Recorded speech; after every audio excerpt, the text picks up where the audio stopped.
What is going on, everybody? And welcome back to the Hangout spot where you already know it's real talk, boxing talk. Live from my man cave. It's your boy Johnny, and I'm your host for another edition of DHS Live. This time it's the Tuesday night show. We got an interview. We gonna talk boxing. Let's get this shit popping, y'all. Let's get ready to rumble!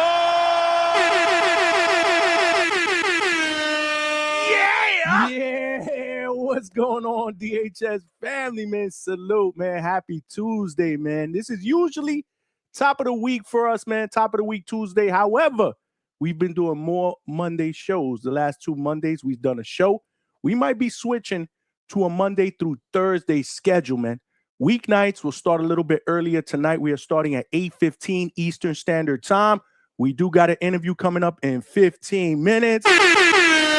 Yeah, man, this is how we do it up here at DHS, man. Welcome, man. We are in store for another banging show, man. Last night, man, salute to all of y'all that rocked out, man. We did 5 hours, man. Y'all the real champions, man. The champ is here! The champ is here! The champ is here! Drop the bomb for the DHS family, man. Yeah, man. Last night we did 5 hours, man. We gave Zuffa its love, man. Mid-year evaluation, man. 6 months in, 8 cards in, and we talked about the good, and there was a lot of good, man. There was a lot of good, man. A lot to like about the first half of this year when it comes to Zuffa boxing. We talked about the not so good. We were a little critical, obviously, as paying customers and consumers. But for the most part, the big portion of the conversation was positive. And we also spoke about a bright future outlook for Zuffa boxing, man. They're off to a tremendous start. Salute to Zuffa boxing, man, who has given us yet another platform to see boxing, man. And you know what I say, man, the more boxing, the better off we are in life. Can I get a bomb? Yeah, man. Good open panel discussions yesterday as well, man. No yelling, no screaming, no crash outs. It was cool, man. It was nice and soothing, man. Good boxing talk, man. Salute to my man Claymore Rain, who was in the building. Yeah! Salute to my man Ryan from the 6, who was in the building. Yeah! 66666. Yeah. Yeah! And our normal array of panel members jumped on, man. And like I said, man, we went back and forth, man. And we had some good open panel discussions, man. Hopefully tonight we'll be able to do the same. However, anytime you mention the fighter Devin Haney on this channel, shit gets crazy. That shit is a 2-pack of ass. It smelled like a toilet full of nasty ass shit, okay? So I am expecting some hate. Hopefully not a lot. But yeah, man, we got to talk about it, man, because the topic for tonight is Devin Haney versus Keyshawn Davis. We know that fight was ordered by the WBO about 14 days ago. I believe it was around or on June 30th, meaning we are getting close to the 20-day cutoff, man. So both of these fighters had 20 days after being ordered by the WBO to negotiate a fight. And I got to be honest with you, with about 6 days, 5 days left, the clock is ticking. What is going on? Are we going to get this fight, man? Is Devin Haney going to make his first defense of his WBO welterweight title against #1 contender Keyshawn Davis? Or will he vacate? Even though Bill Haney was clear on social media, they don't have to vacate. They do not have to vacate, even if they agree to fight Shakur Stevenson at a 144-pound catch weight. So what will happen, man? What will happen? Either way, what we are seeing here is boxing politics at its best. Welcome to the year 2026 in the sport of boxing. This is high-level maneuvering, man, between some star names, man. Lots of posturing.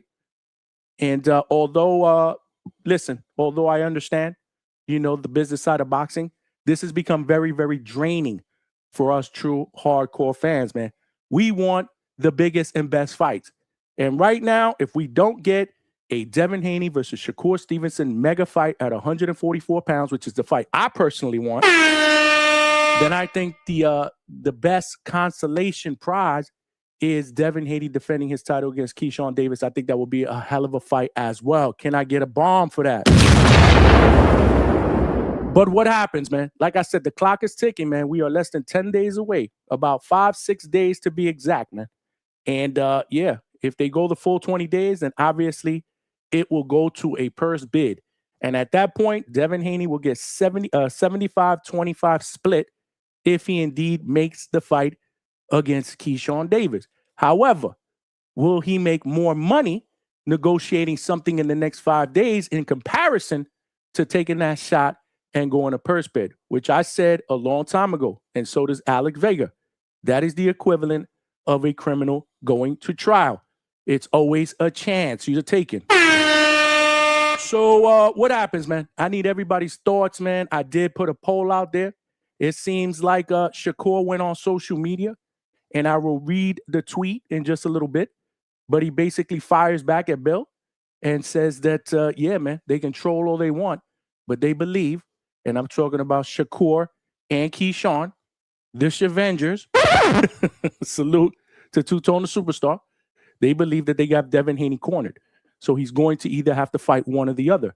Now, Shakur's plan is for Devin Haney to vacate, which will open up a shot for his boy, his brother, to fight for that vacant WBO welterweight title. And then Devin Haney will fight him in a bigger money fight. This is where we're at so far today. But like I said, this is boxing's version of As the World Turns. It smelled like a toilet full of nasty ass shit, okay? And as the days go by, anticipation raises, you know, another notch and another notch for us true hardcore boxing fans, like I said, who want to see the biggest and best fights, man. So that's going to be the topic for tonight after our interview. But like I said earlier, man, we got an interview with a undefeated now middleweight prospect who made his pro debut this weekend and won his pro debut by unanimous decision in his hometown in Louisiana. We got my man James the One Williams in the building. Let's drop the bomb. Yeah, man. Yeah, man. You know the deal, man. You know the deal, man. We're going to discuss his pro debut, man, his boxing beginnings, and obviously the future outlook, man, of this young man who is just getting started with his pro career. It's got to be very, very exciting, man. And salute to his people that reached out to me, man. You know the deal. We love to interview all the prospects, man. More importantly, not just do we want to get their stories and obviously show love from day one, but we do want to introduce them to the DHS family, man. You know what I'm saying? And I believe his story is very, very unique. So, yeah, man, make sure you guys smash the like button, show some love in the chat. We are streaming live on YouTube tonight and on X. So if you're watching this on YouTube, make sure you hit that like button, man. Smash that like button, man, and help us get this show and this channel out into the algorithm / homepage of other true hardcore laid-back boxing fans so they know we rock out weeknights, baby. And let's not forget on the weekends, man, when we do our live fight chats are epic because after the fights are over, man, the show does not end, man. It just begins because our post-fight show, our immediate post-fight reaction usually goes on till about 3-4 a.m. Eastern Standard Time. Let's drop the bomb. Not easy, man. We've done 7-hour shows, 8-hour shows. Our last show for the Zan Desires and Boots, and it's a mega fight where we did the fight and the post fight. We did almost 9 hours, but we are not afraid to put in the work here at DHS, man. So make sure, again, you smash the like button. We got to get to 100 likes, man. We get to 100 likes like we usually do, and YouTube does its job, and it throws the channel out there into the algorithm. Y'all see what we've been doing the last couple of months, man. New panel members coming up, you know, to cook and talk that hardcore boxing shit. We've had hella new DHS family members in the chat, man. You know what I say about the chat. You can't have a great show without a great chat, man. And every night, y'all put on your aprons and y'all come on to cook. So tonight ain't no different, man. If you are watching this live on X, make sure you shoot me a retweet, follow, and come on over here to YouTube, man. Join the chat, vote in the poll, hit the like button, and subscribe to the channel, man. Straight cash, homie. There are power in numbers. We're trying to get to that next goal, man. So hit the like button, man. Hit the like button and subscribe to the channel. Last but not least, y'all know the most important ground rule is the best boxing podcast chat out here on these YouTube streets, the DHS family. Cook, man. Make sure you guys have a good time. You talk that boxing shit. You laugh, you troll a little bit. That's what it's all about here at DHS, man. This is what we do, man. Like I said, man, the chat, man, and the DHS family, y'all the real champions, man. The champ is here. The champ is here. The champ. Chad will jack your dog. Junkyard dog, G-Yard dog. Jack. And man, we got to bring that energy tonight. But if you do have a question or comment that you want to make sure gets read, either to our guests or anybody on the panel after we're done with our interview, you know the deal, man. Super Chat is the best way to go, man. Straight cash, homie. Come up as a starred message. I'll see it and obviously show you love. It also provides your boy with a little bit of a donation, and every penny counts because we are putting in the work. We do have a 10 Super Chat goal up there. As usual, it could be a Super Chat of any denomination, man. Help a brother get there, man. Usually we start with roll call. I see y'all, man. Phil Flexing, I see y'all in the chat. Lono's Boxing, I see y'all in the chat. My man K Banger, My man. I see you in the chat. Big Money, I see you in the chat, man. Who else? Who else is up in here, man? Usually we do roll call, man, but we're going to get this interview started, man. David Garcia, I see you, man. Malcolm, I see you. Salute, Kenyo, I see you. Young Cam in the building. Alberto, salute, man. Hit the like button and share the show. But like I said, man, we got a special guest, man, that we're going to bring up in just a minute, man. Just won his pro debut. How exciting is that, man? How exciting is that? We're going to get his story, and more importantly, we're gonna talk about this weekend, man. So without further ado, I'm going to bring up my man, James the One Williams in the building. What's good, champ? Welcome to the Hangout spot, bro. Appreciate you for having me, man. How you doing? I'm good, man. Welcome, man. Appreciate It's a pleasure to have you here, and congratulations, my brother. Thank you. Off to a great start, man, in your pro career, Yes, man. sir. This weekend, man, wins by unanimous decision, man. Good performance, solid performance, man. But talk to me, man. Talk to me about this win, man. Like, this is a big deal, man. How did it finally feel to get that first professional win? And what was going through your mind, man, the moment the fight ended and your hand was raised, man? I knew I had won. I knew I won the fight. It was a good performance. I feel like I had a good performance. I could have did better. Obviously, I could have did better. I feel like I went back and watched the film. I missed a lot of openings, but for my first performance, for my first pro fight, I feel like I think I did good enough. It was fun. It was a movie. It was a dream come true. I worked hard and I've been waiting for this moment for a little minute. So it was a dream come true for me. No, man. I done got my foot in the door. Nah, I'm finna pull an industry invasion. That's what I'm talking about, man. That's exactly what I was gonna say. You got your foot in the door, man. And Yeah, that's all I've been wanting for a minute. And you did it with a dominant victory. So, like I said, champs, congratulations again. It's an honor to have you here, man. Thank you. You said it, man. You just said it right now. You've been waiting a long time for this moment, man. So, what were your emotions before the fight and immediately after the fight? Like when you got into the locker room, like when it started to really, really sink in. When it started to sink in, it actually started to sink in as I was driving to the venue. Like I'm like, damn, like this real, like it's happening right now. But like moments before the fight, I wasn't nervous at all. Like I was real deal calm. Like I came out to my walkout song. I was vibing. I saw the fans. Everybody lead up to the fight. Everybody like, man, don't let the lights get to you. Don't let the fans get to you. But I embraced it all. Like I seen my fans, I seen my family, my friends, my teammates. I seen just people. I just seen a bunch of people and the lights. It didn't affect me at all. And then right before the fight started, I got a 4-year-old son. I spotted him in the crowd. Out of everybody that was in the crowd, it had a nice amount of people. I spotted him in the crowd and he gave me thumbs up. And when he did that, it was like, all right, nah. Like my son, he actually paying attention to me. He not just running around the venue, just here. He's actually paying attention to me. I'm like, nah, I can't lose. Nah, like, nah, I gotta go out there and perform.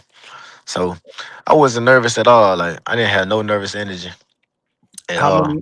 How many friends and family members did you have in the building? Because obviously you were fighting in your hometown, right? Yeah, I had me personally. I had like at least 100 plus. Woo. Me personally, I had 100 plus. Wow, that's what's up, Yes, man. sir, Did that add any pressure? Obviously. Yeah, it had pressure because I'm like, I ain't trying to get knocked out or lose in front of everybody that come to see me fight. Like everybody, I've been telling everybody I'm gonna win, I'm gonna do this, do that. Like I can't just go back on my word. Like, so that was really the only pressure. But other than that, it wasn't no pressure. What was your game plan going into that fight, and did it play out the way you expected it? Like from the film that we had got from my opponent's first pro, he was just a wild and just bring pressure. So my coach really told me just go out there, establish my range, my timing. Um, don't stay on the ropes and just box. Really, just box. Use my jab. Keep my left in his face, and I went out there and did exactly that. Like, and he was a lot slower than I expected, so I was just able to slip a lot of punches and really catch and shoot and counter him a lot. Like, and the game plan worked. Like, I made it easy. Like I made it easy. Were there any moments during the fight that tested you or surprised you?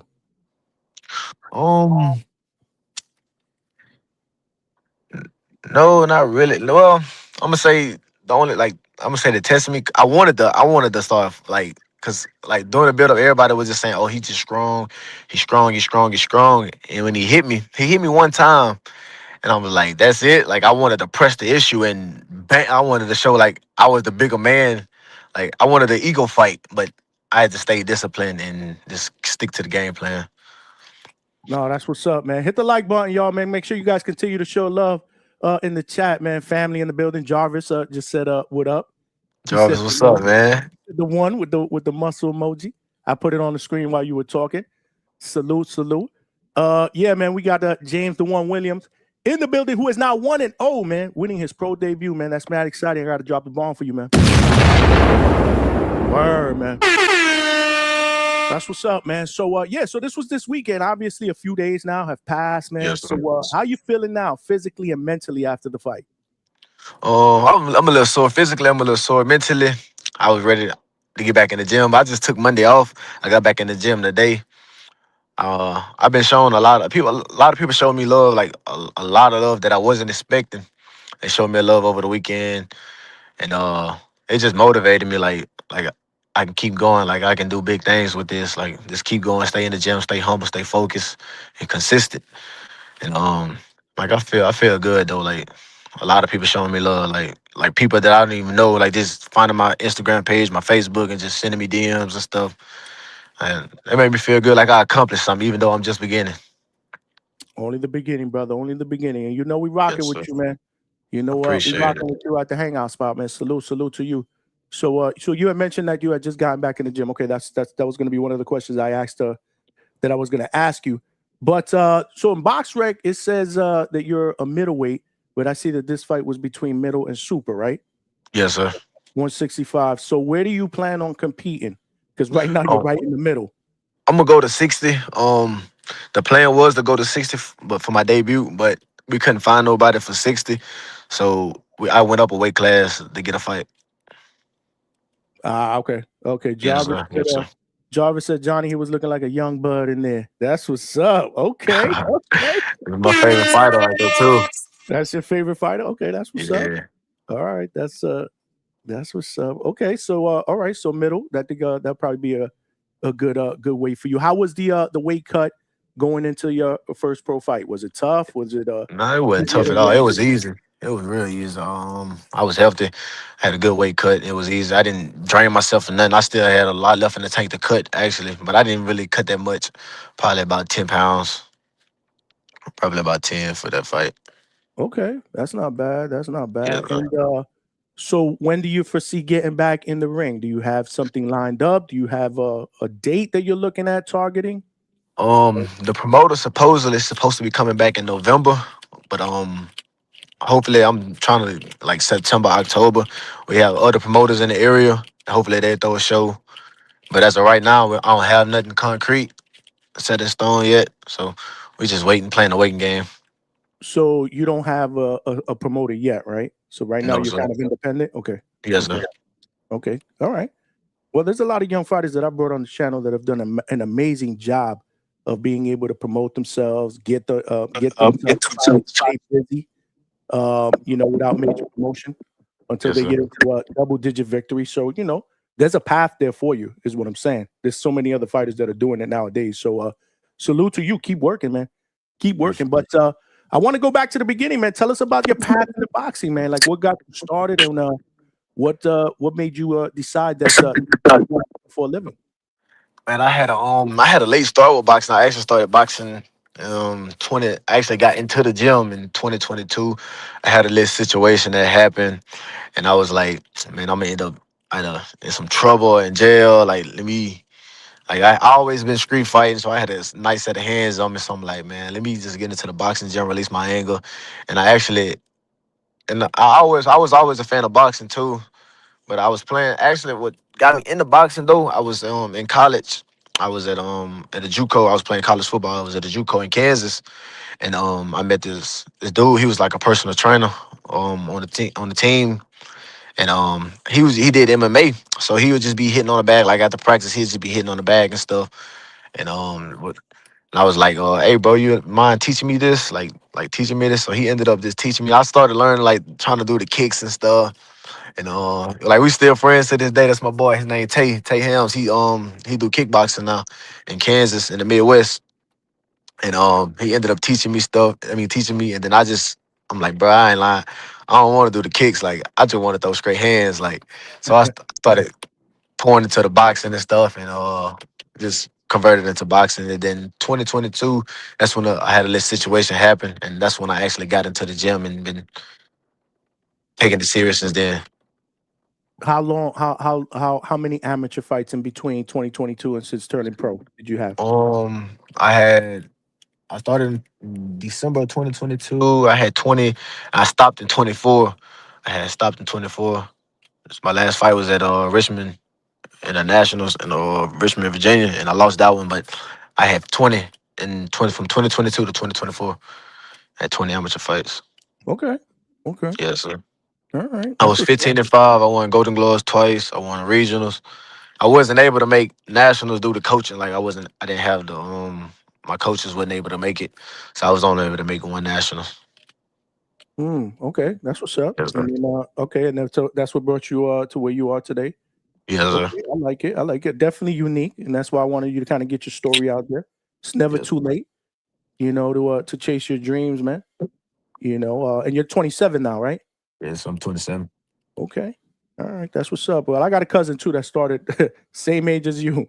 Yes, He's sir. just 5 pro fights in. He was in the military. So yeah, man, salute, man. I'm rooting for you, man. That's Appreciate exciting, man. It really is. But for fans out there that haven't seen, any of your amateur fights or didn't see your first pro fight, how would you describe your fighting style to them?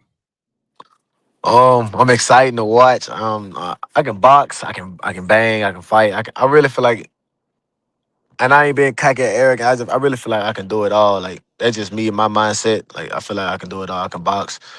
I'm yeah, I'm like a little bud. Little I'm like a little Bud, bud, okay. but on me though. But on me, like I have my own little twist to it. I got my own twist to it. I'm excited to watch though. I don't really know how to explain it. Okay. But, No, no, but you but don't. You just got to go out there and show us, man. and That's just it, do it. man. Yes, sir. Yes, sir. That's it, man. That's what's up. So, other than Bud, have you ever? What are some of your other boxing inspirations? Maybe some fighters that you kind of took a little bit from, incorporated into Um, your style. I love Roy. I love Roy. Emmanuel Augustus. I love Emmanuel Augustus. Eric Walker. Eric Babyface Walker. That's one of my favorite fighters too. Um, Roy Sweet Pea, Ali Floyd. Those type of fighters. So you've always been a fan of the sport, like you've always Yes, watched sir. boxing, followed boxing. Okay, all Yes, right, sir. okay. That's what's up. Okay, we are here with James the One Williams, y'all. Make sure you hit the like button and continue to show him love. Any questions, man? The best way to get him across so I don't miss him is super chat. Let's not forget that. So talk to me, man. Where does the nickname the One come from? I originally was going by like chosen one. And then I was like, I see a lot of people saying chosen one, so I'm like, I'm gonna just take the chosen out, and I'm gonna be like, I'm the one, like, cause I heard a lot of people just telling me like, man, you the one, like, you the one, you the one, you the one. So I'm like, I'm gonna rock with the one, like, cause I feel like I am the one, like, I'm the one, like, and just from where I come from and the stuff that I had to overcome, I feel like just like I'm the one. That's just me how I feel. I love it. I love your confidence, man. Yes, sir. Keep being you, man. That's what's up. But where do you train out of? And who do you Uh, train beat, with? I beat to sleep. My coach is LJ Morgan. Beat to sleep out of Baton Rouge, Louisiana. Okay. And you Yes, were sir. born and raised in Louisiana, right? Yeah, I was in Hammond, Louisiana. That's where I was born and raised. Dope, dope, Yes, dope, sir. dope. Who would you say is the most important person in your corner throughout this whole journey? Could be a family member, it could be a coach. My mom. I'm gonna say my mama. Like growing up, she sometimes she was a single mother at times, and she was working 2 jobs. Well, I'm gonna say 2 jobs. She was working a job and going to school, full time student in school. All while managed. I got 3 other siblings with her, and while managing to take us to football practice, basketball, track, and she just inspired me that you can really do what you put your mind to. Like it ain't nothing you can't like. Don't put a limit on yourself. Like, and she inspired me to keep going and keep pushing through adversity and all other type of problems. Well, let's drop the bomb for Mom Duke, man. I love it, man. I absolutely love it, man. Dope, man. Very, very dope, man. What's Yes, sir. so what would you say would be your long term what do you want to accomplish in boxing, man? Like what are your goals, man? Um, I want to be a world champion. Like coming from Louisiana, I don't think we had no world champion boxer. If I might be wrong though, but like coming from Louisiana, like boxing not big down here. So when a Louisiana boxer is mentioned, it's like bottom of the barrel. So I want to change that narrative. I want to make it out, and I want to become a world champion, undisputed if that's possible. Even if that's possible, I just want to become a world champion though. That's my long term goal. I want to become a world champion, secure my legacy, generational wealth for my family, my son, his kids. Keep speaking it into existence, man, and keep Yes, working, sir. man. It could be there for you, like I said, man. Keep working, champ. Keep your head Yes, down and sir. keep doing your thing, man.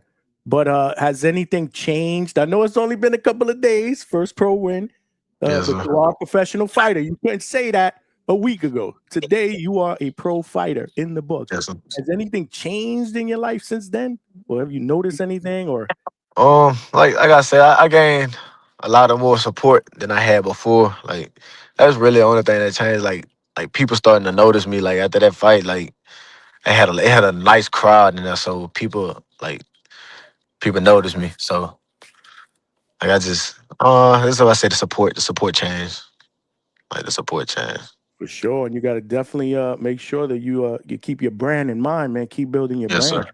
Yes, sir. Through not just fighting, man, but through social media as well. Yes, sir. Obviously getting out there, doing these interviews, going on these different platforms. I mean, more people got to see you, Yes, sir. not just in the ring, but outside the ring as well, man. If there's any advice that I could give you, like I said, I interview a ton of prospects, hundreds of prospects, man. And Yes, the sir. more platforms that they could get on, the better, man. Absolutely, man. But you mentioned going through some hard times, obviously before Yes, that. sir. But besides boxing, what else do you do? What else keeps you grounded? Outside Um, of the ring, away from boxing. my son, my son keep me grounded, keep me out of trouble. Cause I got him to live for. I noticed that like growing up, he pay attention to my every move. Like he do everything that I do. He watching me, so I can't afford to not be on my p's and q's. I can't afford to slip up. I got to be a role model to him. Then I have like family members and other people that look up to me as well that I didn't know at the time. Like I'm like people actually looking up to me. Like they'll tell me over the years, like bro, I look up to you, like such and such. Like you my inspiration for this and that.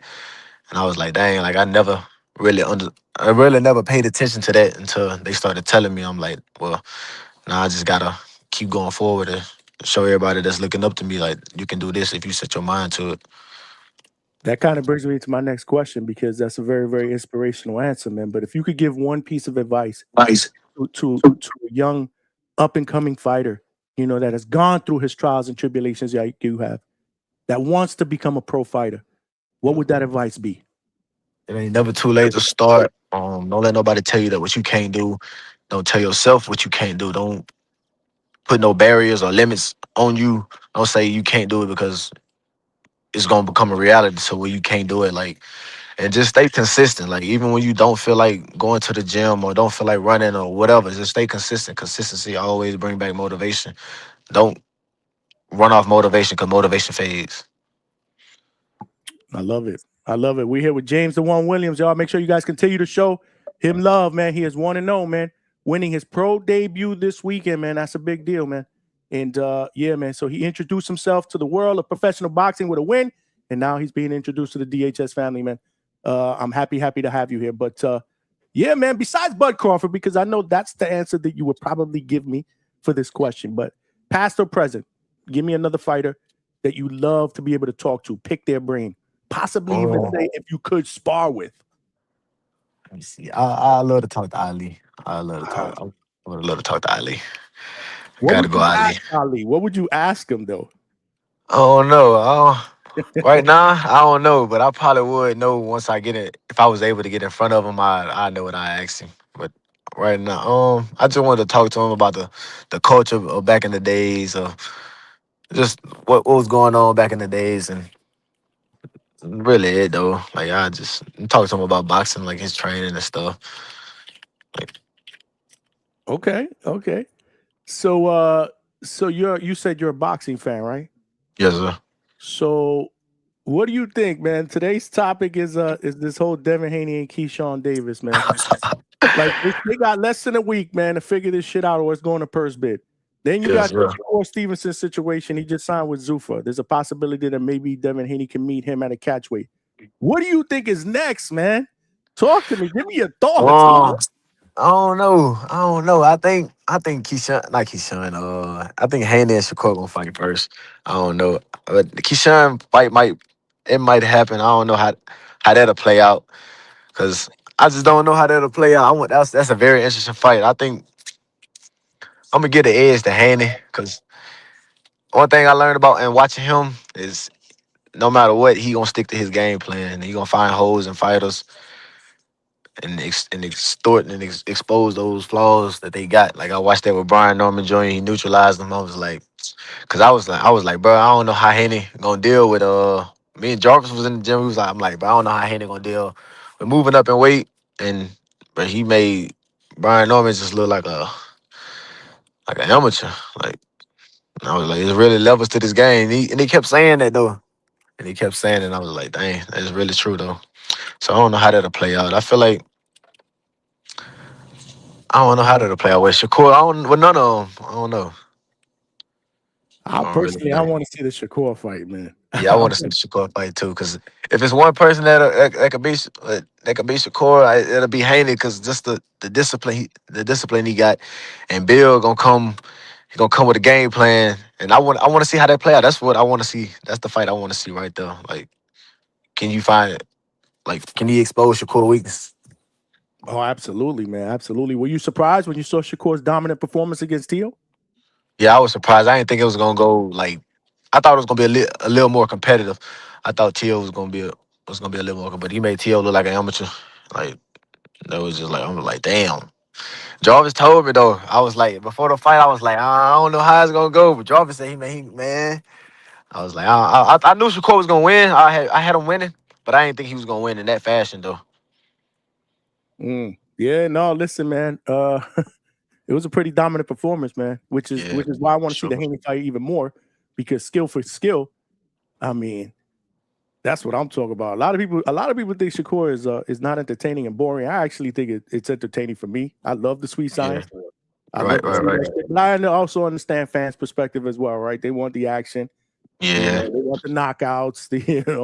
They want the fighters that fight on the front foot, like yourself. That's what you said. You like to provide a lot of action. My man K Banger was asking what style he said he fights the most. He did say that earlier during the interview. K Banger wants to ask a question: what fighters has he fought in the Amis? Maybe even sparred any names? Have you? I sparred Jeremy Hill. From the fight of New Orleans, Sean Hempfield, Silky. I sparred Eric Babyface Walker, Travis Scott. I don't think I really fought no big name fighters in the amateurs. A bunch of local fighters, and then I don't really remember the names in the amateurs though. But like I sparred a lot of pros down here though. John Williams, Rance Ward. Who else I sparred? Keon Papillon. Sparred a lot of pro fighters down here though. Caleb George. That's what's up, man. Thanks for the question, K Banger. Salute. James Williams is in the building. Hit the like button and subscribe to the channel, man. It is free, man, to support, man. Not only are you supporting the channel and the family, you're also supporting, all the fighters that we bring on the platform as well. I tell everybody this, James. Anybody that comes on the Hangout spot, they're officially family. Yeah, So you yes, family. So we'll definitely have you on Appreciate again. I got a couple of more questions though, for you. What did you think of Jerron Boots and his performance against Xander Zayas, and who do you want to see him up against next? I told people Boots was gonna stop Xander. Everybody was like, "Oh, Xander, the weight." I'm like, bro, Xander, like Boots different. Boots different. Like they do it different. Like I told everybody it was gonna end up in the stoppage. They ain't believe me. I told him, I say, Xander game plan. I say I got a feeling. I said it before the fight. I said I got a feeling Xander gonna try to step the Boots, and that's gonna be That's gonna be the wrong game plan for him. And what he did when he tried to step the Boots, and it didn't turn out good for him. But I want to see Boots fight. I want to see the Fundora fight. I want to see Virgil fight. I just want to see the Fundora, see how he deal with that. How tall Fundora is 6'6"? Yeah, Yeah, I want to see Towering that. Virgil, man. That would be Yeah. no, that would be interesting. We did a show. I think it was last week. It was a Boots and show on who we think that he gonna fight next, and obviously everybody was voting as well.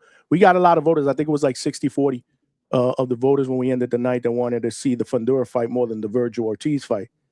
Me Yeah, I wanna see personally, you can't go wrong with either one of them. I'd like the Virgil fight first because it's a rivalry fight. They've been, these guys have been on a collision course since welterweight. And after Virgil's last victory, obviously Jerron went into the ring. So I like all that rivalry shit. That's just me. I buy into the rivalry fights. So I want to see those fights. But if you could play matchmaker and put together 3 fights that you want to see in the future, what would those 3 fights be? 3 fights in the future. Tank and Shakur. I want to see Tank and Shakur. Shakur, man. I've wanted to see that for 2 years already, 2.5 years, man. Yeah, Tank and Shakur. I want to see. Let me see who I can see. Boots and I wanted to see Boots and Bud. When Bud went to retire, I wanted to see that one. I would have had Bud in that though. Bud was gonna win that one. And then one more. Let me see. I don't know. Let me see. In the way and bam. I want to see that one. I want to see that one play out. In the way and bam. All right. I want to see that play out. So now I'm gonna double down. So you already answered one of them, but who do you pick to win in those 3 fights? You already did Bud against Boots. Who would you pick for the first fight that you picked? I had Tank. I'm going to Tank. I'm not Tank. Shakur. I'm gonna go with Shakur. You gonna go with Shakur? Yeah, Shakur for sure. I would go with Shakur as well. Yeah, and then in the way and bam. That really toss up to me. That weight. I think the weight in them lower weight classes could play a factor. But I think skill for skill, Bam can beat him. I just don't know how the weight will play a factor in that fight. No, that's fair. That's fair, man. Absolutely. Those are 3 fights that I want to see as well. Yeah, I want to see them. One more question I got for you. This was a topic that we had yesterday. We talked about the first 6 months of Zuffa boxing. What do you think about Zuffa boxing? Like, how do you feel that they've done in the first 6 months? I ain't really been paying attention to it like that. I really don't be on Twitter like that, so I really don't know much about them. But a guy, his name Lyman Paul, he told me, he was like, man, Zuffa gonna get all the big stars, and I was like, nah. And it shocked me when I seen Shakur signed to him. Opataya. What else? What's his name? Belanga. Rich Hitchison. They fight in a couple of weeks. Yeah. Not this Sunday. Next Sunday, 26 in New York City. No, I was like, dang, that's crazy. Like, I think it'll be. I don't know. I got to do some more research on it before I speak on it. I don't really know much about it. The reason why I asked too is because I'm like, man, that would not be a bad place for you to end up one day. Oh yeah. The competition is really, really good. They're matching up these young prospects tough, man. 6, 7 fights in, they're matching them up against other undefeated prospects. Like the matchmakers over there been doing a good job, but they're gonna match you up tough.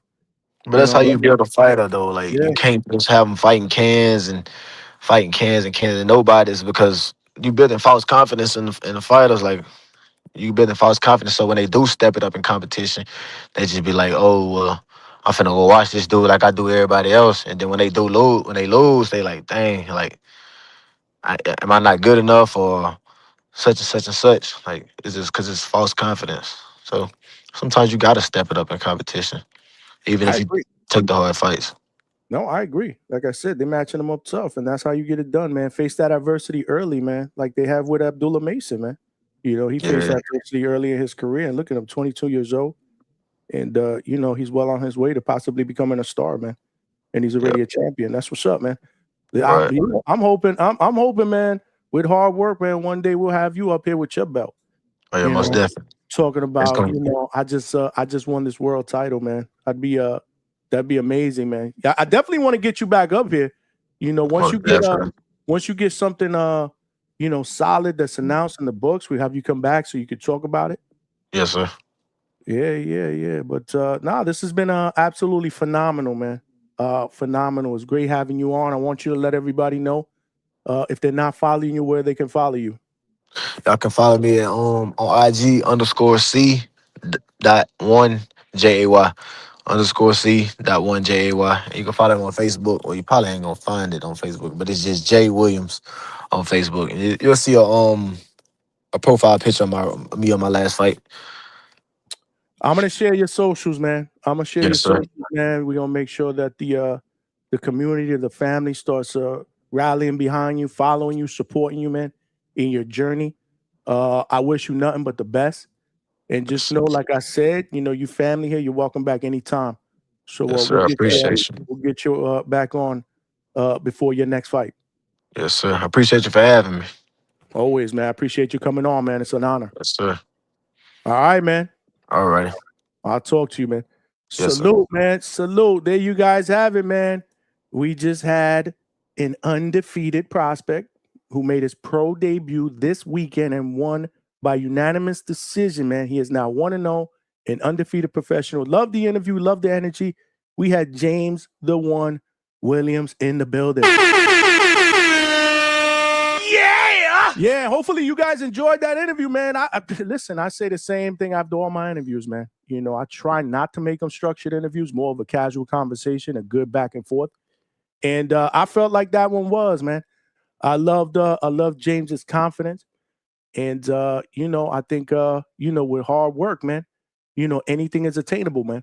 Anything is attainable in this sport, man. He's just got to keep his head down, man. And salute to Jarvis Williams, man. His family, man, that reached out to me, set this up. This was an amazing interview. Again, we'll get him back on. Hopefully you guys enjoyed it. But yeah, man, salute to the DHS family, man. We are just getting started, man. Usually we start our shows now at 9. But yeah, we got started a little early, man. 8:15 Eastern Standard Time, which is good, man. Which is good. Now we could open up the phone lines early, man, and get this boxing talk going on, man. Salute to all of you on the chat that obviously showed love, threw some questions out there. My apologies for DHS pound for pound members, man. This was kind of a sudden interview. You know, I didn't nail it down and throw the link out there till about a couple of hours ago, and then I had some work to do, so I didn't get a chance to throw a post out there for members to ask questions. So that's my fault. That shit is a 2-pack of ass. Hey, listen, man, you got to be willing. You got to be open to holding yourself accountable, right? I'm not perfect, but yeah, so I apologize for that. You know, that is a membership perk. If you do want to become a member of the DHS pound for pound list, that's what we call it, the monthly membership. It is $2.99 a month. That's it, man. Just $2.99 a month. It is cheaper, way cheaper than a 6-pack of beer. Yeah. Way cheaper than a McDonald's Happy Meal. Yeah. Yeah, man. And yeah, it's definitely cheaper than a coffee at Starbucks. Yeah. And it's a one-time monthly charge, man. It supports the channel. It supports you know, the DHS YouTube channel, what we're trying to do and trying to accomplish. And you know, anything helps, man. Like I said, we putting in that work, man. But you know what will help me, man? Y'all spread the word, man. Continue to, you know, to chatter in the chat, man. We need that energy. And telling a friend to subscribe, man. Tell a friend to subscribe, man. That is free, man. That is free, and it also helps us grow, get us some more viewers, We are growing fast, man. Now is not the time to take the foot off the gas pedal. Y'all already know how it is, man. DHS family, y'all the bestest. What's good with my bro Johnny from the Hangout spot, baby? We out here, cuz. You know we out here on these YouTube streets, man. We are the late night spot for the second shift and third shift overnight workers. Make sure you tell a friend and tell a friend. Tell a friend to tell a friend. Tell a friend to tell a friend. Even I got memed out this biatch. It smell like a toilet full of nasty ass shit, okay? Nobody's safe, man. Nobody is safe, man. Here at DHS, man. Salute, man. Salute. But yeah, so tonight's topic, let me throw the link out there just in case we have some panelists, regulars, co-hosts, whatever you want to call yourselves, that want to come up here and talk some boxing. Salute. I see you on the chat. Pugilism. I see you, my brother. Salute, salute. Pugilism said Paramount/Time Warner, silent elephant in the room, $111 billion, Paramount/TNT, and the WWE Boxing Network. Paramount Zuffa. Shakur is Monday Night Raw. Is that Monday Night Raw is what you're saying? TNT sanctioning bodies. Haney versus Key is SmackDown. Oh, okay, so he's making a comparison. Okay, my bad. Salute. I needed to read that a little bit slower, man. Yeah, man, that's that Hamza clip, man. K-Banger, that's that Hamza clip, bro. Word, man. Salute to my man, Coach Hamza, man. Where is Coach Bermudez, man? We haven't seen Coach Bermudez up here in a minute, man. Where's Coach Bermudez, man? God made Jesus and then Rohan Polanco. Coach need to come up here. We need some answers, man. We need that Rohan Polanco versus Tiger Johnson scrap, bro. Yeah! Let's go, champ! My man! That's the scrap that we need, man. We got to drop the bomb for that. We need to know where we stand, man. Salute. Vince Jackson, I see you in the building, man. Salute. I see you, man. Z Pacino, my guy, man. Salute, man. Salute right back at you, man. Jarvis, appreciate you, man. Who you got, Earl or Tim? Damn, who you wanted to ask that question? You wanted me to ask cuz? You wanted me to ask your cousin, right? I believe y'all cousins. Or are y'all brothers? Damn, I know y'all related. I know y'all related. My bad. I think I forgot to ask you what was the relation.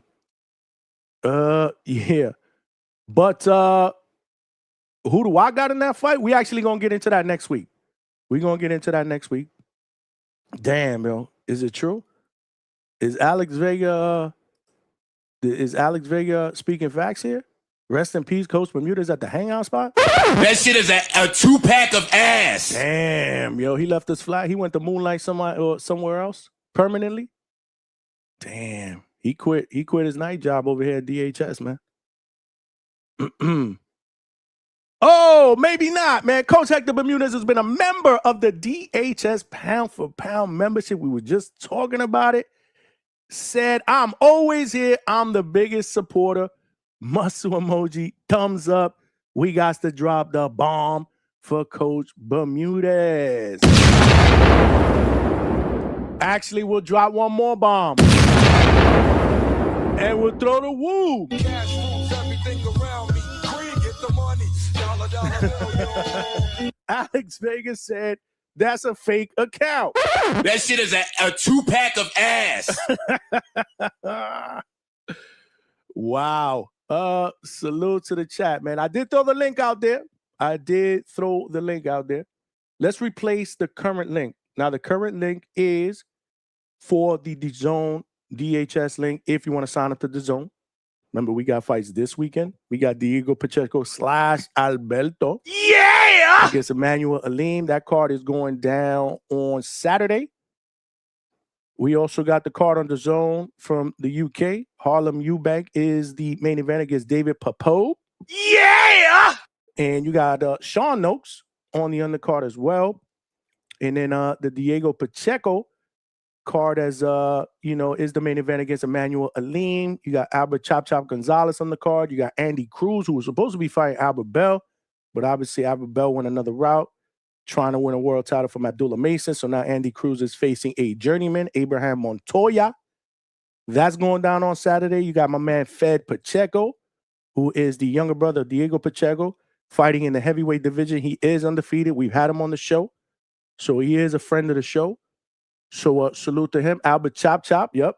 Pugilism. Albert Chop Chop is going to be fighting this Saturday as well. So if you have not signed up to DAZN, which has become a one-stop shop for us true hardcore boxing fans, man, with all these different promotion companies under one banner, man. You got Golden Boy, you got Top Rank, you got Matchroom, you got Queensberry, now you got PBC. Yeah!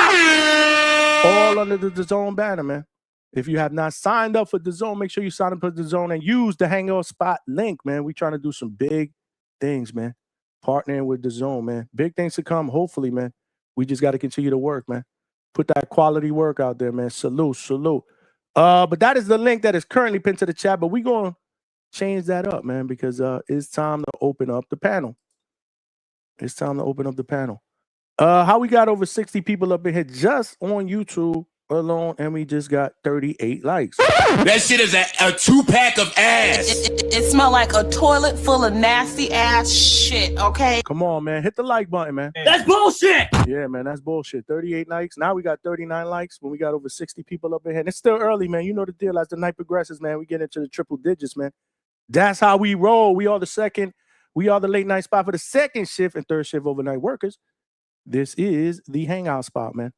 But yeah, man. What's going on, man? What's going on with Devin Haney, man? Do these guys find a way to get this deal done in the next 5 to 6 days, man, and avoid a purse bid? Or does Devin Haney keep the belt, like Bill Haney said? Bill Haney was quoted as saying on social media that Devin won't vacate until Shakur actually signs the agreement. Sign the 144-bout agreement or DHP moves on. Damn. Bill out here throwing ultimatums, bro. But then Shakur pops back on Twitter, said, trolling can only last so long. It's either me or Key. Lose. Either way, now y'all make y'all decision. As the world turns, man, boxing's latest version of a soap opera.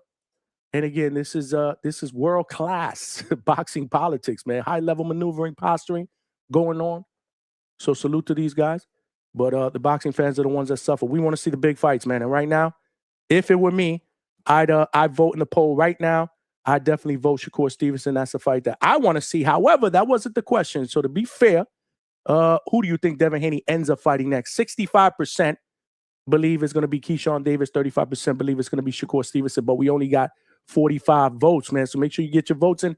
That's free. Hitting the like button is free. Subscribing to the channel is free. And jumping on the panel to give your thoughts is free. Just ask my man Alex Vega. What's good, Vega? Hey, in my blood and tears. What's good? I got a question for you, man, before you even start. The answer is no. Oh, okay. What's I was going to ask you, so is this really a burner account that does not belong to Bermudez? You said no, so I guess that's the real Hector Bermudez. You ain't even let me ask the question. Okay. I'm kind of hoping that's him. Because he's been MIA. You know what's crazy? Even Ms. DHS earlier today, I think it was today or yesterday, he's like, yo, what's going on with Coach Bermudez? He hadn't been in your show in a minute. I said, I have no idea what's going on with him. And I won't even text him because he won't answer back. So what's good, Vega? What's good? Chilling, man. Chilling. Just excited to finally have the opportunity not to jump on the panel with 14 people. Yeah, I know. We got to get better at that. But yesterday wasn't bad, man. No crash outs. Good talk. Everybody was mostly civil. Yeah, it's calm and collected. Yeah. It really was. It wasn't bad. We ain't had that in a long time. I like it. Sometimes people can, shoot over 50% in a game. Other times they don't, right? Pretty much, man. But nah, it was good. It was good boxing talk. But yeah, when you come up here, we got to clear the panel for you. That's the problem. Clear the motherfuckers. Keep them on the sidelines where they belong, so don't just be interjecting and saying, I just want to argue. I just love Devin Haney, or I just love Shakur, or Keyshawn's my mans. Keep that Quantity GAY over stuff out of quality. here. Play that clip. Which one? Which one? What I dropped earlier. No, that one stays in Discord, but that shit was hilarious. But That shit was hilarious, man. But excuse me. yeah, man. Mr. Quality over Quantity is on the panel right now. Take it away, Vega. You know, it's really interesting how this is all starting to play out. You're starting to see people have wondered about Jay Prince. And if you had before, I think you have to give him all the credit as a manager. He really has Devin Haney. I wouldn't say backed up, but he's definitely he's got someone on both sides. He's got Keyshawn Davis. Someone please, like I know how, but I want a real explanation on how Keyshawn Davis, with 0 fights at a welterweight, got his belt stripped from him 2 fights ago. So hasn't had a belt. Well, actually, not even 2 fights ago. That's actually incorrect. Had a fight canceled due to him missing weight. Got that belt stripped and had that fight canceled. Right? The guy dropped. The fight got canceled, and then we all know whatever. Right? Gets another fight at 140. And then with no fights at welterweight, gets mandated to fight for the welterweight championship. It's quite crazy how that happens when there's other guys that have been fighting under welterweight, fighting for WBO sanctioned bouts already, but Keyshawn Davis gets called as the mandatory. Doesn't have to fight for it. Doesn't have to already be positioned. We didn't hear anything about someone turning down the mandatory, like we've heard about how Virgil has turned down being a mandatory for Bud Crawford. You know, we've heard of Munguia turning down being mandatory for what was it? I think I don't know if it was Maul. It was definitely at 160, but yeah, we've heard these things before, but we only heard Keyshawn. Boom, you're going to be the mandatory. Salute to Jay Prince. I mean, that's a sign of not just a good manager. That's an elite manager, honestly. Then you have on the other side, you have Virgil. You have Shakur Stevenson, a guy that is decorated, right? He has won multiple WBO world titles. He is considered top 3, top 5, top 8. He's considered a pound for pound fighter, coming off of moving up in weight and beating the WBO champion, 140 pounds, and the lineal champion, right? And Teofimo Lopez, and dominating him. He's somebody that has, like I said, he has the accolades, he has the accomplishments, where you would think someone like him could get mandated. And that's a fight I think, yeah, both Haney and Shakur are always mentioned as top fighters in the world, pound for pound guys. And they've been connected before from 135 pounds. And now, again, it's almost full circle opportunity. There's just that catch weight, right? That 144-pound catch weight. And you got to give credit to Shakur and Jay Prince for using that catch weight that Devin had 2 fights ago with Jose Ramirez as like, listen, you just made that weight. You are the current champ, but you just did it. I'm not really a 140 pounder, not at all. I'm a 135 guy. I just moved up to fight one guy. I can move up again to fight you, but let's meet halfway, and I'll lean it more towards the 147 limit than the 140. Jay Prince, you are the man.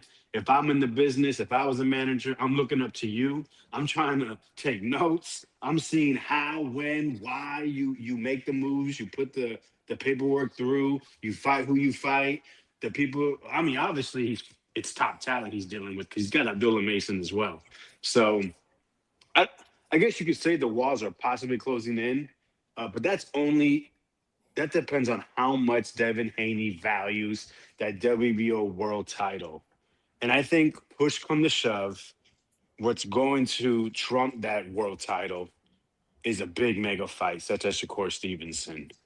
So we're going to see exactly who Jay Prince really wants to get the fight, Shakur or Keyshawn.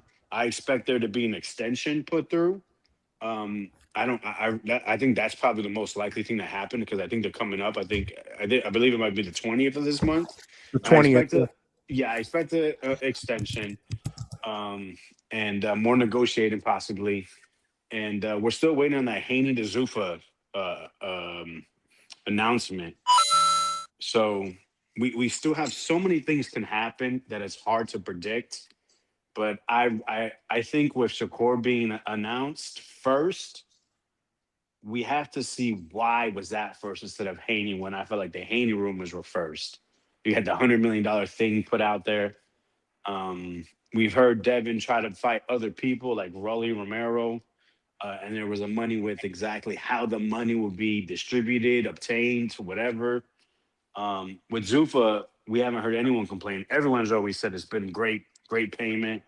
Shakur's there. Keyshawn's not. Keyshawn's with Top Rank, but we all know there's this thing called the ring cards that are on the zone, which, if I'm not mistaken, that was like an exclusive deal that Turkey signed with the ring cards being on the zone. When does that run out? You know, do we? That's something that we need to look into. I just thought of that because the ring cards moved to Paramount Plus. Yeah, it's all about timing. That's why the Shakur it was timed for this UFC event, right? That was obvious. They missed the timing with the fight they wanted to announce, Conor Benn and Ryan Garcia. So yeah, and all in all, there's still a couple more details to really be able to forecast what's going to happen. But I think he's going to fight one or the other. That is Devin Haney. And honestly, people need to understand this. We don't need to see Devin Haney fight Keyshawn for that belt. He could throw it away and still say, I'll fight you next. But I guess we'll figure that out within the next month. So that's what I think too. And that's the reason why in the poll I put only 2 names, because I kind of feel like, yeah, it's going to be either one or the other. But the question is, which one will it be? I didn't know until you said that there's a possibility of an extension. So I'm thinking, you know, after the 20th purse bid, is that the right way to go? Obviously, Devin Haney will get a lion's share of whatever is put out there. But we both agreed, remember, on another show a couple of weeks ago, that it might not be a good idea to do that, right? Because they may lessen their pockets.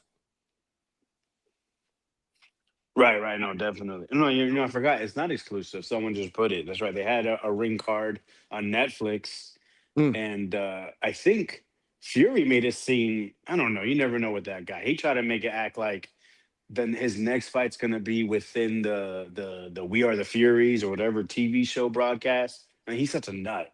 You never know, but I mean, if that fight against what is it, whatever Vok is on Netflix, it just shows how much of a joke Netflix is when it comes to actually putting in events. They just truly believe in big names.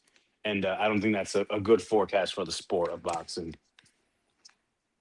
Yeah, no, I hear you. So in the poll, you voted which one? Push come to shove, Shakur. Well, that's the fight that I want.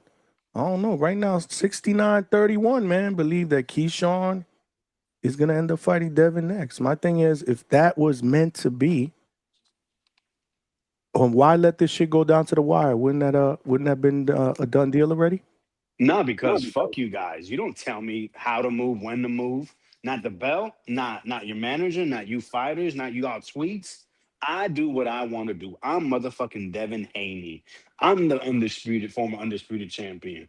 I'm the 3-weight division champion myself. I'm a guy that people look to. Everyone wants to fight me.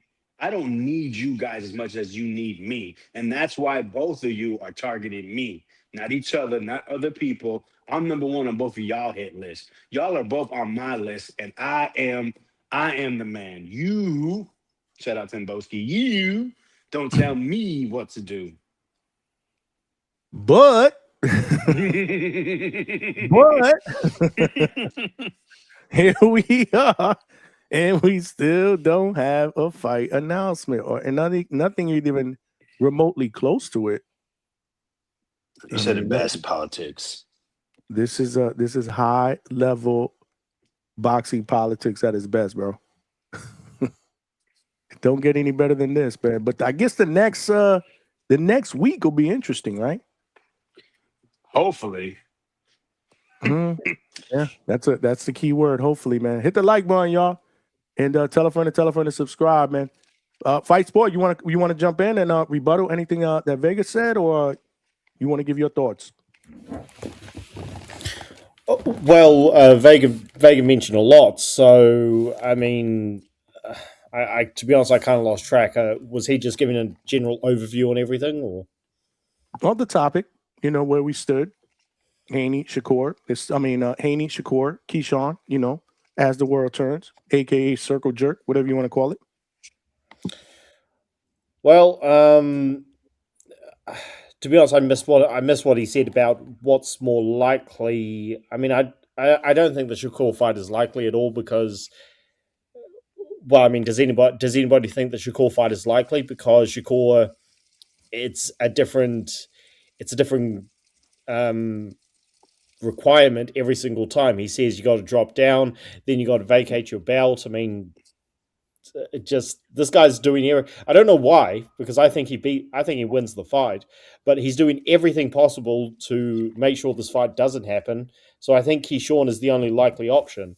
And I've talked before about how, given the circumstances, given the lack of options, given this bullshit Teofimo Rolly Romero garbage fight, this is absolutely crucial, in my opinion, Devin versus Keyshawn. So the fact that it looks like Keyshawn's team, I mean, correct me if I'm wrong in any of this, or if Vega, if you said otherwise earlier, it seems that Keyshawn's team is holding out for a purse bid, and that's not uncommon, of course. But again, I feel this fight is super crucial, and I don't use that lightly because of the lack of options right now, because of how weak and shallow the division is. So I'm waiting on my hands and knees, just waiting for this fight to happen. As we all are, right?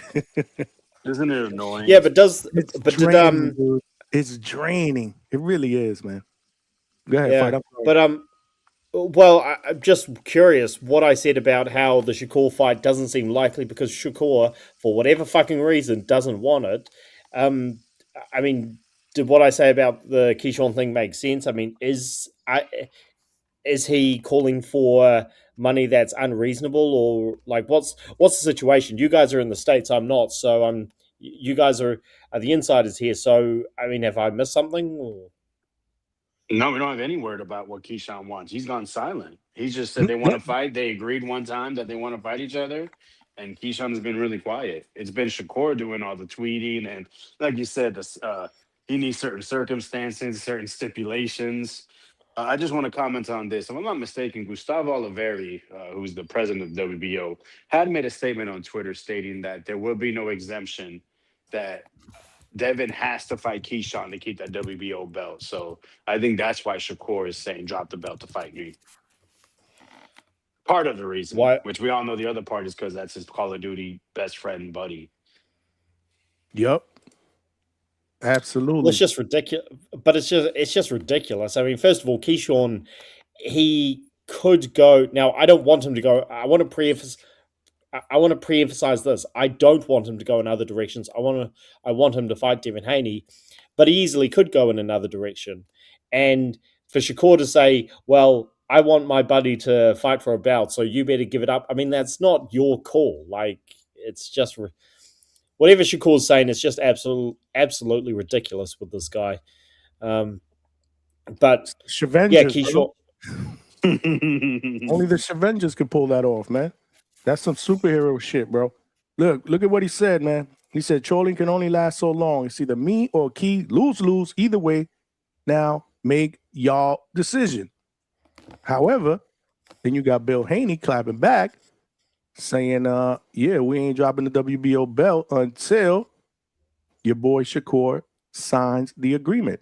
Sign the 144-pound bout agreement, or DHP moves on. Well, what do they move on to? And I mean, saying that they're not gonna vacate the belt. I mean, again, why would they? It makes no sense to vacate a belt that you just won. But also, if they do move on, I mean, who is it going to be against? Like, again, number 2 is Brian Norman. Number 3 is Lopez. Number 4 is Manny Pacquiao. Number 5 is Barboza. Like, I mean, I've never seen such bullshit rankings in my life. But the thing is that they don't actually have many options because the welterweight division is shallow right now. So if they do move on, I mean, are they going to go up to 154? I doubt it. But there's literally nobody else credible in the rest of the division right now who's available. Quick question, Vega, and then fight. Is there a possibility that we get duped here, and Devin Haney makes a smooth but hard turn left instead of going straight down the road and take another fight route? How possible is that? It's always possible, man. Boxing always keeps you on your toes. We've seen it already where someone says a fight is, just pending one thing, is, about one step away from being official. They're in preliminary talks. It's to be announced, and it never does. Never gets to the finish line. So can never say never. But I'm almost afraid to ask for whom. Rolly's not available anymore. Doesn't look like the Ryan fight is any closer to happening. Then I don't even know if it was ever close to happening. So let me just say that's far-fetched. And Ryan probably is looking for a Conor Ben fight. So that fight is not there. Who? Well, that's what I was asking earlier, just a second ago, was who else is there to fight? Like when you're saying, could he go in another direction? I mean, who's he going to fight? He's not fighting Brian Norman Jr. again in a rematch. I don't see that happening. It's either one or the other. Yeah, exactly. But it's just I feel in silence. Well, I feel like you put me on the spot to sound like a dumbass here because no, if you sound like a dumbass, we all do. Because I don't know what the fuck I'm talking about right now either. Because I don't know. Well, the only other option is out there with you. Listen, I'm a fan of anybody else. I just want to see a fight signed. Oh, that mercy. Yeah. Well, the thing is that the only other options are champions because Ryan Garcia is going to fight Conor Ben again. Let the two retards kill each other. That in the most useless, in the most useless title fight in boxing right now. Second to Rolly. The second is Rolly Romero, Teofimo Lopez. Again, let those guys punch each other out. Liam Parrow, he just won the belt. There's a unification there, but Eddie Hearn, he's got his own vendetta against Haney at the moment. He also promotes Jack Catterall. So does he get those two guys to fight each other? Possibly. But again, that leaves Devin without a fight. Again, you can't do the rematch with Norman. I mean, God forbid.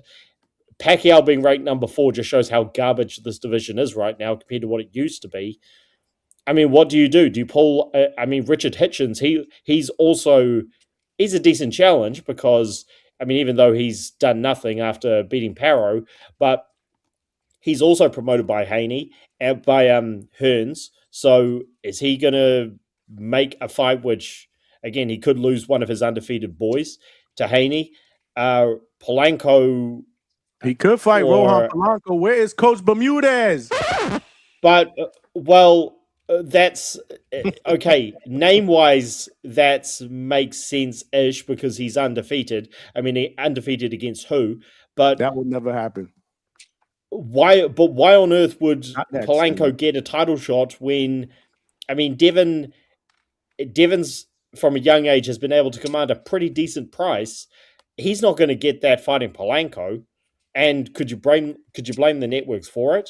But again, who? So I'm just asking this question 1,000 times, which is why I sound like a bit of a dumbass. Who does he fight? Fight sports. Stop asking dumb questions. I'm only well, you put me on the spot, Johnny. What am I supposed to do? Hey, man, this is what this show is about, man. I need everybody's opinion of what we believe might happen next, man. The clock is ticking, man. Y'all saw the thumbnail. The clock is ticking. And this is why Jay Prince is such a good manager, right? Because look what he's done. He's focused his two best fighters on the best available fighter at 147. And to try to get his best fighter, Shakur, more than favorable stipulations, right? So where things would be more in his favor, the catch weight to possibly weaken Devin Haney, who probably has been building his body to be a full 147-pound limit guy. So where his guy has a better chance to win, or if not, Keyshawn Davis gets the opportunity. And yeah, I think they're going to want to stay out of the purse bid. We discussed why. I don't think they want to see what truly is their value. I think that'll be a huge worry. You think so? Even though it's 75-25 split in Haney's favor? Absolutely. Like I said, you just don't know what that true value is. If they don't have a real, the hell, sorry, my washer's acting weird. If they don't have a true promoter backing them with a venue already, it can get scary on what's going to be offered.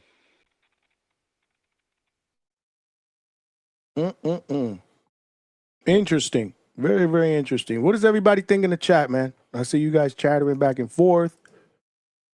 What happens next, man? This thing is going to go down to the wire, man. We'll be talking about this thing next week. Same day, same time, probably. Nasty work. Nasty work, man. But yeah, man. Somebody said that Coach said that somebody up here been sounding like a dumbass. Does he mean that for me or for Fight Sport? Because he ain't talking about his boy Alex Vega. He ain't talking about his boy Alex Vega. That's for damn sure. Pristine.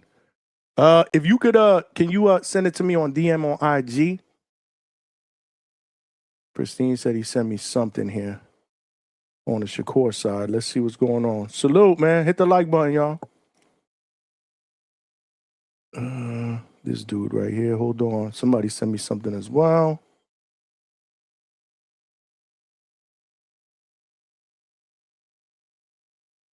I don't know what that is. Stock, what'd you send me? You sent me a video or you sent me a tweet, man? Fight Sport, you still there? Yeah, I'm still here. I was actually just looking in the comments. People are shout out to I forget who. Kenyo talking about how Shakur has showed interest in fighting O'Shaquie Foster. Like, this is what I'm talking about with Shakur.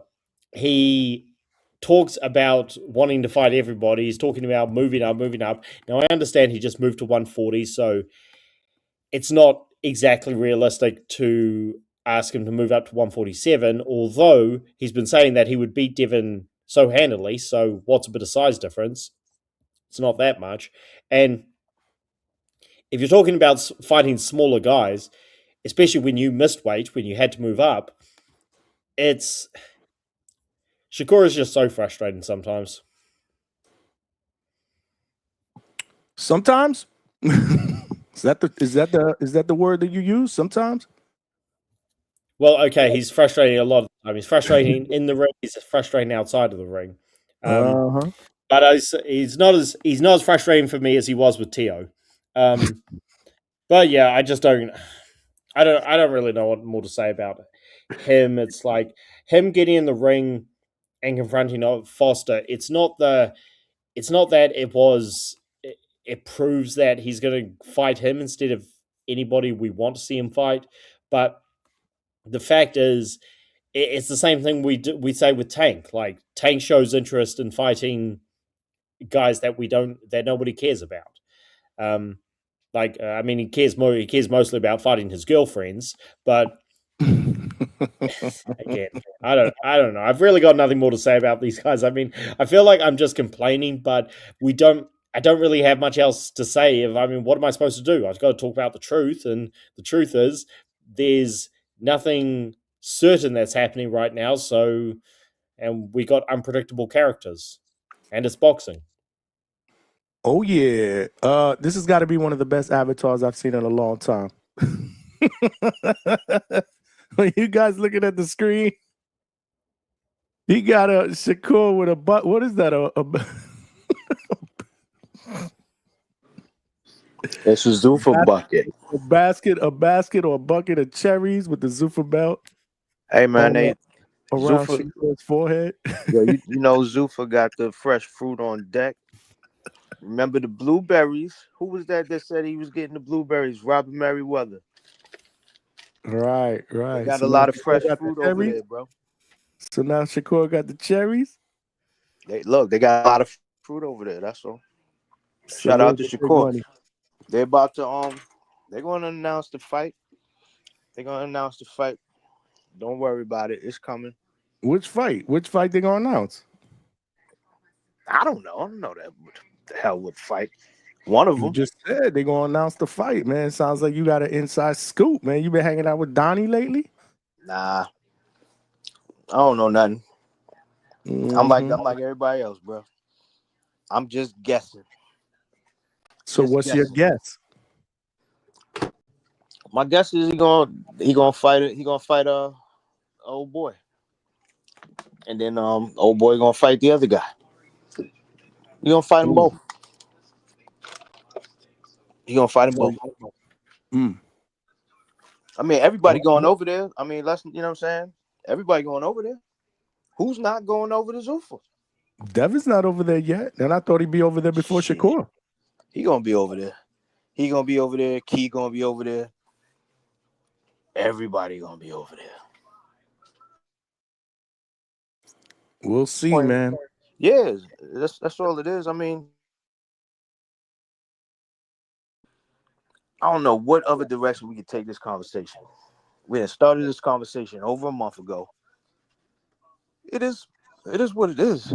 Until we get something more than the Shakur announcement. Shakur was gracious enough to jump out there and let us know he's on Zuffa. He did his little press run, his press tour. That's dope. Now we just need to hear from everybody else. Then we could kind of further the conversation. Right now, all we doing is the same thing we've been doing. I don't know. It gets a little tiring because it's like, all right, man, what do you think? Oh, I think he might do this too. What do you think? Oh, I think he might do this too. Like, I need to hear something, bro. I need some more. Yeah, news. no, same here. Listen, man, I share your frustrations, man, as a boxing fan. I just thought, maybe we could come out here and kind of do our share to speak shit into existence, man. Get shit moving. Nah, that ain't gonna work. I mean, I feel you though, but it ain't gonna work. Us just running our miles about the shit and hoping that, man, they I put it like this: whatever business is at play is already, you know what I'm saying? Like that's already done. I think it's more about just how the rollout is gonna happen and when and who's gonna say what on what platform and this and that. Because Shakur had a pretty good rollout. Like you saw all the different places he's been since they announced this, photo shoots, all that shit. Yeah. He's on his celebrity tour, man. Even a 2-3 minute clip on ESPN. Yeah, in the middle of the week. That shit was crazy. With no boxing going on that weekend, especially no big name boxing that weekend. Shakur right now, he feeling himself, man. He a celebrity right now, man. He a top dog. He the face of Zuffa, man. Look, we appreciate all of these guys that's especially these guys that's at that level. And just the fact that a lot of these dudes been grinding for years, man, and haven't had these major paydays. So the fact that Zuffa just on one level, the fact that Zuffa's handing out these great paydays. I mean, everybody that we've ever heard speak on the kind of money that they've made signing a Zuffa contract has spoken about it as if it was like, wow, they got blessed. So for that perspective, I'm happy for all of these young brothers because apparently there's enough for everybody to eat. You know what I'm saying? Everybody's been able to eat. Nobody has to feel like, they gotta cut nobody's throat or they gotta figure out some other weird way to go about it. Everybody getting paid. So with that being said, I'm hoping that we get these fucking fights. Shit, you and Because me the money both, ain't man. an issue. You and me both, but can we agree that definitely Dev will fight one of these two? Can you at least agree to that? Or at least are you optimistic for that? He fighting them both. That's not, you know what I mean. But so he's definitely fighting one, and then he's fighting the other after that. Is what you're saying? I mean, I'm gonna stick with what I said a month ago. I think he fighting Key next sometime this year, and then Shakur sometime next year. That's the way I was looking at it from before. Because I think he keeps the belt. I think he stays on track with trying to be undisputed. Obviously, you're going to do the side mission of fighting Shakur Stevenson because that's a huge fight. That's a huge fight for the culture. That's a huge fight for your pocket. That's a huge fight for the legacy. So you still take that fight, even if that fight is not for a belt. You know, but you do you do this fight with Keyshawn. You maintain your belt. Now you move on to unify. Who else is so you got Ryan? He ain't gonna unify with next because Oscar gonna keep him away. Rolly and Tio, we got to figure out. Well, no, we ain't even got to figure that shit out because we already know that Rolly gonna give the belt to Tio, and I'm just looking at that crumb that he dropped when he did one of them little interviews after that first presser. Where he's like, yo, who better than, if I had to lose, who better than to Tio? So he on some I'm gonna give up the belt shit. Or at least that's how he sound. And then what else is there? So we just went WBO, WBC, WBA to the IBF. Who got the IBF? The IBF is Liam Powell. Okay, so Liam Powell got the IBF, but he got a fight coming up, right? Liam Powell? I don't know. I don't know if I saw a fight announcement for him. Am I tripping? Nah, he just won. Didn't he just win? What was it, a month ago? Was it a month ago? So he already had. Yeah. All right, so he had a fight. He just beat Hey, what's real his name? quick. Hey, IBF. at Pristine. And yo, hold on a second. You got to promise me, man, you ain't gonna wild out and you're gonna be respectful. Yeah, for sure. I got to throw that out there because the last time was pretty crazy. And you know you my guy. And I heard Kenyo tripping on. So what was going on, Kenyo? Why you was tripping on the people, man? Who you tripping on? When that tripping day? on somebody. I heard the clip from the show. Yeah, bro. It just be getting me caught up with the whole. It's the glazing of Shakur, and I'm like, all he's turned into is the guy that y'all hated this whole time, Tank. That's what's driving me crazy. Yo, shout out to my guy Pristine. He in the chat. What up, Pristine? Yo, you gotta be careful with Pristine. He's active in the chat, and that's what Kenny wants to go back and forth with him. But don't do that shit while you're on the panel, man. Do that shit in the chat, man. Hey, Kenyo, you gotta be careful. That dude, his wordplay is untouchable. You gotta be careful, bro. Nah, man. I'll show him the gracefulness. I'm actually nice with it. I'll be cooking Pristine across all these YouTube channels, man. He ain't seen me once. Oh man, yeah, you just don't know, bro. That's my guy. That dude is the wordplay is it different. Just gets me caught up because what gets me caught up with me and Pristine, me and him always go at it. But I wasn't I didn't call in to talk about that. I just called in because I believe that Devin Haney is gonna take the Keyshawn fight. Wait for it to go to purse bid so he can get that 75%.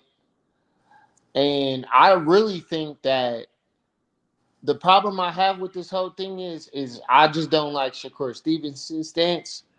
Because it's like, bro, you have a knack of just capping every time you agree to make a fight with one of these elite black fighters.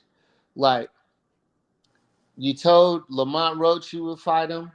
That fight hasn't came to fruition. You told Devin Haney you would fight him. That fight hasn't came to fruition. You told O'Shaquie Foster you would fight him. That fight hasn't came to fruition. You're buddy with Richardson Hitchens. You're buddy with Keyshawn Davis. So I'm just wondering, like, at what point are we ever going to get to a point where Shakur actually ever fights anybody? The time is now. I was about to say the time is now. It's now or never, baby. It's not like Yeah, it ain't like before where you could feel, like, I get where you coming from. Although to a degree, bro, I personally gotta say we gotta learn how to just enjoy what's going on, even if we feel like it's bullshit, right? Because that's part of the entertainment value, as opposed to feeling like a dude that's part of the camp or somebody that he should be fighting. Like if I was in the camp of like Devin Haney, yeah, I might even have that kind of feeling like, yo, this dude be playing games. But I'm not, right? I'm just watching this shit. And I appreciate the entertainment of why this dude is trying to get him to jump through hoops. I could appreciate the entertainment of it without getting so caught up. You know what I'm saying? Like I'm not gonna let my Yeah, feelings get caught up in I'm the cool with shit. that too. Big money. It's not that. It's the fact that we hated, like not we as in me, but as a community, Mm-hmm. as the hangout spot, we was hating on Tank for trying to put people on rehydration clauses or weight clauses and stuff like that. And then Shakur comes out a couple years later, and because people believe he's such an elite boxer, they're not holding it to the same standard that they did with Tank. I mean, Well, I think I get where you coming from because I know some people do holler at Tank about that kind of shit. At the time when Tank was doing Shakur that, himself did. I feel you. At the time when Tank did that shit, I felt like, yo, he the one. He get to call the shot. You know what I'm saying? And I noticed that a lot of other boxers, when they get in that position, they go and make them same type of calls where they call shots and they say this is how I want shit to roll. I mean, look, we're going through what we're going through right now because Shakur said he calling the shot. He's saying this is what I want. So we wouldn't even be dealing with all this right now. So the reality is Tank got to talk his shit, Shakur talking his shit. We gonna see how all the shit play out. It's You know what not I'm gonna play saying? out at all, man. This is what we're doing right now. You know what I'm saying? We do make believe boxing tonight, B. And it's not a shot at the show. I'm saying make believe boxing. It's a shot at the current state of boxing. Here we are. And then make believe boxing fights that are not gonna happen. Twitter fights. Tank hasn't fought in 3 years already. Shakur Stevenson holding up the division. Devin Haney and he's having a triangle with him and Keyshawn Davis and Shakur Stevenson and what's the other guy he's rumored to fight? Devontae Davis. I mean, here we are, man. Make believe boxing. This is what it's come down to. You know what I'm saying? Make believe boxing. This is what we're talking about when we actually got hood nigga boxing between Gordo and Rolly Romero. But that's not enough. We still need more boxing. You know what I mean? It's disgusting. I wish I had a time machine and I wish I would bring back certain people. What happened to his phone? Lo, you so smooth. the boxing Lo gods is don't so got him. smooth. He circled it around and brought it back to T.O. I don't know how he did that, but he is so smooth with it. That's what he do. That's a gift from God, man. That's a gift from God, low God. It's a gift from God. The truth is this, bro. And I don't even want to talk about that fight because I spoke about that fight enough. You're welcome, sir. Like I said before, Tio and Rolly are giving us what Two Tone says, hood nigga boxing, or two urban guys getting in there, they prime. Two of the Seven Kings, they made the fight without any gossip, without any Twitter wars, without any rumors, speculations. The fight is happening. We don't have a card yet. And like I said, we're still talking about Shakur Stevenson, who hasn't fought since February. He's not going to fight Richardson Hitchens. He's part of the Avengers. He's not fighting Keyshawn Davis. He's part of the Avengers. He's not fighting Antoine Russell. They're trying to recruit him to the Avengers. It's nasty out here, Hey, bro. Lo, don't forget about Lamont Roach. They trying to recruit him too. Lamont Roach, another one. You know what I'm saying? And then they flirting with Raul Valenzuela. We don't want to see that. Of course, he's not fighting any of these guys because more than likely he might be fighting Dev, bro. No, that's not gonna happen, Johnny. Stop. Why can't that not happen? I appreciate your optimism, Johnny, and it's possible. Don't get me wrong, because the guy signed possible. He signed to Zuffa and Devin signed to Zuffa, but I'm tired of is it gonna happen with the weight clause? I'm tired of it, bro. It's really tiring. I gotta go home and put on old boxing on YouTube or bring up thought-provoking questions. I wish I could come up with a good question right now to keep us talking about real boxing that's interesting instead of these guys that are not fighting each other is ridiculous, bro. It really is, man. It's to the point where we might as well start talking about Clarissa Shields, and even that's burnt out already too. You know what I'm saying? This ain't It's two-tone. burnt out. I'm not doing that over here, man. No, we're not doing that. I'm trolling right now, I'm but not interested. everything Shout just out to burnt Tone, out, but bro. yeah, we Word, don't do shout that out to here, man. Tone, man. That's Tone's Hopefully, lane, bro. hopefully we get the Ennis fight with Virgil or something like that. But you know, right now we don't really got nothing to talk about with boxing, man. Nothing going on right now, man.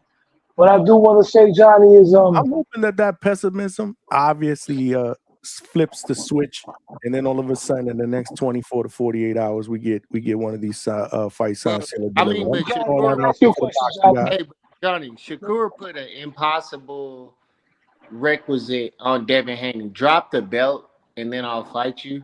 Like, that's an impossible requisite. Why would I drop my 147-pound championship to fight you at 144?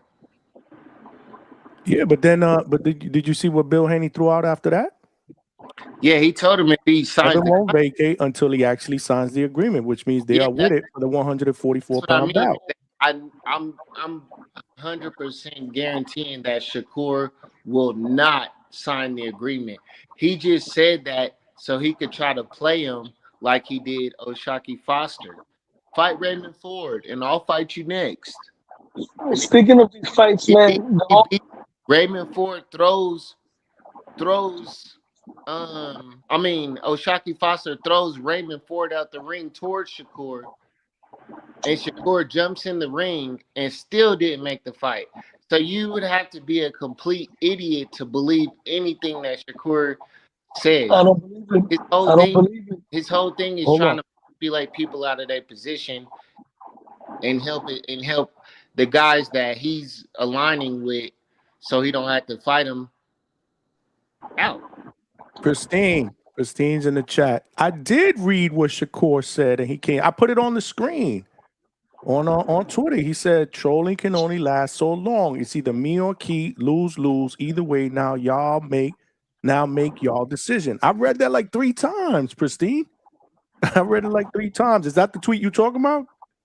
That's the one I said. This is what I'm talking about. That's what I'm saying. I think we are closer than we've ever been, man, to either one of these fights. We're gonna get one of these fights. It's just a matter of which one. Johnny, but what I'm saying is isn't it ironic? Okay, so I'm gonna move on after this. I'm gonna just keep it on the topic of Keyshawn and Devin, but I just gotta hit Shakur one more time. So Devin offers him the fight 75-25, which is what he took to fight Kambosos. Shakur declines it. Then we're gonna go here. Tank offers him the fight, but then he wants a multiple fight contract when he didn't have no buzz at the time. He wasn't who he is today. So then we go that route.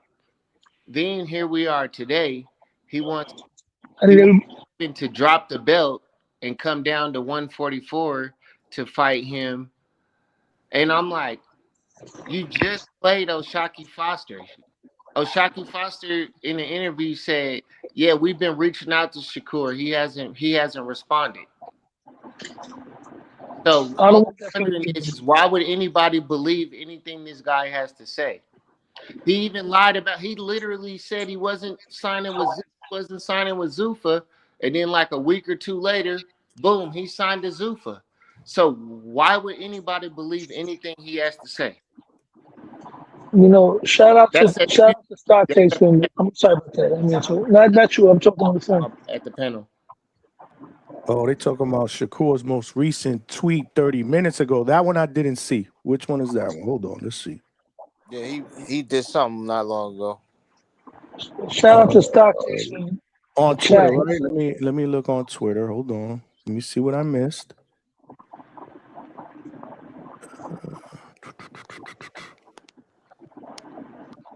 Which one is this one? 37 minutes ago? Hold on, let me put it on the screen. Pristine, all of y'all that are saying that I'm not reading certain tweets is because I don't have them. Send them to me. Again, I started the show an hour and 40 minutes ago. I haven't checked anything on Twitter. He said it's in my DMs. Is it this one, the one you talking about? Man, I was minding my business when y'all start mentioning my name, trying to get buzzed, talking about that fake list y'all made up. Now I answered ring, Billy. Is that the one you talking about? Where'd you send them at? You send them on IG? Lord have mercy. I got it. Yeah, y'all can talk. Well, I Yeah, find Johnny, like I was saying, to elaborate on what Stock said in the chat, I'll be in the chat. He's right, man. You know, this is Teo's fault. He ruined everything by losing, by throwing that fight against Shakur Stevenson or allowing himself to get into his head. Because boxing would have been in a better place. And I'm not saying this because he's my favorite fighter. I'm saying it because it's true. Had Teo won, boxing would have been shooken up right now. He would have been the poster boy for redemption in boxing. And he would have been a top 3 pound for pound. He would have been either fighting Devin Haney without a weight clause, or he would have been, knowing Teo probably would have went on the Slick Black Fighter Tour and went after the homeboy, Keyshawn Davis, Shakur's homie right there. He probably would have done that and then moved up to fight Devin Haney or Ryan Garcia. But no, now we got the nonsense. And you guys, and I'm not saying y'all on the panel, but y'all got what y'all want. This is what boxing wanted. Everybody was sucking this man off. Pause.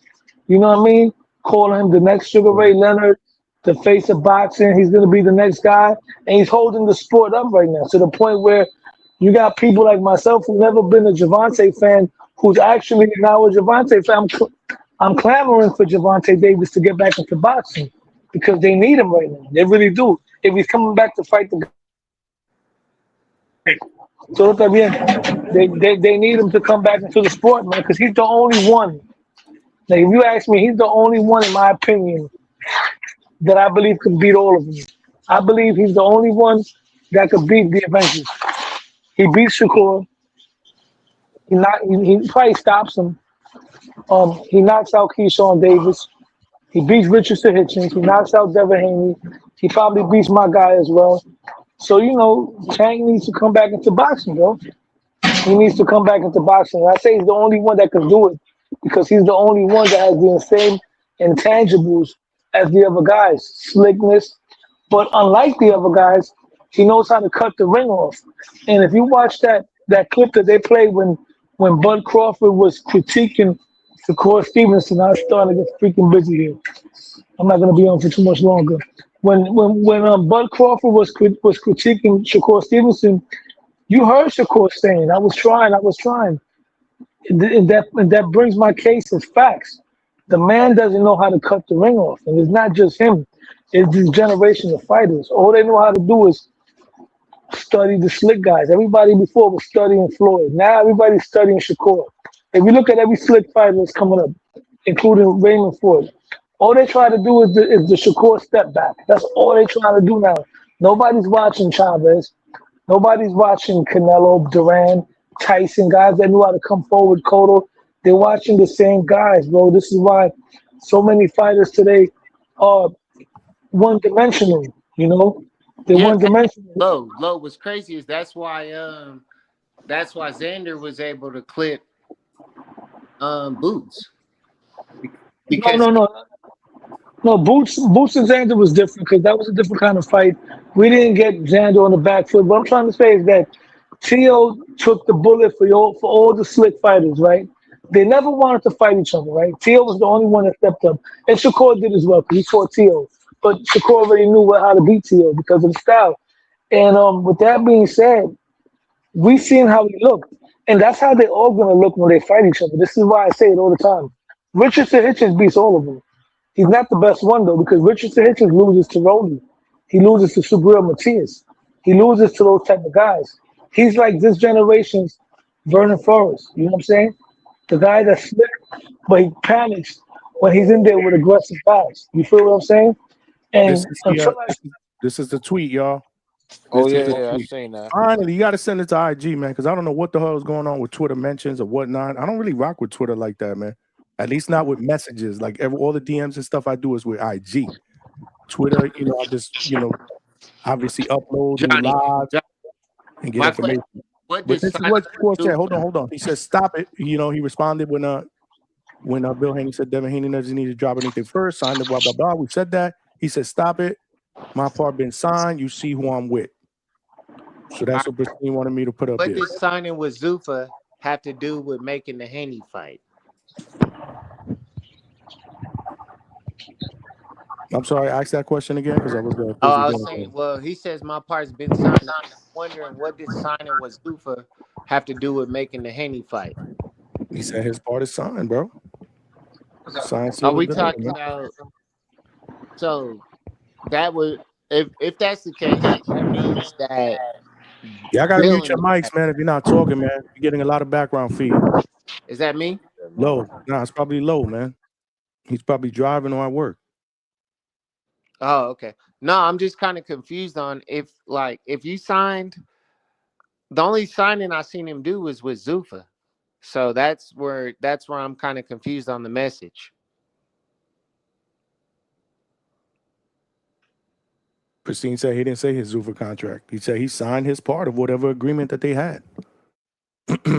That's what he said. So obviously they're talking about the 144-pound bout agreement. He's responding to. But why would you say you see who I'm with? If you're saying you see who I'm with, that means who are you with? You're with Zuffa. So what does that mean if you say you see who I'm with? You could say I signed my part. But when you say you see who I'm with, the only people that we know that you're with is Zuffa. What does you being with somebody have to do with making the fight? That I can't answer, man. Yeah, so obviously it's just like when Ryan did the whole little you guys think I'm on steroids again. It's just you kind of making it confusing by saying you see who I'm with. That to me makes it seem like you're saying I'm with Zuffa. If I could read between the lines, that might mean, hello, weren't you supposed to be with Zuffa as well? Because Devin's been linked to Zuffa for how long? Probably since before we started talking about, well, no. I mean, we've been talking about Shakur being linked to Zuffa for a long time. Same thing with Devin, especially the whole $100 million thing that we all thought was going to be a Zuffa deal. So maybe that's what he's saying. Listen, you see how I'm with. You need to come on. I'll agree with that. That's just me playing hypotheticals again. I'm trying to read between the lines. You see where I'm at? This is supposed to be where you at. What's up? Sign that deal and let's get this shit popping. That's how I'm interpreting this thing. Maybe I'm wrong. All right, but is he still asking him to drop the belt? Because it just doesn't make sense for him to drop the belt. But again, you're talking about Bill Haney that clearly in his tweet doesn't have an issue with dropping the belt unless he signs.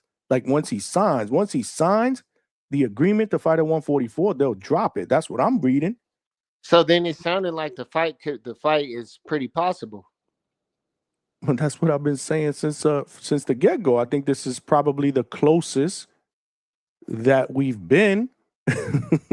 Yeah, if Shakur actually signed, I just can't take his word for it, man. You got to literally see Shakur signing the paperwork for me to believe him.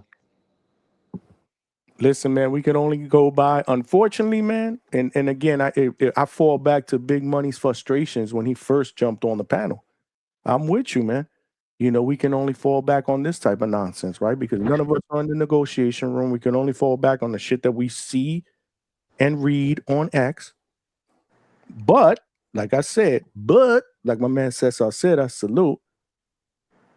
All right, I'm gonna drop one more line, Johnny, and then I'm gonna hop off and I'll just keep watching the show. But my last thing is I remember seeing Shakur Stevenson send a bottle over to Devin Haney saying sign the contract, and then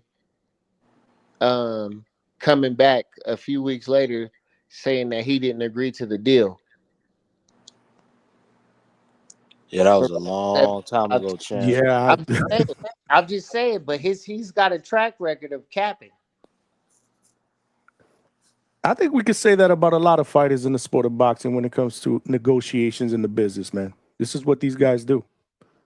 Right. So I don't think you can necessarily single one fighter out for that.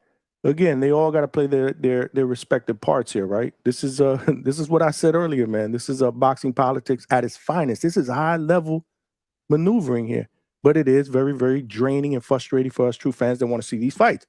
Now, that being said, I know we don't want to talk about fights that haven't happened. I hate doing it. I hate doing it. Y'all know that.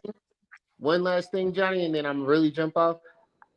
I actually want the Keyshawn fight first because it's like, let's just knock off another Shavenger. We knocked off Raymond Ford already.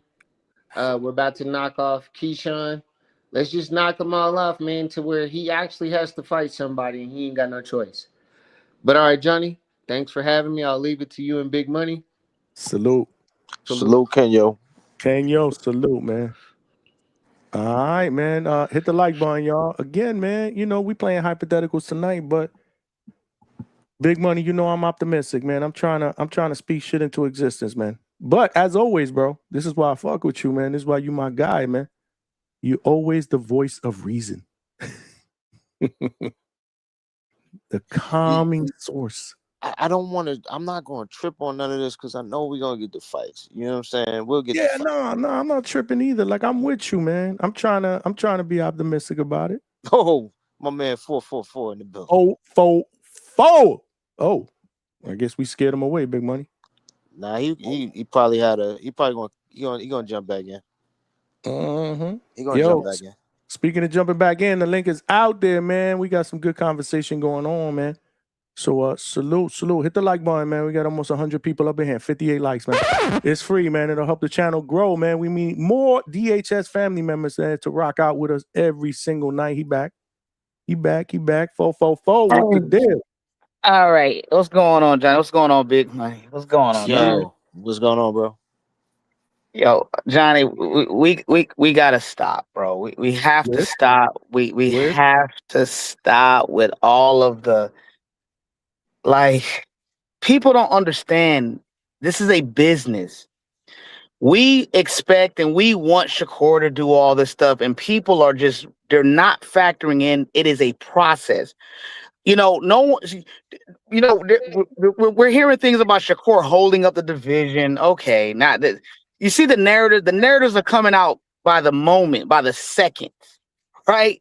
I mean, Devin Haney hasn't fought in how long? I mean, is anyone saying he's holding up a division? No. Since November, the end of November. Yeah, like no, but no one is saying that, right? You know, the reality is this: that the Shavengers. No, what if it's that these fighters just have enough respect for a great talent of Shakur Stevenson?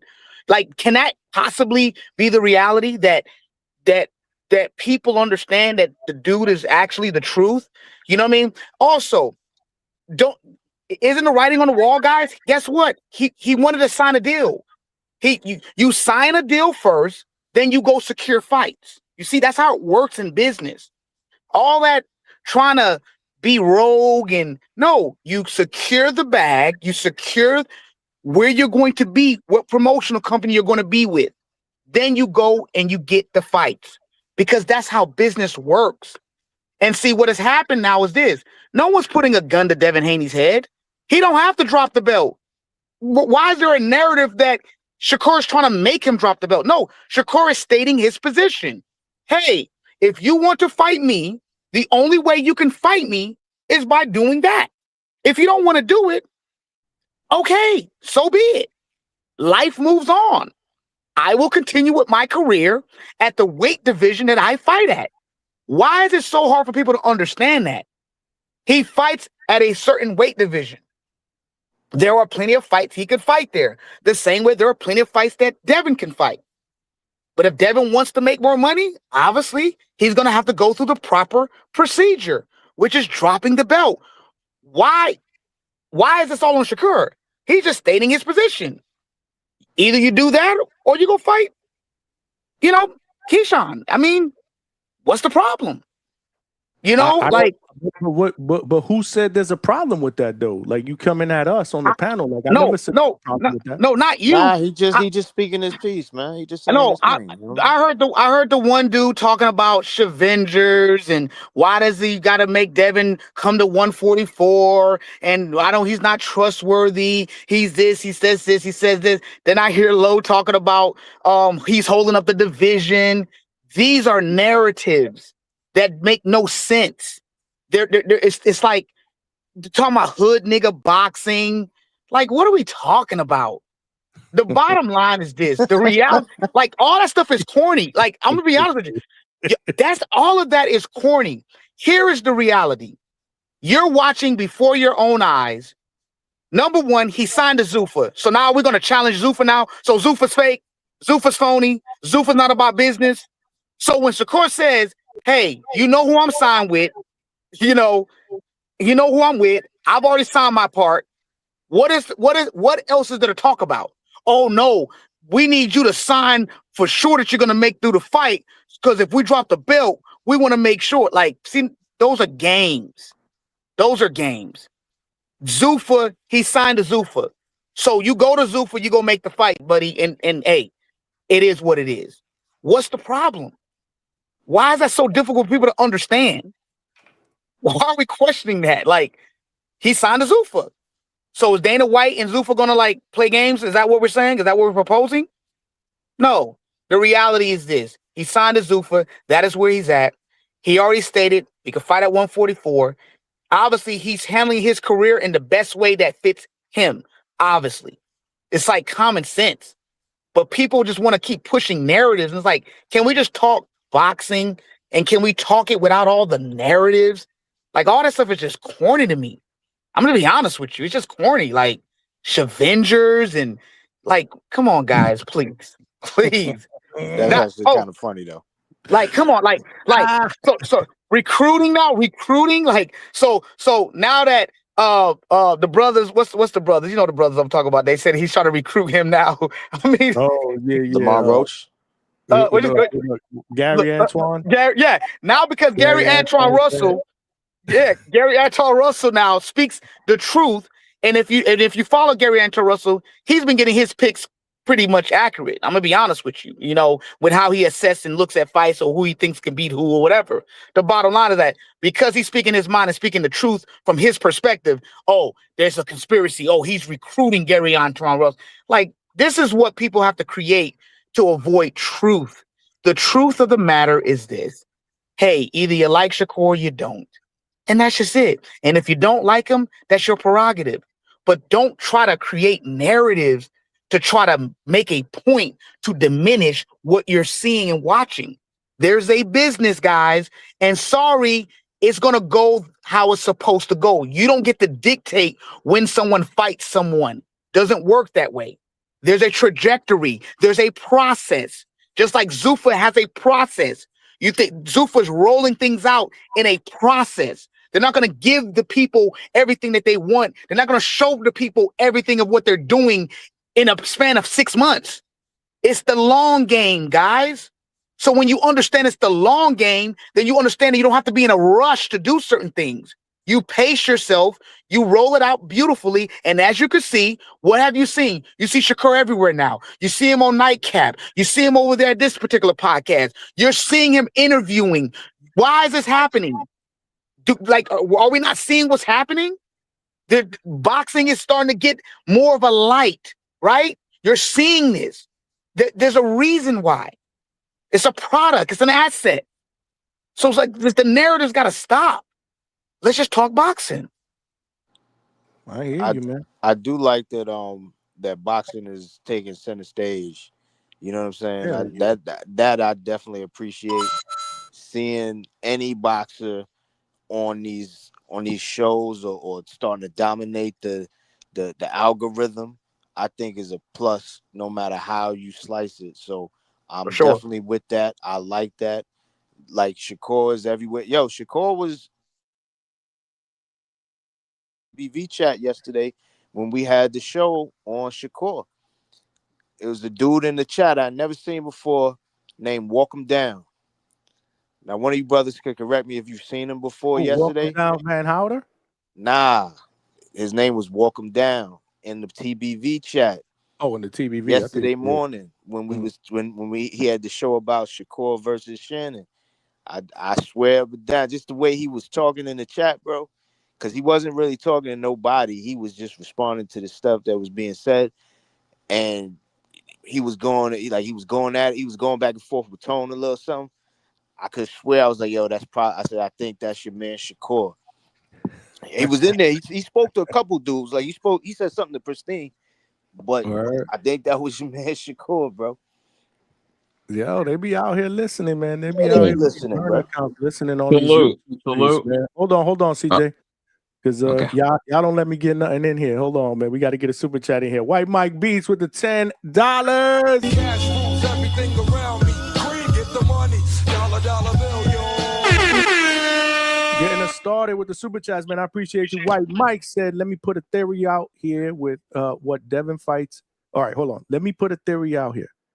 What Devin fights Key, Tio wins. Devin fights Tio, wins. Norman fights Garcia. Then Devin fights either Norman or Garcia for undisputed. That's a lot there. That's a lot there. That's he definitely put too much sauce on it. That's a lot. White Mike. I get it. You're thinking like 5 steps ahead.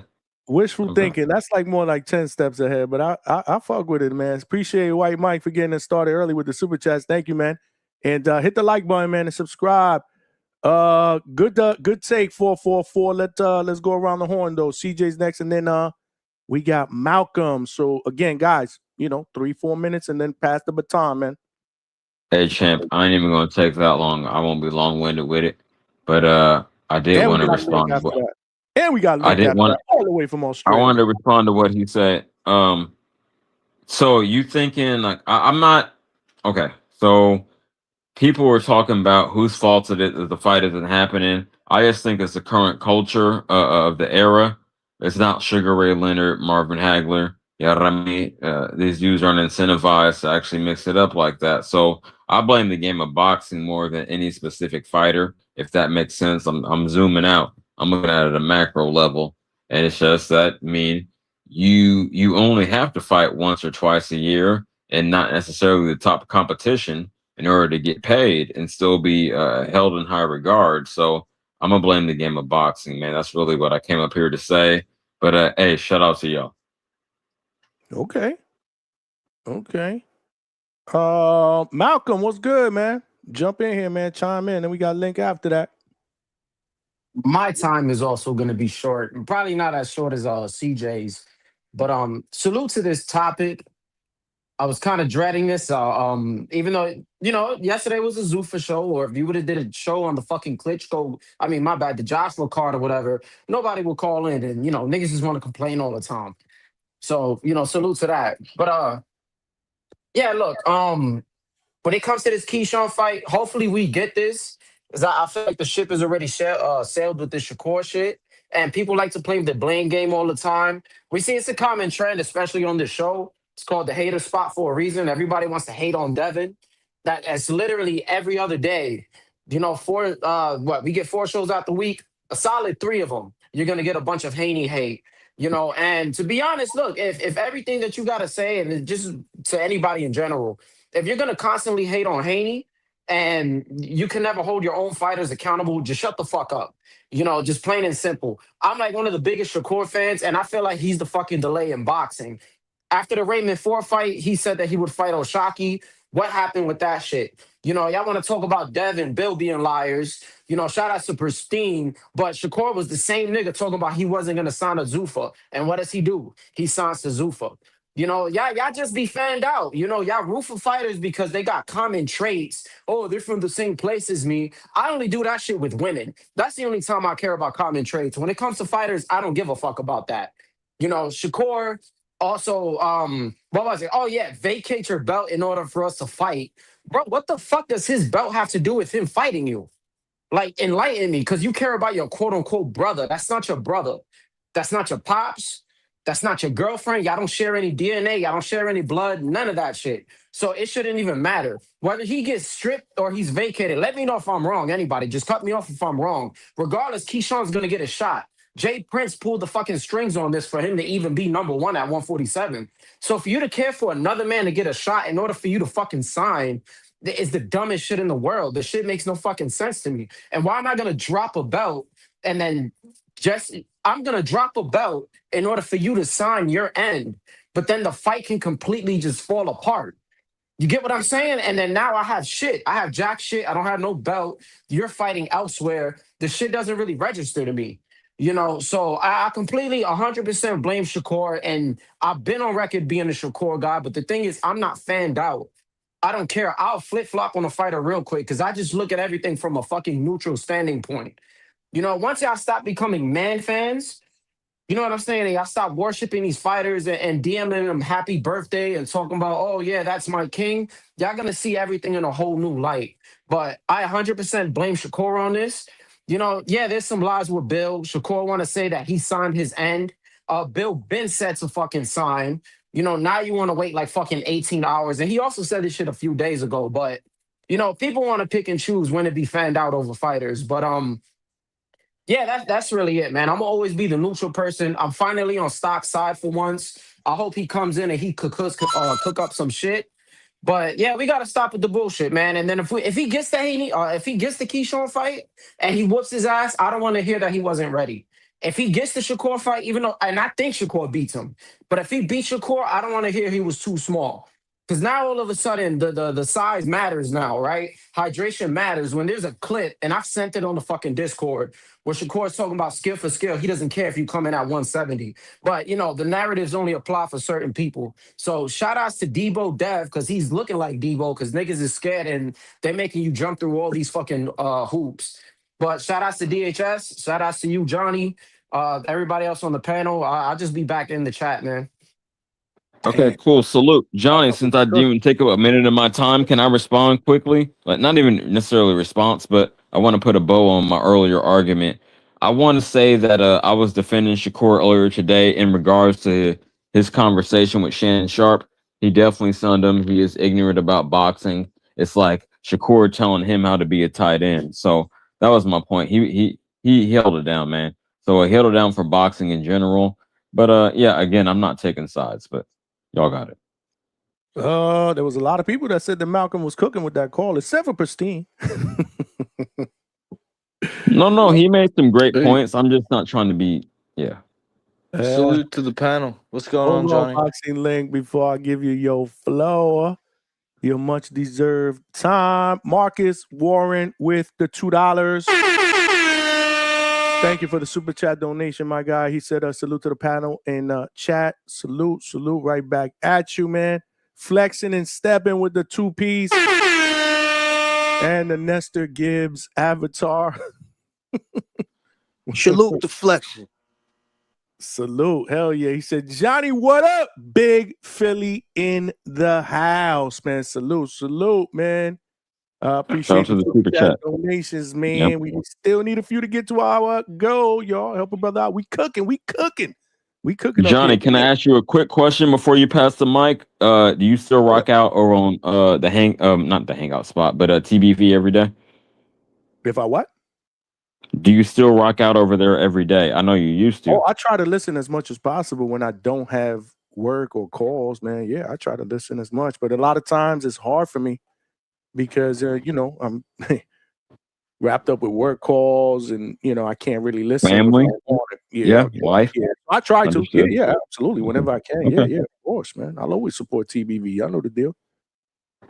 TBV and Familia, man. Salute to Nestor Gibbs, man, and salute to Border Wars, man.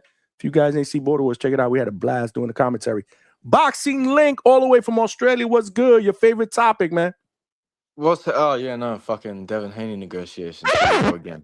So to me it comes down once again to the bullshit of boxing. Like, the more I go into to all these negotiation situations throughout the fucking eras, it always comes down to fucking money. And another key thing is people writing checks with their mouth that they can't fucking cash when it comes to the negotiation table. It reminds me of a situation with Triple G about 10 years ago where his camp was coming out saying, oh, we'll cut to 154, we'll go up to 168, we want all the smoke. And then when Erislandy Lara and Andre Ward chirped up, the camp went a little bit more quiet and they wanted to commit to that 160 run. And so it's like, why are we taking the statements of these boxers so seriously? Because it's like, we look at the shit that these boxers be saying and we try and hold them 100% to that. And it's like, these motherfuckers get hit for a living. They probably ain't remember what they said 10 minutes ago. You know what I'm saying? So it's like, to me, it just comes across as like, these boxers, they make it so easy to stir narratives up against them. And so no wonder we've got so much back and forth. Another one, fucking 2018, when the Anthony Joshua versus Deontay Wilder negotiations were happening. AJ was like, oh, 50 million, I want 50 million to fight Wilder. And then when Wilder's camp was like, okay, we offered him 50 million, we said no, it made it look like AJ ducked. And it's like, well, of course AJ's camp turned it down, because why the fuck would they bring their English A side over to the US? But it's because AJ's dumbass writing checks he couldn't cash, saying 50 million, putting the ball in the US court so they can put whatever they want onto the contract. And Shakur's just doing the same shit. He's writing checks that he can't cash. He's just out here saying shit. He's trying to look all macho. He's trying to I'll fight everyone, all that sort of shit. And it backfires when people are trying to hold him to accountable. So it's like, let's just calm the fuck down. Let's see how the negotiations play out. Stop trying to build up all this bullshit. And yeah, just see how it plays out. Because it's like we're just getting all angry and fucking ripping each other's heads off over shit that probably won't happen to begin with. You know what I'm saying? Yep. No, I do for you, champ. And can I ask you a question? Yeah. So you blame Deontay Wilder and his team, not necessarily him, but his team more for the fight not happening, because that was very disappointing. So I'm just wondering where you No, place the blame. I as I was saying, I bring that down to AJ writing checks that he couldn't cash and like an idiot trying to put the ball in the US court when it should have been his camp making the offer. And then of course it fucking falls apart because you've got PBC who's having bad negotiation reputation with all the other promotions at the time, and Eddie Hearn's Matchroom that was never gonna fucking let AJ be B-side for anything.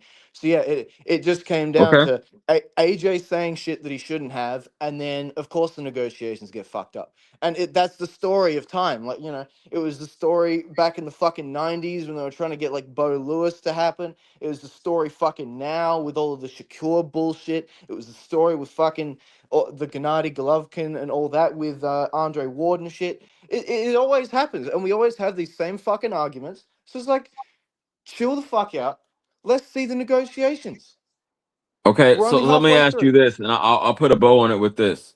Are you good? I know you're from overseas, clearly by your accent, but are you willing to adopt my American? I'm from California, right? I'm from East Oakland.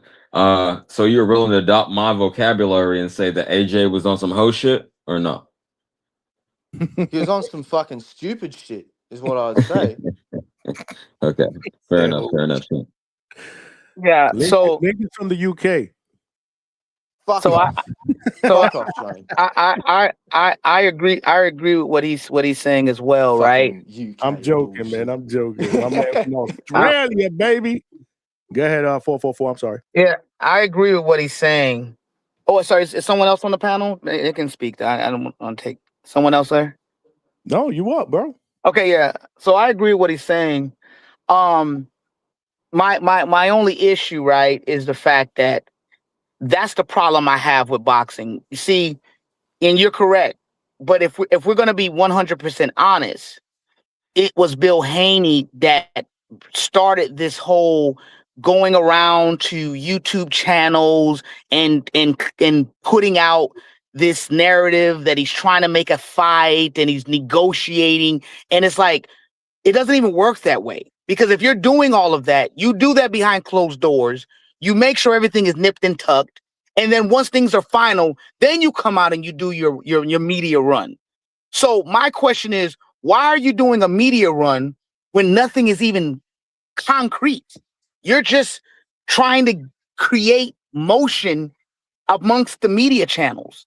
And that's just what I see. And so, of course, Shakur being stupid, like the brother's saying things, whether they're true or not, obviously it feeds and it fuels the narratives that we have. You know what I mean? But no one looks at the other parts. That's all I'm saying. They're only focused on him rather than what actually kind of caused all of this motion. Because there was a point where you weren't hearing Shakur's name, and that's just what it was.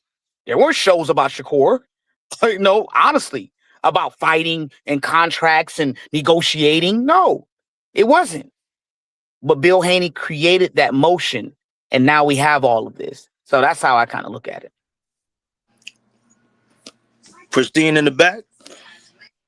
No. He was asking for the link, but I don't see him in the background. Do you have the right link, Pristine? Let me throw it back out there one more time. Was I the only one not able to hear 444 at all during that? Yeah, because we heard Oh, no, I heard him. Anybody else did not hear 444? All right, I might tap out and then tap back in a little bit later. I think I got some audio issues. Okay. Yeah. I heard him. Yeah, we all heard him. Yeah, he was clear. Yeah, very, very clear. Hit the like button, y'all. I just threw the link out there again. If I think Pristine wants to jump on here. Damn, I don't remember the last time we had Pristine on the panel. I think it was during a live fight chat. Nah, he was at one of the fights that we were doing the chat for. Yes. And when he came out of the fight, he was in the car driving back home, and he was giving us the rundown. Shout out to Pristine, man, because he could have just been like, "Yo, I'm gonna chill out. I'm tired. I just finished getting out of this fight."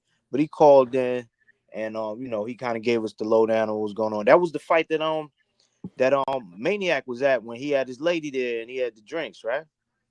What was that? T.O. Shakur? Yeah, that was T.O. Shakur. That was T.O. Right. Shakur. That had to have been T.O. Shakur. When he Yep. come up, he got to tell us. I think that's what it was, though. And Johnny, can I ask you a question, Johnny? Absolutely, bro. In order for Devin Haney to fight Shakur Stevenson at 144, will the sanctioning body allow him to do that, sir? Being that there's a mandatory call that he's inactive, there's a mandatory call. I mean, Keyshawn Davis, he has a certain amount of days to, he has a certain amount of days to do what? What happens in those certain amount of days, Big Money, jump in on that. Jump in on that, Big Money.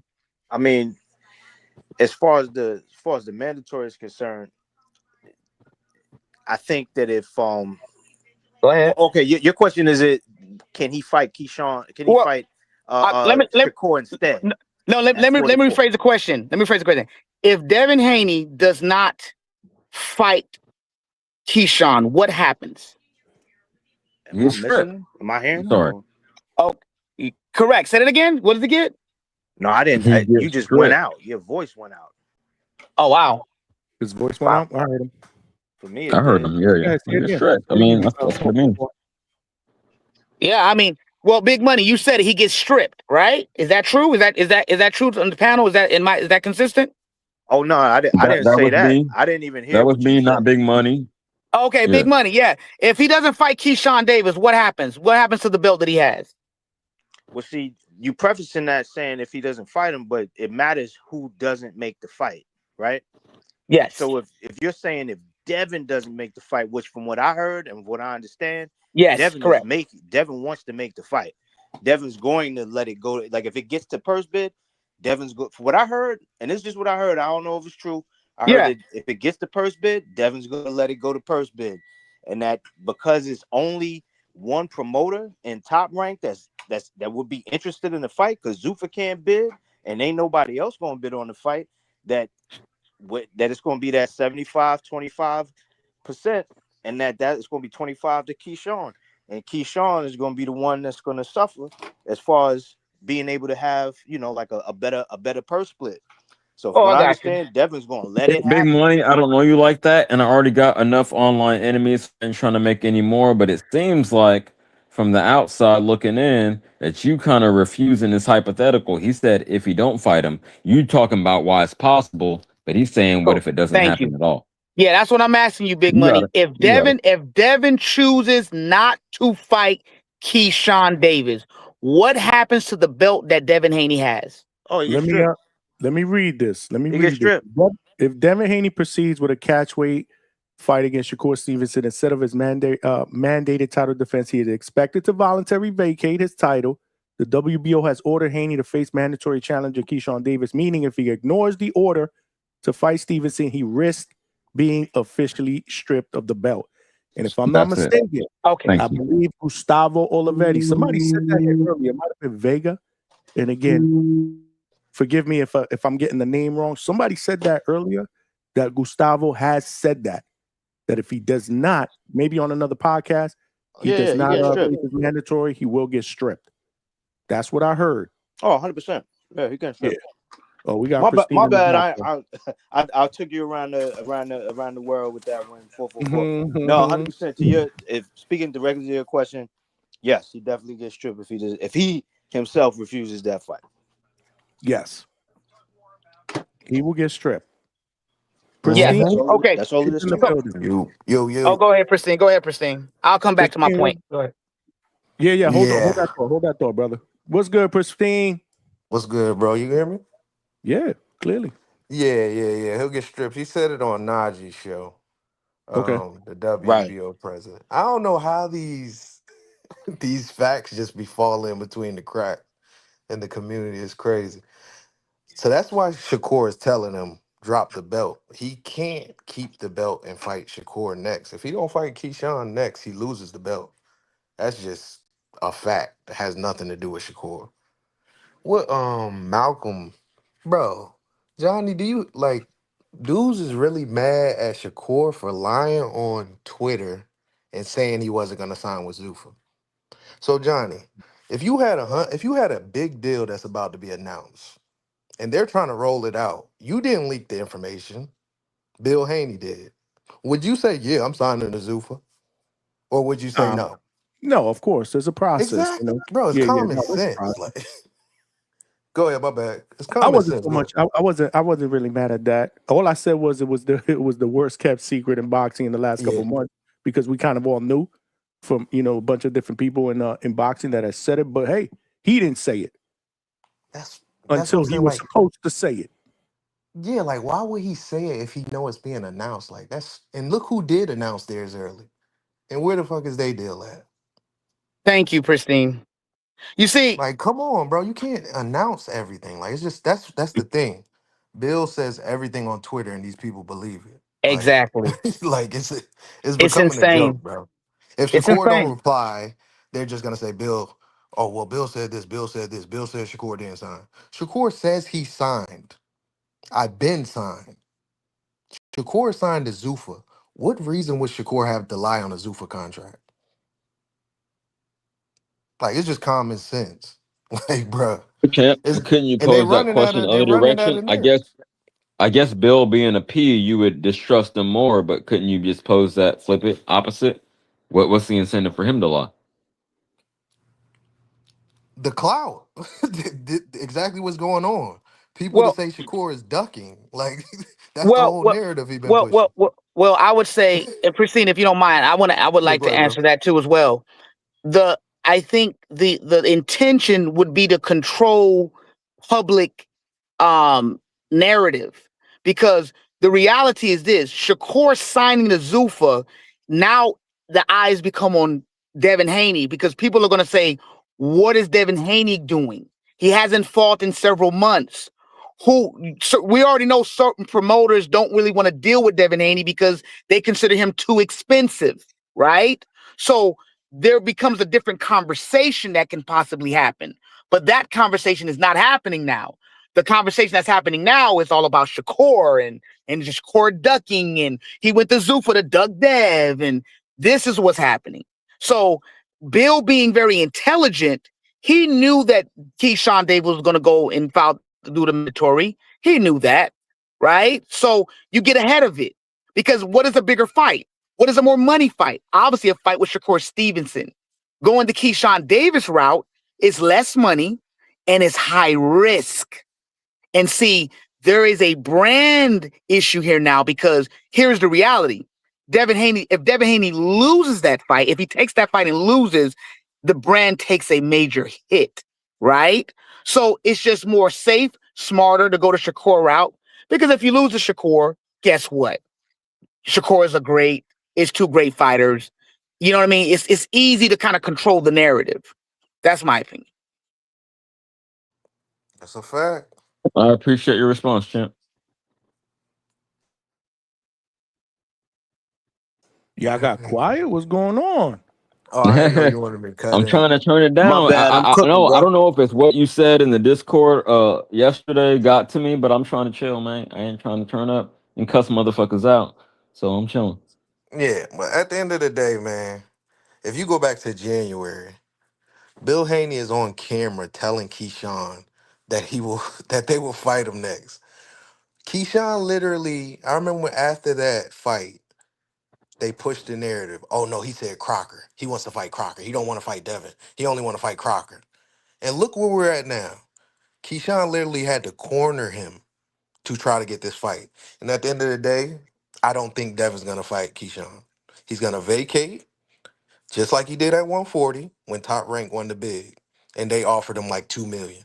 He's not gonna take the Okay, fight. okay. Now I got something to say. I think he is very willing to fight Keyshawn. That's a great stylistic matchup, actually, and I can't call it off rip. But I'm gonna say that I would slightly favor Devin, maybe like a 55-45. But I gotta respect what Keyshawn brings to the table. But I say that to say this: he will engage. That is Keyshawn, and he will give Haney an opportunity to counter him and use his boxer style. It's a pure boxer versus a boxer puncher, and I would favor Devin in that fight. But yeah, Yeah. that's my I'm initial not even thoughts. mad at people saying Devin because Devin got the experience. I'm from Norfolk, Virginia, so I rep Key. Like that's the home Yeah. team. But No, at the and I'm end of from the the day, Bay, like, so dude, maybe that has at something to the do end with of the it. day, but I do try y'all not to be see? biased, but yeah. Oh, okay, well, but do y'all see the narratives? That's what I'm saying. Like after Keyshawn, you remember Bill was on camera saying they would fight Keyshawn next Correct. after he stops Ortiz. Then he Correct. stopped Ortiz. He Yep. called out Devin. He mentioned Crocker. Just because you mention somebody else don't mean that's the only person you want to fight. Like that's just Thank common you. sense. That is So correct. he Common mentioned sense. Crocker. So they pushed the narrative. Oh, he only wants Crocker. He ain't think about us. We wanted to fight him. He ain't want to fight us. They pushed that narrative. It landed. And look where we're at. What, 6 months later, 7 months later, Devin still hasn't fought. Keyshawn fought twice this year. Oh, And now you had to oh, trap him into a mandatory Pri- just Pri- to get Pri- him to fight. Christine, Like, you're forgetting the other narrative that after he called out Crocker, he mentioned Crocker. mhm. They also said that Keyshawn is not serious about fighting Dev because he hadn't even called. I think they mentioned that he didn't call for the They pulled the mandatory or the whole W. interview. They pulled that whole Yeah, interview. Like, oh, you yeah. remember he said he said he didn't want to fight Dev. He was just joking. Bruh, Keyshawn is ready to fight Devin. I So hope it happens. yeah. I would rather him, and I'm a Shakur fan. Y'all know that's my favorite fighter, and I want to see them two fight. But if he fights Keyshawn, we might not get the Shakur fight. Keyshawn is gonna stop Devin, bro. Whoa. Stop it. 1,000 Stop it. I'll Dang. say it and I'll double down. I'll double down on that. Here is the harsh reality. I get it, guys. I'm glad you guys are back in the Devin Haney business after the Norman fight, cool beans. But unfortunately, that was Norman. That's not Keyshawn. And Keyshawn is a different fighter. He's a silver medalist. He understands range. He is a boxer puncher. You're not gonna bully him. You're not gonna do all that. He's too smart for you to think that you're gonna do anything like that. Devin, Olympian. yeah. Like, See, come on. people want to discount that he's an Olympian, and I don't discount that.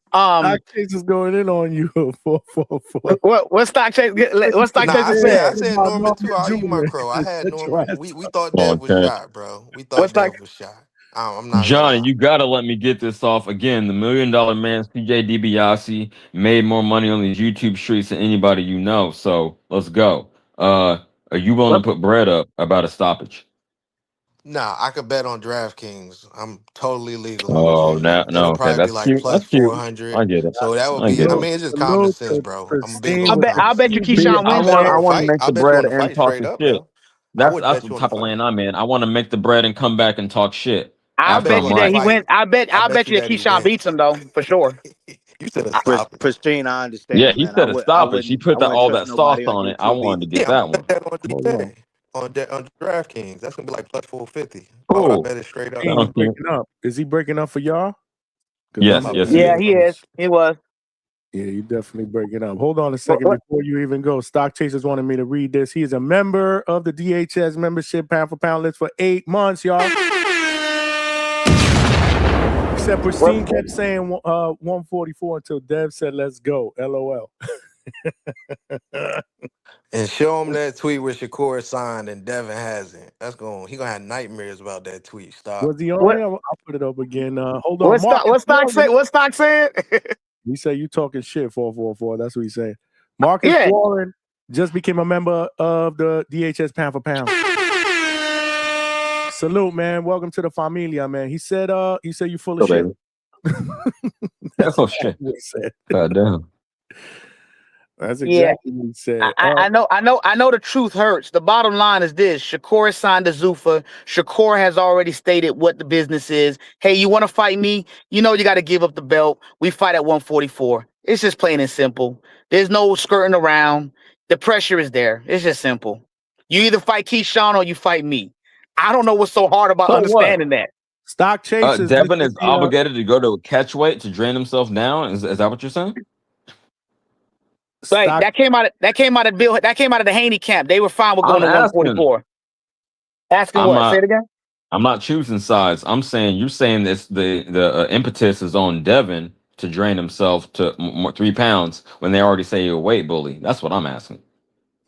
Oh, I mean, I'm gonna be very honest with you. I'm only speaking from what Bill Haney has said, that 144 is not an issue for them. I mean, so I don't. If it's draining, I have no idea. What I do know is this: you fought at 144, you fight at 147. It's not, let's keep it real. You meet in the middle. If you want the Shakur fight, y'all meet in the middle. It's just very And simple, you got the man. champ. I don't know what's You got difficult about that. You know? It ain't difficult. I'm just asking for clarity. Yeah. You got it. Yeah, I got you. Ain't no problem. Stock Chasers. This is the tweet that Pristine wanted me to put up on the screen. Stop it. My part been signed. You see who I'm with. And Stock Chasers responded, Pristine, and said, I want to see if y'all going to hold Shakur accountable if he hasn't signed and he just bullshitting like he normally do. Oh, so we want to see if it's official tissue? Yeah, okay. Yep. Fair enough. Stock Chasers doesn't believe it, Pristine. Oh, damn. Pristine bounced? Oh, okay. He back here. Pristine, you back? Yeah, I'm back. You hear me? Yeah, we can hear you. We can hear you perfect now. So, okay, let's go back to some logic. Let's play logic again. So Shakur signed to Zuffa, but you think Shakur's lying on the Zuffa contract? Like, Well, I mean, come you on, can bro. It's take just it or common leave it. sense. Like, when is the lies and narratives gonna stop, bro? Shakur got a Zuffa deal. Why would he be lying on Zuffa? Now, Bill Haney, Mr. Haney, it's been about 3 months too. We got $100 million deal. Ain't nobody else getting. Ain't nobody else getting. Where is the deal, Stock? Like, where is it? You thought Devin was gonna be Shakur on this rollout. You thought Devin was gonna be on all these shows. Where's Hold Devin on. gonna go, bro? Where does Like, you need a promote. where's You need a the promoter. bar What they gonna do? go? So, We so gotta Johnny, it's see about a to go to motherfucker. purse I'm bid. sorry to cut you off, champ, but I just want to One ask by you a one, man. question. DHP, Y'all cutting each other off. Don't cut each other off, man. One by one. Y'all. I just want to DHP ask him. can't We gotta bid see on the no fights contract. because they not a real We gotta see the promotional contract. company. I know, but Top let us Rank's finish. gonna What win you the got? bid. Top Rank's gonna win the bid like they did with the Sandor Martin fight. Devin's gonna vacate. Then hopefully I guess he's gonna fight Shakur. That's exactly what I think's gonna happen. That's just me. Go ahead, CJ. Now you up. Okay, yeah. I'm sorry. I don't mean to step on nobody's toes. I know the quality for the show's sake, but I One by just one, wanted man. to ask him: do we have to see the contact? Is that like the bar you got to cross, that barrier you got to cross before you believe it? We got to see the fine print. I'm just asking. Because I don't think you have that same standard of evidence for other motherfuckers. You just believe, what is generally reported. I mean, Y'all got it, man. CJ. That's the I'm problem too with. logical. I'm too logical. Y'all got it, man. I'm passing the mic. Yeah, I mean, I think maybe your question is for stock chasers because he was the one I think saying, that they don't believe Shakur. So Yeah, I think. and I fuck with stock. I am asking him. It is for him. Do you want Okay, to cool, respond to cool. that, champ? Yeah. Stock. You want to respond? Because I deal with logic. And logic tells me, like you just said. I mean, the reality is plain and simple. Negotiations aren't handled on Twitter, guys. So if y'all Yeah, taking I just don't what want people the goalpost to move. Yeah, correct, you got it. correct. I'm with it. I'm on that same train. Again, I'm an electrical engineer. If I make up shit, people die, people suffer. So I just want shit to be legit. I promise. Well, what we do know that's legit is that there wasn't a Zuffa announcement where Shakur is signed there. So hopefully that helps the some of the Shakur haters that or disbelievers that hey, that's official. So maybe that can kind of help people to kind of really understand what's really happening before their eyes. Shakur is signed. So Stock's response Yeah, is yeah. It ain't about none. the fighter. I just want the hate to stop. Please respond, stock. I fuck with you, man. You been on my shit. Go ahead. I'm trying to read his response. Hold on. Oh, my Stock bad, my bad. said I'm getting too excited. none believes shit. Shakur got to say how many times has he lied in the last 3 months, all in capital letters. So he's yelling. He's yelling at y'all. I see you, champ. Okay, fair Lord enough. have mercy. Stock. Everybody wants you At to least jump on that's the your panel, man. opinion. Yeah. okay, yeah, I mean, Big money. I'm not saying I man. agree with him, but he responded, so cool. I'm with it. That shit was cool that Pristine jumped on, man. Yeah, shout out to Pristine, bro. Shout out Pristine, to I never seen Pristine. him up here before, but I've been negligent. I've been absent. So I like his name, no Pristine, Tootie. the homie. But Yeah, yeah. he been here before. Okay. Where's the $100 million stock? So now they're going to go back and forth in the chat. So there's going to be some chat war going on between Pristine, Stock Chasers, and a couple of other people in the chat. Yeah, the bottom line is this, you can't put too much stock into what these fighters say. Honestly, they can say something today, but we know that things are forever changing, right? It's not just them representing themselves. They're part of a team, a collective. They're going to negotiate. It's just part of life, right? So, but if you're a hater, you're going to take something, you're going to run with it, and you're going to try to build a whole narrative behind it and get channels to support it. And that's just that's what you're seeing. You get the clicks and all that stuff. So, but the reality is this, what we do know that it's official is that Shakur is signed with Zuffa. So you can't scurry around that. What is Devin going to do? I think Devin signs with Zuffa eventually. I honestly think that. Yo, and I'm inclined to agree. I was saying this in general when Claymore was up here the other night. I was saying overall that signing rather bigger fighters incentivize other big motherfuckers to come over and fuck with you. Sorry to be explicit, but yeah, that's all I'm at with it. It's just gonna make it easier to get other big names. So I agree. I fully agree. We got hold on. We got Nas, my guy Nas. With the $2 super chat, man. Appreciate you. He says Shakur is signed! Exclamation point. So Rayo his tuna? Rayo's definitely throwing that out there on these Twitter streets, man. I'm the tune-up, which is crazy, but Shakur was like, He said that I shit? have to agree to that. And he did say on the podcast he didn't want that. So This is another thing that I think people don't understand. Fighters need consistency. They need activity. Zuffa is going to provide activity. So you might get 2 or 3 fights a year. Not all 3 are going to be top-notch fights. They may be one, just tune up or whatever it may be. But we got to understand that these fighters need activity. They need to be moving. They need to be working, man. And that's just what it is. If he fights Rayo, it's not a bad fight. Is it? I mean, it's not a bad fight. It's not a bad fight. Go listen ahead. to me, but you know what's going to be said on this show. If he went out on these, what podcast did he say that he definitely don't want to fight Hirayo? That he definitely just wants the big fights. Was it on Shannon Sharp? I don't know who it was, but he done said, "Nah, man, I'm not interested in that. I just want the big fights." Now all of a sudden he takes that fight next, bro. This show the next day is gonna be You know he would be crazy. open to it, but yeah, they're gonna call him a hoe. They're gonna So let me respond to you on that, know Johnny. it, and I know it. I'm just throwing that out there. I know.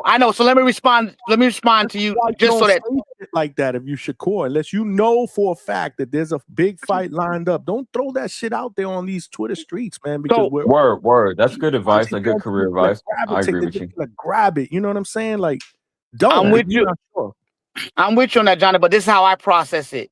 I don't think there's anything wrong with somebody expressing how they feel about something. If I say I am not interested in the Rayo fight, but the company that I'm signed to, that is what they want me to do, because I get it. Just because I do it, it doesn't mean that I'm interested in it. Said 444. You see, what you said is what he said.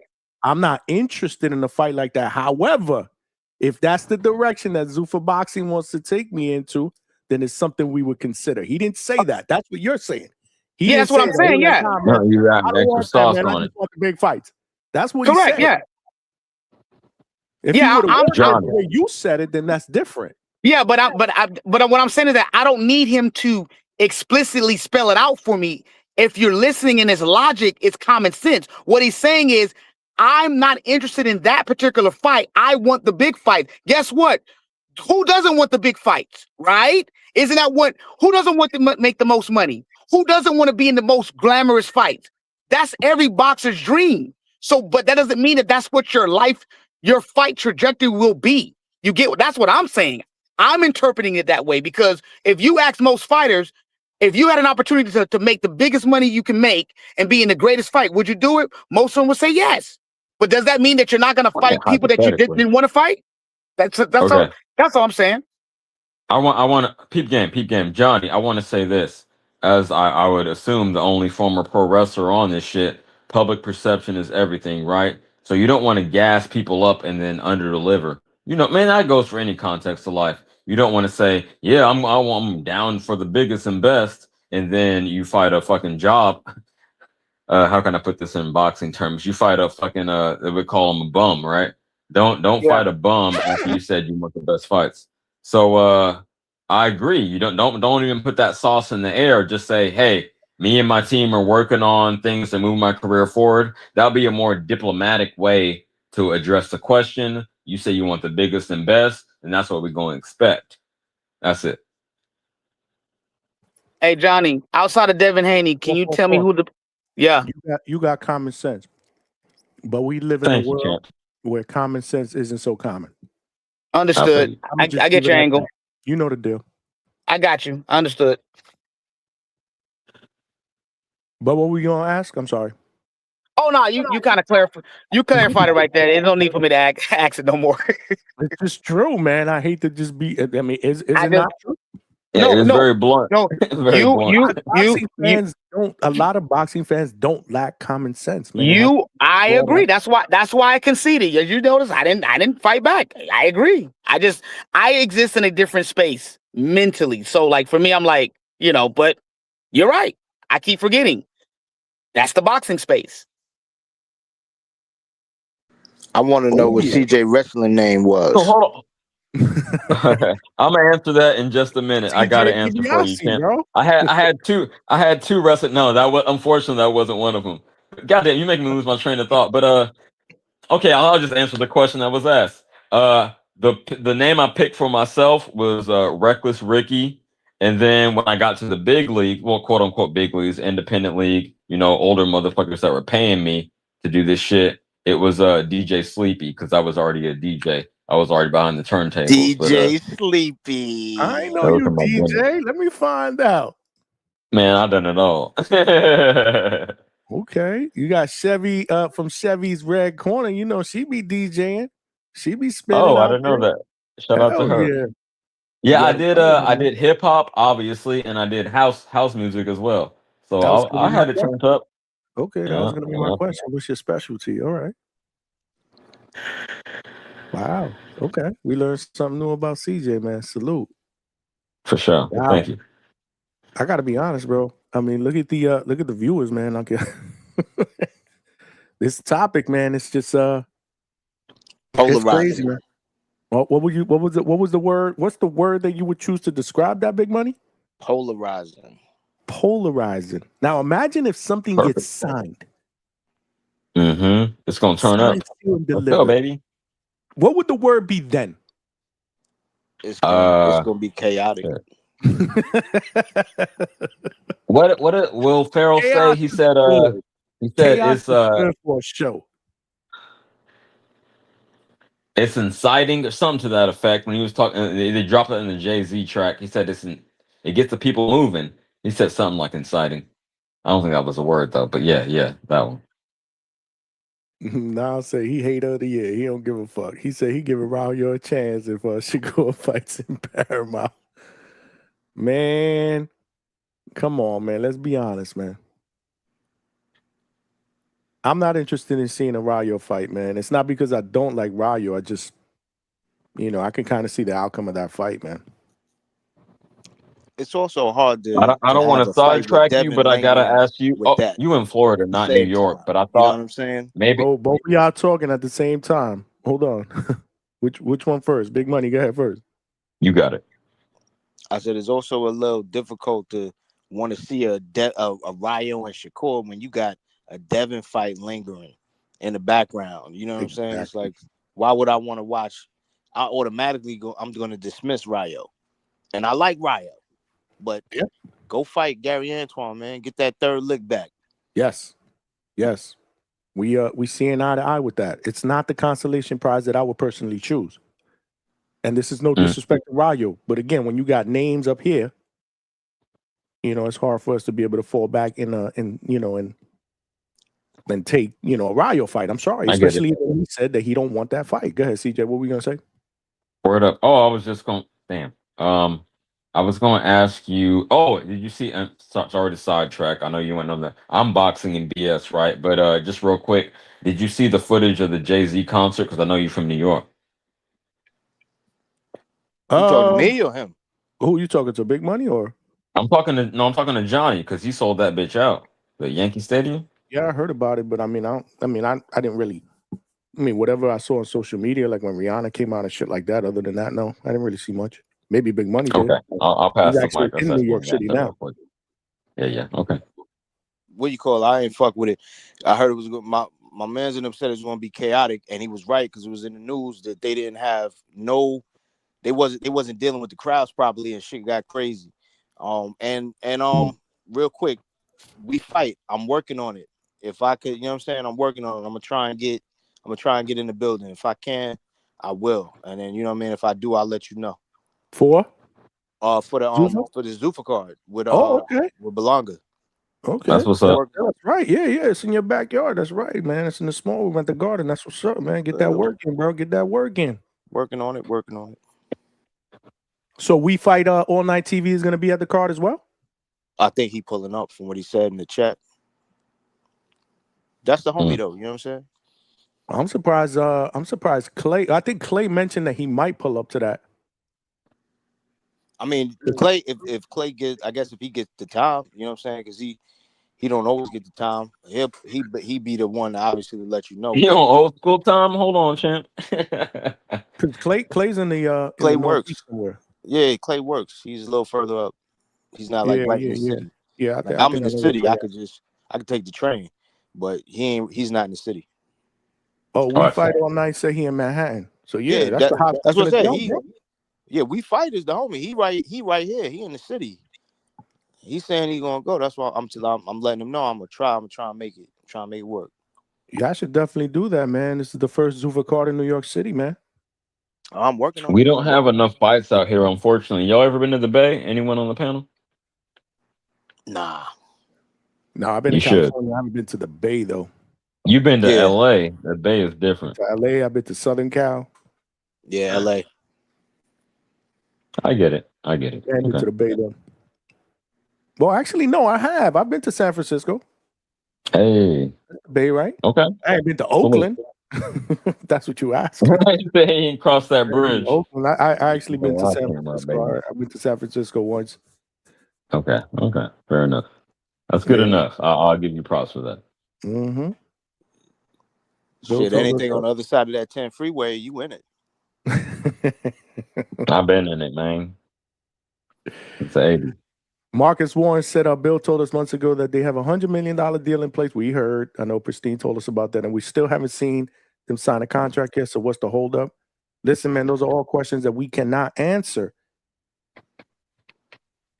We can't answer those questions, Marcus. What we can do is what we're doing. Speculation. Yeah, it's just speculation at the end of the day, but this is what they throw out there so that we can talk about it, right? So that we can have some type of dialogue so that we could talk about what ifs. I usually don't like it, but I mean, there's really, again, boxing is light, man, the last couple of weeks. Say my phrase, yeah, drier than a nun's pussy. I'm sorry to It's be explicit, but that's what I said. Here we go with the P word, bro. Don't get yourself booted, my brother. Okay. I'm sorry. That's just how I feel about the climate, champ. But yeah, I mean, it's light, man, as it usually is, man. Summertime is usually pretty light, notoriously, from what I can remember the last 5, 6, 7 years. I mean, we did get Errol Spence and Bud Crawford like the day before my birthday, 3 years ago. But other than that, I haven't witnessed a big fight like that. And yeah, when was the last one before then? That's a good point, champ. You point out, yeah, exactly. Damn, the last one that I can remember, because again, I remember these because they're right around my birthday, the end of July, is Leo Santa Cruz and Carl Frampton. That's not super lit though. That's about hardcore. That's lit for hardcores, but not for the casual. But nah, not for the casuals. But I was loving that fucking fight. That shit was an amazing fight. And I had people in my house for that too when I lived in Pennsylvania. And that was probably, I think it was July 26th, and my birthday was on the 30th. So if I recall.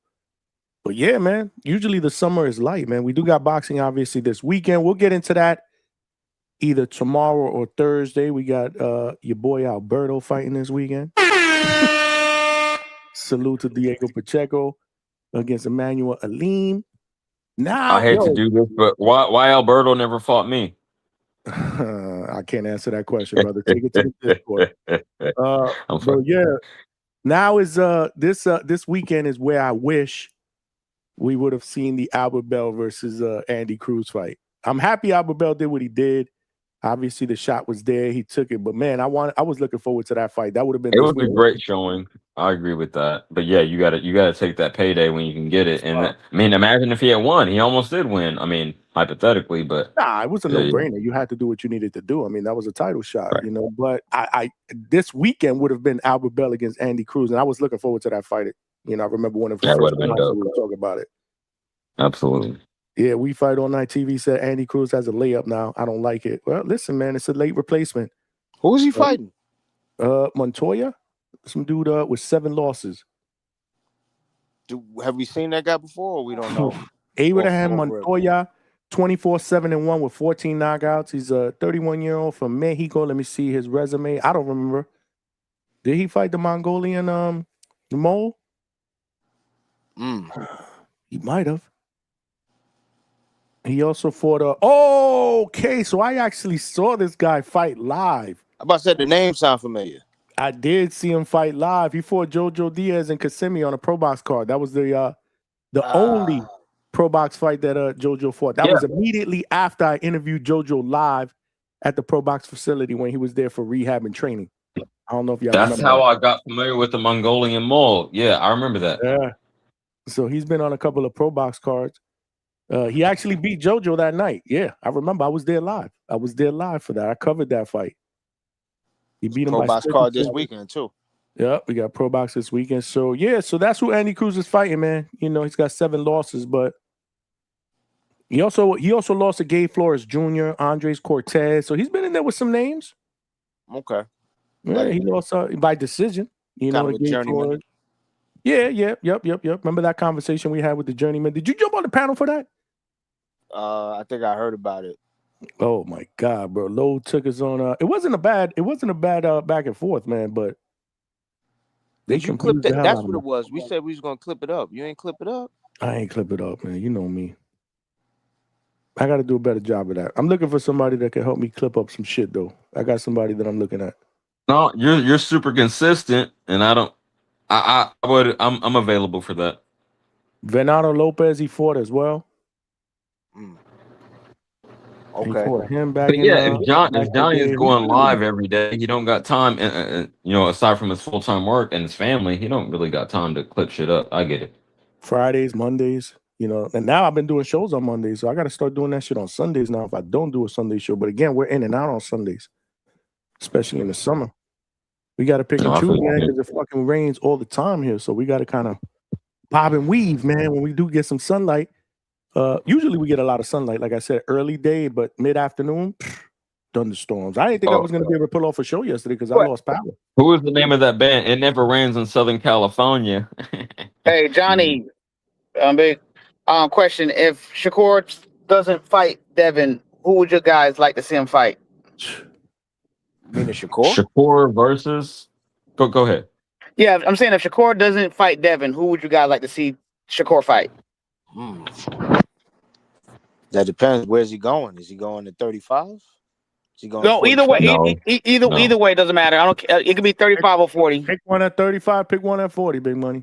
Okay, I got you. I guess. Well, shit. I mean, the Ryo fight. What y'all think in the chat? That's what you want to see? I didn't Ryo? want to see it, but the Ryo fight is there. No, I'm saying, who would you like? Who would you want to see him fight? If he don't fight Devin, who would you want to see him? Ryo? Yeah, I think that's what he said. Ryo. Okay, I mean, cool. That's easy, but because it's Yo, there. I'm gonna say a thug like Matias, for real, stylistically. I think it'll be his time to shine.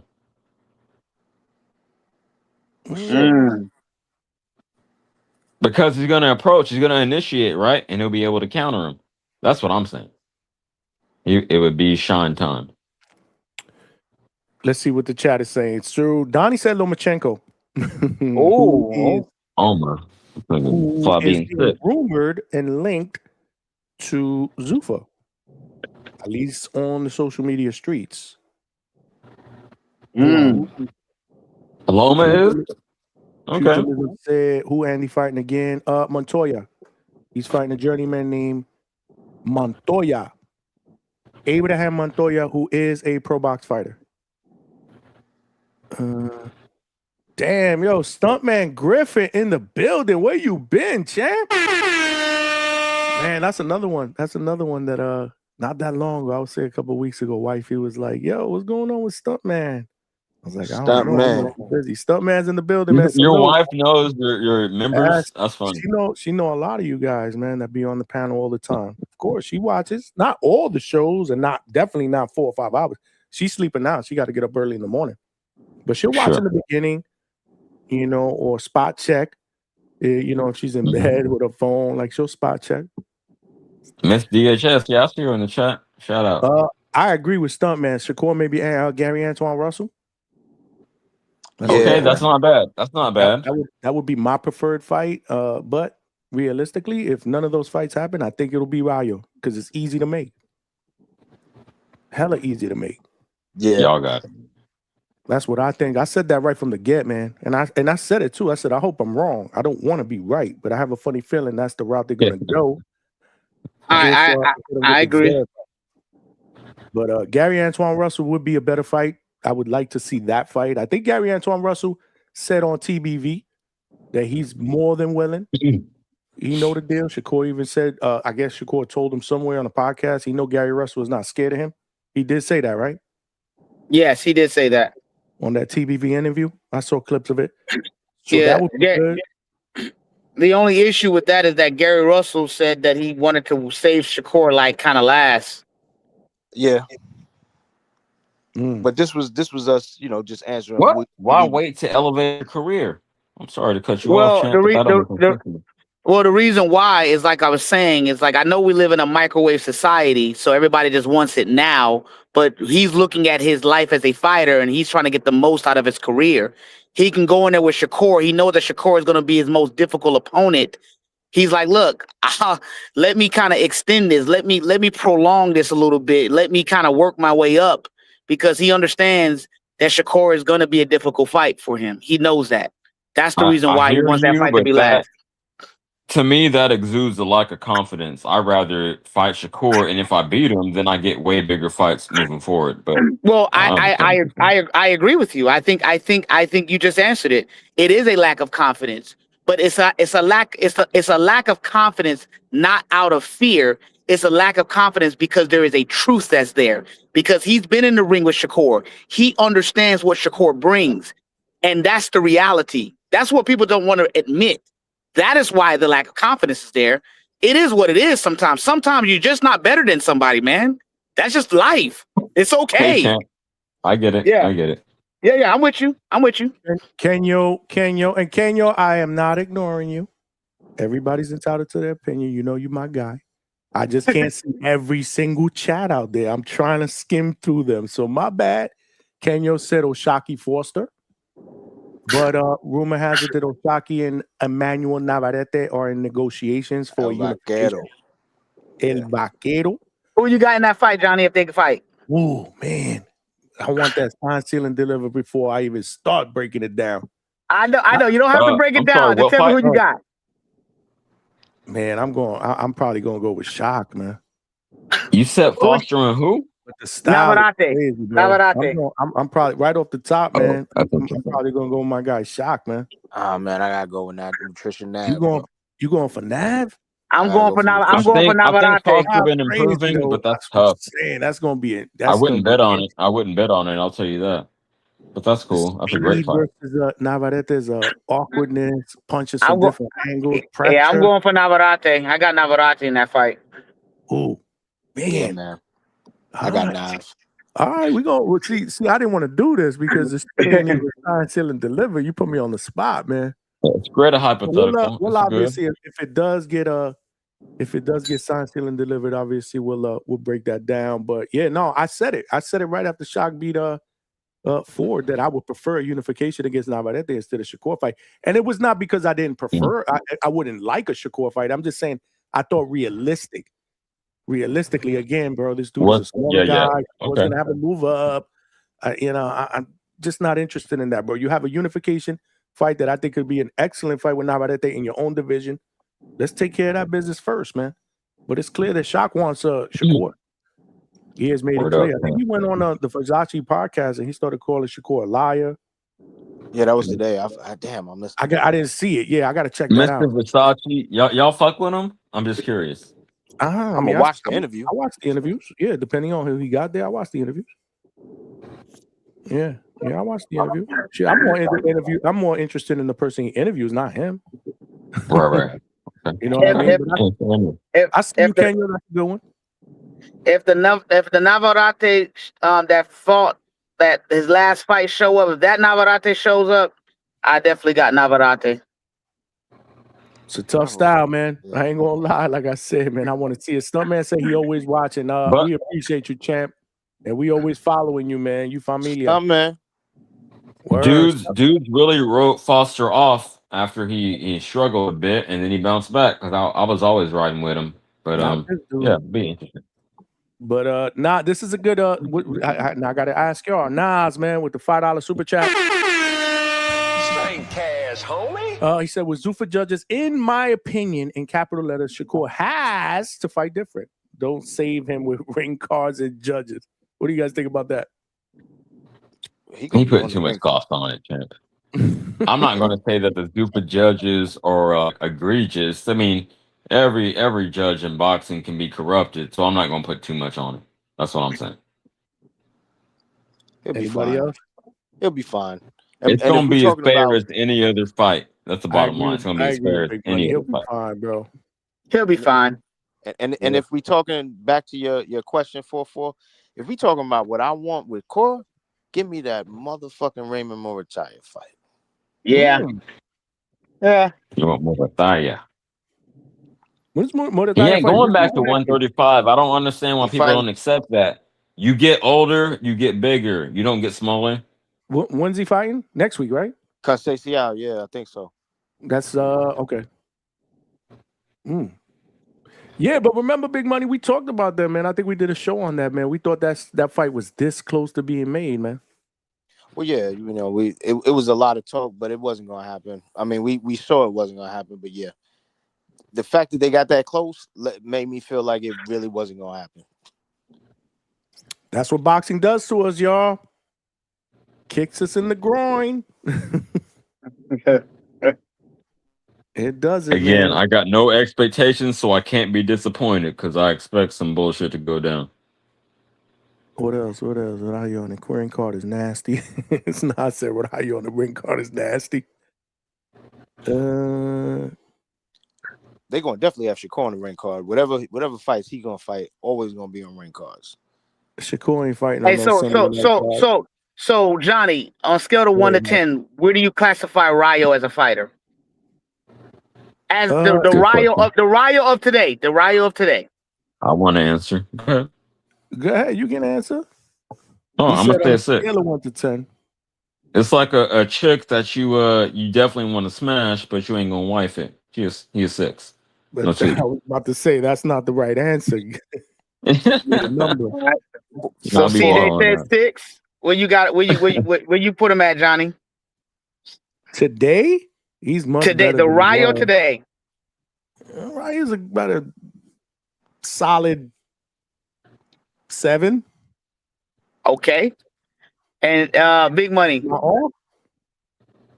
He's I No, agree with I could Johnny. wife a 7. I could wife a 7, but you got it. I agree with Johnny about a 7, but I tell you, if he gets his last lick back with Gary Antoine, he's gonna shoot up to like an 8 or a 9. Because to me, that's the most complete experience that a fighter could have to win, to lose, to get championships, to lose championships, to get his lick back and defeat everybody that beat him. That right there is the most complete experience I think a fighter could have. And at that point, I'm rocking with him. You're very enthusiastic you. about that. Okay. So Johnny, from the panel, do y'all like the change in Rayo's training? You know, as far as going from leaving the Benavidez camp and over to where he's at now. Do y'all see the improvements, the changes in just how he's fighting and all of that? Do y'all see any of that? I mean, if I'm basing it on the last fight, that last fight actually played out the way the first fight with Edwin De Los Santos played out. They just went chucking at each other until somebody dropped. So it wasn't. It wasn't Yeah, it super. didn't show a higher level IQ, so no, I can't co-sign that. Yeah, I'm with him. I think it's a wait and see, man. Okay. Yeah, I think it's a wait and see. Rayo, but hey, man, results, right? That's what we look at, right? Amen. Same man. Yeah, exactly. Kenya, prior. Sorry, go ahead. Nope. Go ahead. You can ask. I'm gonna pull up a couple of clips that he prior sent me. Prior to who? Go ahead. Who did y'all have before the fight? Who did y'all have Who did y'all pick in the Rayo fight prior to the last fight? Who did y'all have? Rayo or De Los Santos? I had Rayo, to be for real. I actually got that one right. Yeah, Johnny, I had that wrong because I picked when we was going down the qualifications. Everything was Rayo, but I still went with De Los Santos. Why? Because of the Shakur performance. So you putting too much sauce, like hating on. I'm not saying you was hating. That's way too far back. That was way too far back for me to be reaching. Okay. So okay. I wasn't fair reaching enough. back that far. I was just on some. It was more of an emotional play. You know what I'm saying? We rock with DLS, man. So I was just like, oh man, that's my guy. That was one of them my guy picks. That's gonna lead you astray, champ. You don't do that. I try not to do that. It's gonna happen. That's absolutely gonna happen. It happens all the time. Johnny, what made you pick Rayo in that fight prior to the fight? What made you pick it? The inactivity for De Los Santos. Only one round in what? CJ. Same question for you, CJ. And the fact that the first time these guys fought, Rayo went in a totally different direction than De Los Santos. He was a totally different fighter. So that's what kind of leaned me towards De Los Santos. But to kick back the money, I was thinking De Los Santos because I also thought that maybe he just got this dude's number, which Okay. is totally possible in fights. I wanna answer dude's question. Was that 444? Yeah. I'll tell you my insight going into it. I was looking at it as he's shown more of an ability to adjust his style. Like he's not just one thing. He has multiple dimensions. So I was looking at, I'm an eye test guy. I always say that. So I thought he had the better ability to adjust and do more different things in the ring. You feel me? So that's why I picked him. The inactivity scared me to death. Hold on, let me play this video. Kenyo, send me. This is a salute to the Ring Magazine. Damn, where you unmute this shit at? Oh, my bad. This is Oshaki talking about Shakur being friends with everybody. Apparently, everybody is friend. Everybody is friend, man. Everybody coming to his defense. I'm gonna keep knocking them all down and keep exposing him. He already, he exposing himself. He told me he threw his little mans in front of me. Now they saying he throwing Keyshawn in front of Devin. He steady, he throwing people out there instead of him himself getting that field. So we're gonna see. We're gonna see for sure. I mean, oh, Okay. damn, I didn't. That's good hype. That's good, like I say, pro wrestler. That's a good promo. Johnny, thanks for having me up, champ. I'll fuck with you again very soon. But I'm gonna tap out right now and get something to eat. Salute to y'all. Peace. Salute. What's this other one? Oh, you got another one, all right. Yeah, he sent me 2 of them. This is from this is with Najee. I think this is with Najee. Hold on. Salute to Kenyo. Salute to Cigar Talk. Let's get this up. Hit the like button, y'all, man. Damn, we've been at over 100 and some odd people up in here. We still don't have 100 likes, man. We up to like almost 120 at one point, man. Hit the like button, y'all. Help us grow, man. Tell a friend and subscribe to the channel as well. You can see this, right, Big Money? Yes, sir. All right, let's see what he said. Bro, like some kind of cold ass second coming to Floyd. But everybody around him, he know in his mind what happened in the gym with me and him several times. Hold up. And But you said that on Twitter too. But when you saying what happened in the gym, you just saying like belt the ass and sparring? Is that what you man, saying? it was a time where why you think he moved to Houston? He wasn't staying in Houston. They was doing their camp somewhere else. That summer he was fighting, what's the guy in the bubble he fought? He stopped him with the body shot. He came to see me before that. Literally, bro. We were sparring every day. I was going to the clubs. I was out there all night. Fast forward, bro, that heat got on his ass. So you know it's hot down here. That humidity get hot. Belt to ass. He got ran out the gym, and this was a Friday. Ran out the gym is crazy, Shock. I ain't gonna lie. He ran out the ring. He didn't want no more. I was putting it on him that day. He do like smoke. I can say that. The next day they were supposed to fly out. He called me. Can we get another session in? You want his lick back? Like he trying to get it back. And even when people come in, they laughing, joking about it. They like, man, you put it on. He couldn't sleep. You know what I mean? And it's like, hey, I didn't take it no way, but I knew he was gonna try to come with pressure. He did. He tried. He had K on the FaceTime because I guess he couldn't be there in person while we sparring. Yeah. First 4 rounds, it went the same way, tit for tat, and then it went back to the same. You know what I mean? The same old. You know what I mean? The same old. Yeah. Salute, man. Salute to Najee, man. Appreciate you, Kenya, for sending those over. It is what it is, man. It's sparring, you know what I mean? But shit, he was pretty detailed. Yeah, he went into it. He went into it. It's almost like why would it it doesn't seem like he's lying though. Like, did you detect him lying?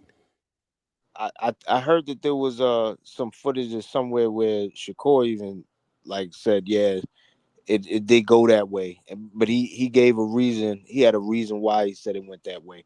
So yeah, I think that what he's saying is accurate. Well, I think so too. Yeah. I mean, either that or you are just an expert pathological liar. Like, yeah. I don't get that from Shot. You know what I mean? Like, yeah, it's very rare that you even see Shot. Like, typically when we've been seeing the Shot interviews has been after, you know what I mean, like a performance. But we don't. It's not like you see Shock in the, okay, there's boxing interviews. Oh, it's Shock. Shock is just out there. Nah, it's not like that. So I'll give him that deference. Well, he wants that fight, man. So, maybe. Who knows? I don't think it happens next. That's for damn Nah, sure. he ain't getting no damn Shakur fight. Nah. No, you don't think at all? Man, he'd have to Ever? move heaven. He got to move heaven and earth to get a Shakur fight. He's gonna have to look so ridiculously good that everybody's like, Shakur, you got to. And I don't see that happening. I just don't see that happening. And it's all gonna hinge on whatever his next performance is. It from what we just said, we saw that there was some rumblings. Ring Magazine mentioned it as well. That is him and Navarrete, and there's a conversation. So he'd have to look like he can't just beat Navarrete. He got to look amazing in that fight. Like he has to look really good in order for people to continue the conversation. Because all it takes is if he scrapes out a win, or if he looks bad and loses, there's not going to be any more talk about it. The talk will die. I can see that. I don't disagree. We got Javon up here. What's good, Javon? What up? Hey man. Oh, we can't hear you, man. You really, really low. Yeah, it's time to get the show started, bro. Hold on. Should I get an Advil? We barely hear you, man. Your volume is really, really low. Mixed with a margarita. I don't know, man. I don't know what to tell you. Shit. You ain't drinking no damn margaritas, man. No, he said for me to mix my Advils with margarita. I'm about to say, I know he ain't drinking no damn margarita. Nah, man. Hey, look, off rip. I don't know what you guys were talking about right now. You guys were talking about Foster and Shakur. That's not happening. It already wasn't going to happen already, and now Shakur with Zuffa. Forget about it. But the main topic, Keyshawn and Shakur with Devin, neither one of those is happening. I don't know why you didn't give an option for neither. Like, bro, Johnny, neither is happening. I mean, but one of them. So what's happening if that doesn't happen? Then what happens? Is it me or his sound I'm telling you right now. Bad. Big Money. Is it me or does it sound bad? I hear him. I don't hear him at all. Oh,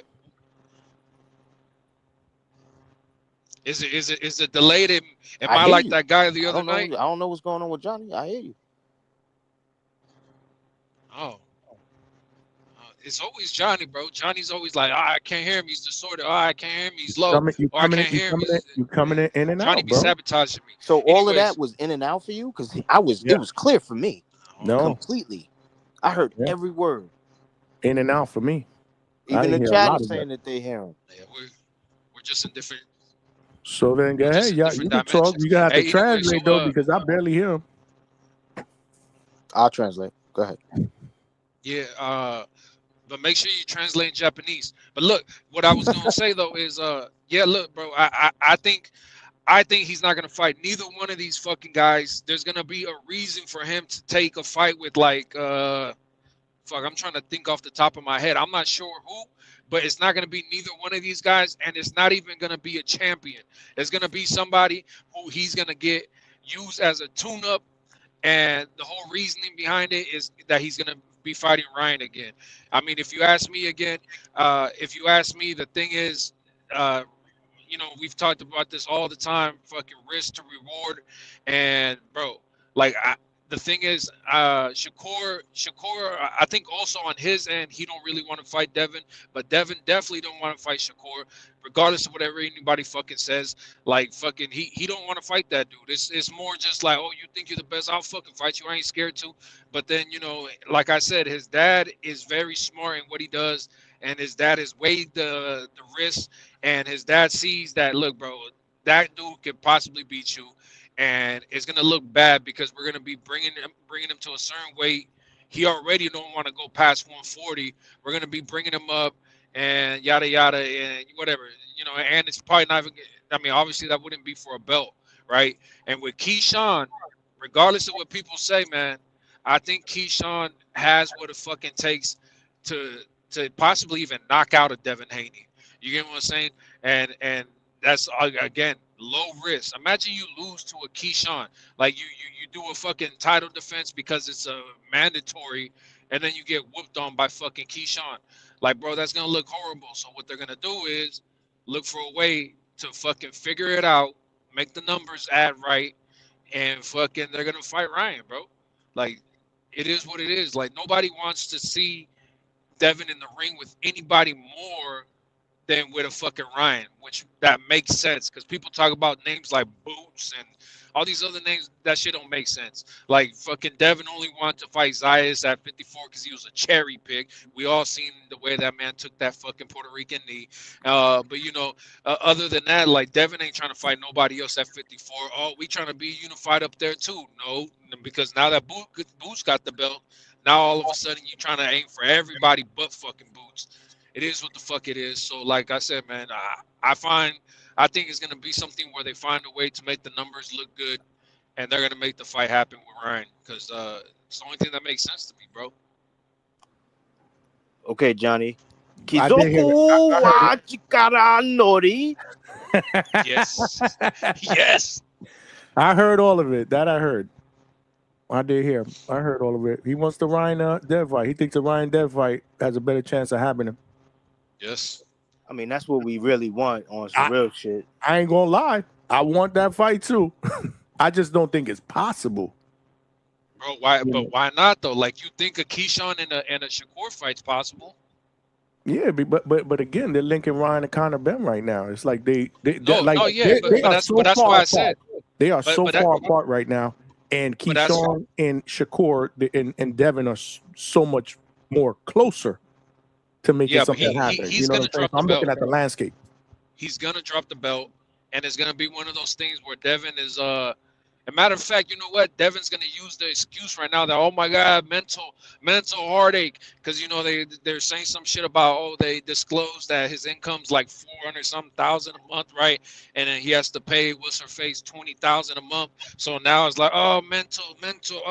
So he can't fight nobody. He's gonna stay sidelined until after the Conor fucking Ryan fight. He's gonna step in the ring after Conor's over there fucking getting mouth to mouth resuscitation. How the fuck you say that word? Anyways, when they're trying to bring the nigga back to life, bro. Resuscitation. Yeah, exactly. And Devin's gonna step his stupid ass in the fucking ring, talk about, yeah, man, I want you. Like, we gonna fight, yeah. And all of a sudden, his mental, you know, he wants to crash out over his baby moms and all that shit. And yeah, I'm telling you what's gonna happen, bro. It's not Keyshawn, it's not Shakur. I'm just surprised you wouldn't give, like, I don't know, if you don't want to throw another name out there, at least put neither. Because, like, fucking, out of those two, I mean, I guess Keyshawn, but even if you just think of the Keyshawn shit, like, why you think it's been taking so long? He's going to drop the belt, Johnny, and it's going to be, his mental. Oh, I got the third one. Is Keyshawn Shakur or his baby mama? Yeah, there you go. Bro, that's crazy. So they're saying that which is the hardest fight out of the three? Probably the baby moms, bro, because they're saying, because basically she's gonna be making 240,000 a year just for popping out a kid. So shout out to that. Damn. I just figured if I would have put that's a good point. If I would have put neither, like, then who? You know, then I would have had to start asking people, well, then who? If it's not either or, then who? Listen, G-Von, if that fight gets announced, bro. What's the word that you would big money? What's the word that you that you used if one of these fights get announced between Dev, Shakur, and Keyshawn? Oh, it's going to be chaotic in these YouTube streets because everybody whatever position everybody's in right now. Happens, they're gonna have, what fight gets made, they're gonna have to defend it, or they're gonna have to crash out on somebody for shitting on them and laughing at them. It's So gonna be crazy. if you use the word chaotic for one of those fights, what would you use for a Ryan Devin fight? Oh shit, that shit's gonna be pandemonium. I'm not even gonna join it. Pandemonium, bro. I ain't gonna say nothing. I'm gonna just watch the show. I'm gonna get my popcorn ready, my margaritas. We need that. The boxing YouTubers, we need that, man. Those are must-see TV shows, man. Must-see TV shows. G-Von, listen, man. If your theory comes true, sign me up. But I don't see that happening anytime soon, bro. They are so far apart, man. But you actually see him trying to fight a Keyshawn.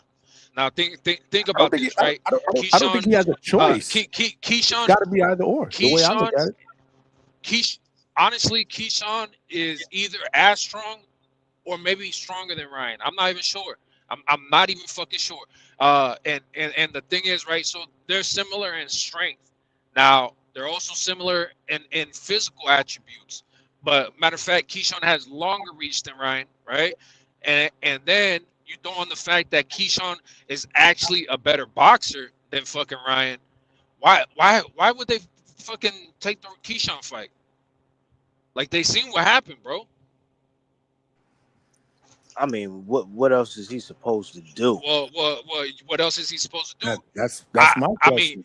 I could see them rather wanting to fight Shakur because Shakur's not punching for shit, right? But at the same time, Shakur is also very skilled, and like I said, Bill is very smart in what he fucking does, and he's not gonna risk taking that loss to a smaller guy. It's clear to see that Shakur is a smaller guy, and Shakur just he himself. It is what it is. Sometimes we say it all the time. How you gonna say it when the fighter said X, Y, Z? Whether it be I didn't train, whether it be that I didn't feel good, whether it be that, oh, I did feel good, fuck what they talking about, I just lost, it wasn't a bad, whatever the case, right? A lot of times we say we should believe the fighter. Shakur's telling you he's too small for 47, right? And the fans that actually pay attention to shit like that, they're gonna bring that up once fucking Shakur fucking beats Devin.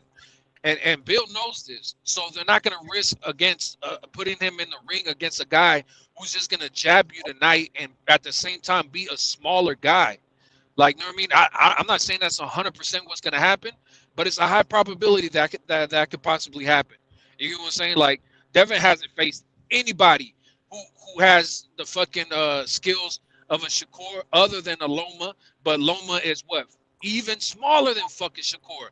Like, motherfucker, like 5'4" or some shit with like 66-inch reach or some shit. I don't know what, but motherfucker walking around looking like a baby Tyrannosaurus Rex. You get what I'm saying? So obviously, like, Loma did not have the physical attributes to fuck with a Devin Haney. But Shakur is more up there. Like, at least Shakur is similar. But obviously, like, I mean, you seen Shakur on stage with Ryan. Like, he looks small compared to Ryan. And people talking about, oh shit, maybe we get the Ryan Shakur fight. I mean, shit, yeah, maybe if the money makes sense, but other than that, bro, Shakur's small as fuck. And Shakur, what he say when he stood next to Ryan? Like, oh shit, like, he looked up at Ryan like, oh, that motherfucker, I'm at 140. I don't know what the fuck y'all talking about. Shit. Anyway, so yeah, but like, they weigh all the options, man. Two things. I know we're not supposed to look at the chat, Johnny, but I gotta answer this question. G-Von ain't on no. He's not on steroids. He on that snack shit. That's the first thing. I mean, hey, Johnny, you see the picture, right? Shit, motherfuckers think I'll be playing with this shit, man. That's what I'm saying. I was gonna say, what's the picture? Hold on, let's highlight it. That's your gym bag. What's that on the right? What's that on the right, man? Look, shit? the Bonte name must live on. He on that snack shit. He on that snack shit. Oh shit. G-Von on that. No wonder why. No, I mean, but Johnny. Now I get it. Johnny, but it's no surprise though. Like, I've been telling people, like, this is when people say, well, why are you so sure that snack this, that? I was like, look, first of all, before anything, I think people do not pay attention to the facts that when it comes to the Victor shit, nobody tested positive. He went to court to tell them, like, look, yes, I'm giving them the shit. Nobody's testing positive. I don't think people missed that part. When it came to that Balco shit in the clear, nobody tested positive. So all I'm saying is he was able to do that years before, getting into boxing and all that shit. So, bro, it is what the fuck it is. But also, like, people who paid attention to my TBV calls, how many times didn't I call in and tell Ness, hey, Ness, you got to get on this snack shit. Hey, Ness, I accidentally flipped my house the other day. I don't know what's in this shit, bro. and fucking, you know, it is what it is. I'm I talking remember first-hand you saying some experience. shit like that. Yeah. Yeah, One you, time. you definitely feel strong like a motherfucker. I ain't gonna hold you. I Oh, mean, Lord. I'm not gonna lie. The biggest thing to me is that whatever the oxygen shit is. That shit right there, I feel like has increased my oxygen intake, and you know, just being able to, bro, breathe better. Like fucking my runs be fucking better. Like, so it is what it is. You know, because being a big dude, like people be like, man, oh yeah, but you. Now I know that can't be me. That's got to be him, right? Yeah, that time is him.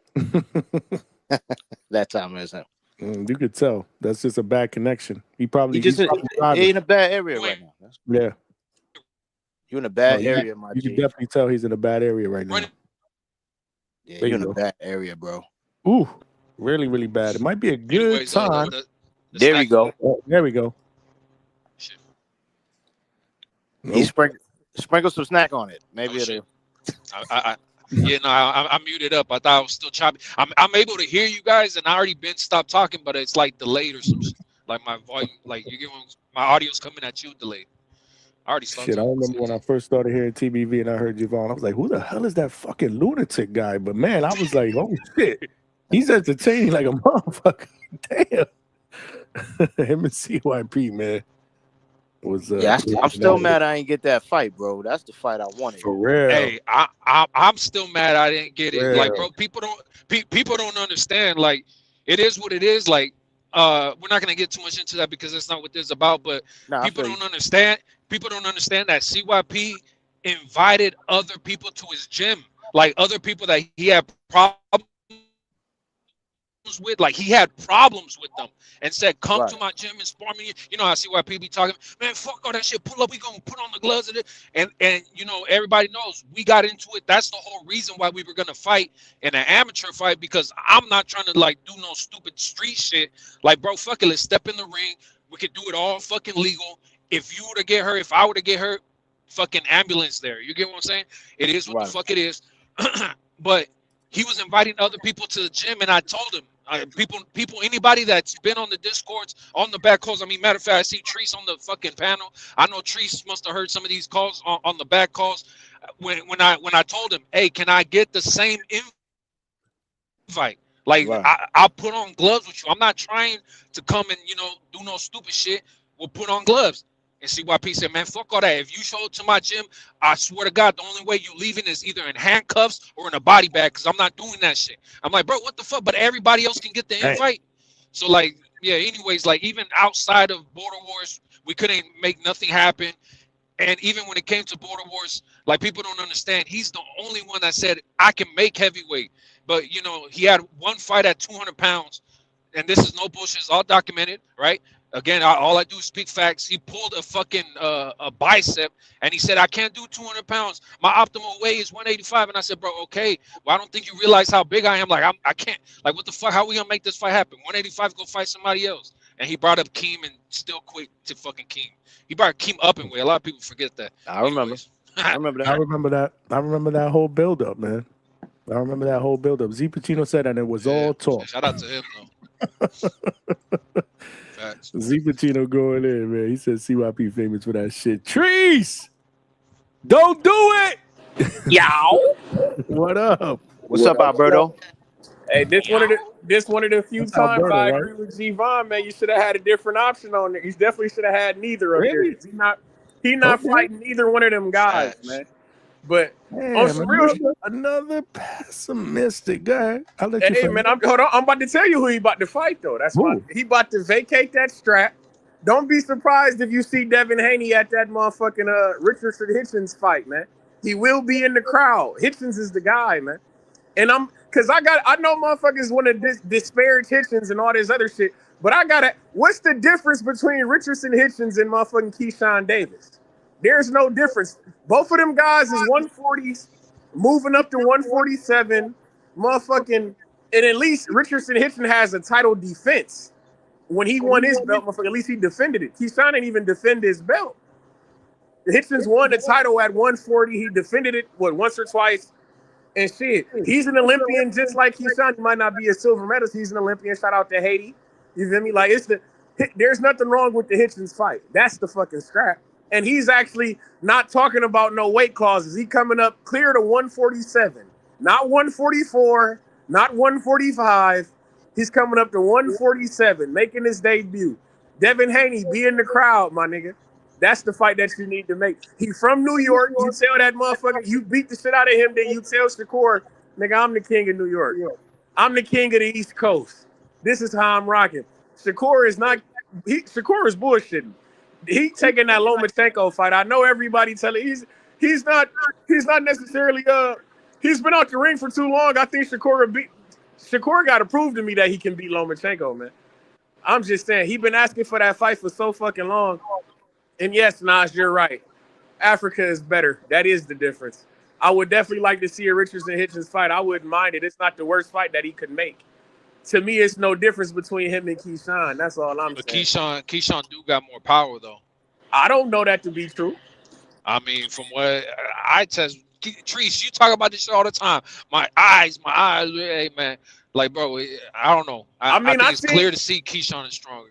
I mean, I seen Hitchens stop Kambosos. I ain't seen. Oh yeah, Kambosos. Little ass Kambosos that has no fucking problem. Yeah, man. Little ass Kambosos that has no fucking business being at 140. That guy. Hey man, he's the guy that hasn't won one fight since he lost to Devin Haney. He hasn't won one fight. Shout out to Maxie Hughes, man. We got that dub. Shout out to Kambosos, man. Shout out to that. Shout out to little old Maxie Hughes. Maxie Hughes. Shout out to Maxie Hughes. Hey, man. And that's all I'm saying. He's the better fight, man. That's all I'm saying, man. Treese, you must want them to get shitted on. You understand that if we wake up tomorrow morning and find out that Shakur is fighting fucking Lomachenko and Devin is going to fight Richardson Hitchens, the whole boxing world is going to be like, what the fuck? How? Why? Is going on? Why? What you mean why? Why? Tell me what's the difference between motherfucking Hitchens and Keyshawn Davis? What's the difference between them two guys? If he can fight Keyshawn, why can't he fight Hitchens? Keyshawn has had a fight at 140. Oh no, 140. Did he have one at 47? No, that's what I'm saying. They both would be making their debut at 147 in their next fight. What's the difference between him fighting Hitchens and him fighting Keyshawn? They the same nigga. They both had one belt, motherfucking, and actually Hitchens actually defended himself. I mean, normally I'm with you. What's the fucking difference? But for real, bro, after all of this shit that's been hyped up, nobody's gonna be okay with that shit, bro. Why not? You know what it is. Right. You know what it is though. The difference is Devin going with Zuffa or not? Because the difference is one guy's with Zuffa and one guy's not. And that's my point. If Devin is going to Zuffa, why wouldn't you fight Hitchens? I mean, but we don't know if he is. We don't know if he is. Because again, right, to Javon's point, we don't know if that's what's going to happen. He going over there. Look, Treese. Remember Bill Haney came out with that tweet about Zuffa or whatever, the coded fucking tweet before anybody was really talking about Shakur going to fucking Zuffa. And all of a sudden Shakur signs with Zuffa and makes it all official before Devin does. So like, bro, like I don't know. But that's my point though. If Shakur was bullshitting, saying that I'm not going over there, but then he like, oh well, I am going over there. I was interested. Well, the motherfucker was talking about I'm interested in the offer. I'm gonna see what they talking about. And we all knew that he was going over there, just like Devin Haney. We all know that he's going over there eventually. It's gonna happen. He slide over there. Your first fight is with Richard, and then the nigga literally stay in New York. The motherfucking Hitchens fight is in New York. I can't imagine that Devin Haney wouldn't be there. But my guy, your argument for is also your argument against. What you mean? Just this, your whole shit was it's the same dude, and by that rationale, he should fight Keyshawn because it's the same dude. Because he's also gonna be, whether we like it or not, he also gonna be over at Zuffa. Don't let's not be crazy here. Everybody that fuck with Jay Prince is going over to Zuffa. I don't know about that. I don't know We about know Keyshawn being over there. If They Keyshawn was going, all hold on. If Keyshawn was going over there, then why the fuck is we making such a big deal about Devin dropping the belt so Keyshawn can get it? That's Shakur. I'm not Shakur. We're not talking from Shakur's perspective. We're talking about your argument, which is that Richardson Hitchens and Keyshawn Davis is the same cat. And you're right, they are. And he also is going to be over there at Zuffa too. So at this point, fight Keyshawn. I don't see it that way. I think Hitchens is the better fight. He connected to Tank. You niggas, everybody and their mother talking about Tank, nigga. You beat on Hitchens, you can call out Tank, or you can still call out Shakur, my nigga. But all I'm saying is Hitchens is what he's going. He's not making no qualms about going up to 47. Tank don't do that Call of Duty brother shit. Hey man, I can't tell. He ain't gonna give a fuck if he fight Hitchens, bro. I can't. He gonna talk whatever shit he do. I bet you Tank will be making a tweet, nigga, about that fight. Of course he will, but it's not gonna be. It's not gonna be like protective of Richardson. He don't give a fuck about no Richardson Hitchens. I don't know about that. Damn, who got the video of these dancing ass niggas, man? Somebody put the video. Where the fuck he at? Hey, man, somebody send the video of them dancing ass niggas, man. Him, Robert Easter, Hitchens, and Tank, man. Somebody send the dancing ass niggas. Was it Hitchens or was it Easter Broner? It was Hitchens was there. Was Hitchens in the video? I don't remember him being there. I don't remember he was him there. being there. He was there. He was there. Yep. Shout out to Coach Malachi. He showed that shit every day. Does he? That was before Blair the Flip blasted out fucking Broner's tooth. So that don't count.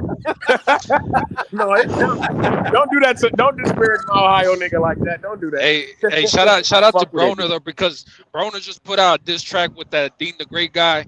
And that shit is ass, bro. Who is DDG, nigga? Who the fuck is DDG? I was gonna ask y'all, who's the other guy that they dissed? He's another dude. He's another streamer. Yeah. Okay, so I gotta check him out. Is he on like Kick and all these? Yeah. And I fuck with AB, but that's just the truth. Hey man, that shit was trash. Shout out to AB. Hey, Big Money, you know these niggas want AB versus Ryan because I know you heard the bullshit earlier. Yeah, I heard AB talking about it. I heard AB. That's what AB want, but hey, look, man, bro, and the fans wanted to. Hey, you must not have been listening to this.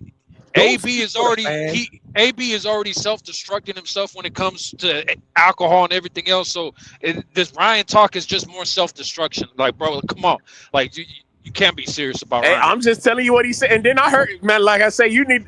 Earlier today on TBV, we had motherfuckers literally ready to jump out the window. We want to fight, man. But that's some early morning. Fight, I said, God damn, that's some nuts. Taking advantage of, man.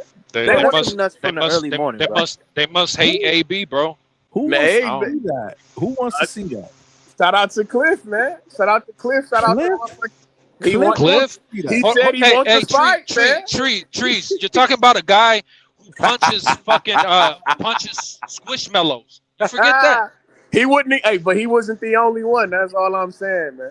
They was thirsty. They want to fight, man. I said, hold on, because my whole point, if you niggas allow Mike Tyson to come back and fight Jake Paul, nigga, fuck that. Hey, no, we didn't allow. No, wait. How many people? That shit. You forget. Hella people were shitting on the fight. You forget that. But they was watching it though. That was the highest viewed shit on Netflix. Yeah. I mean, because the fight is already made. Johnny's shaking his head, but he was locked in. He had his popcorn. But it's because the fight was already made.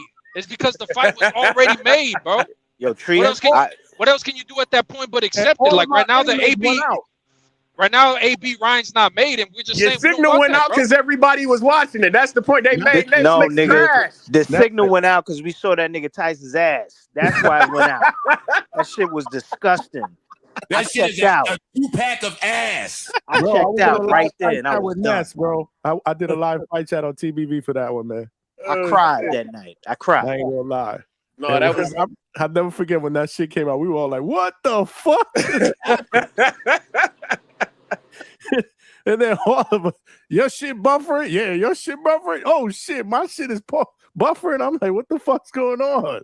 Cancel Netflix. Everybody and their mother was locked in, and it fucked the whole servers up. Look at that shit was epic. They done fucking they definitely crashed Netflix, bro. I'm trying to tell AB versus Ryan, man. Fuck it, it's a movie, man. Fuck it, everybody and their mother. Why they you gonna gotta slap do in. shit like this for? Cause man, fuck it. If y'all, like I say, y'all let that. Mike Tyson come back, man. Fuck it. Let my nigga steal some money.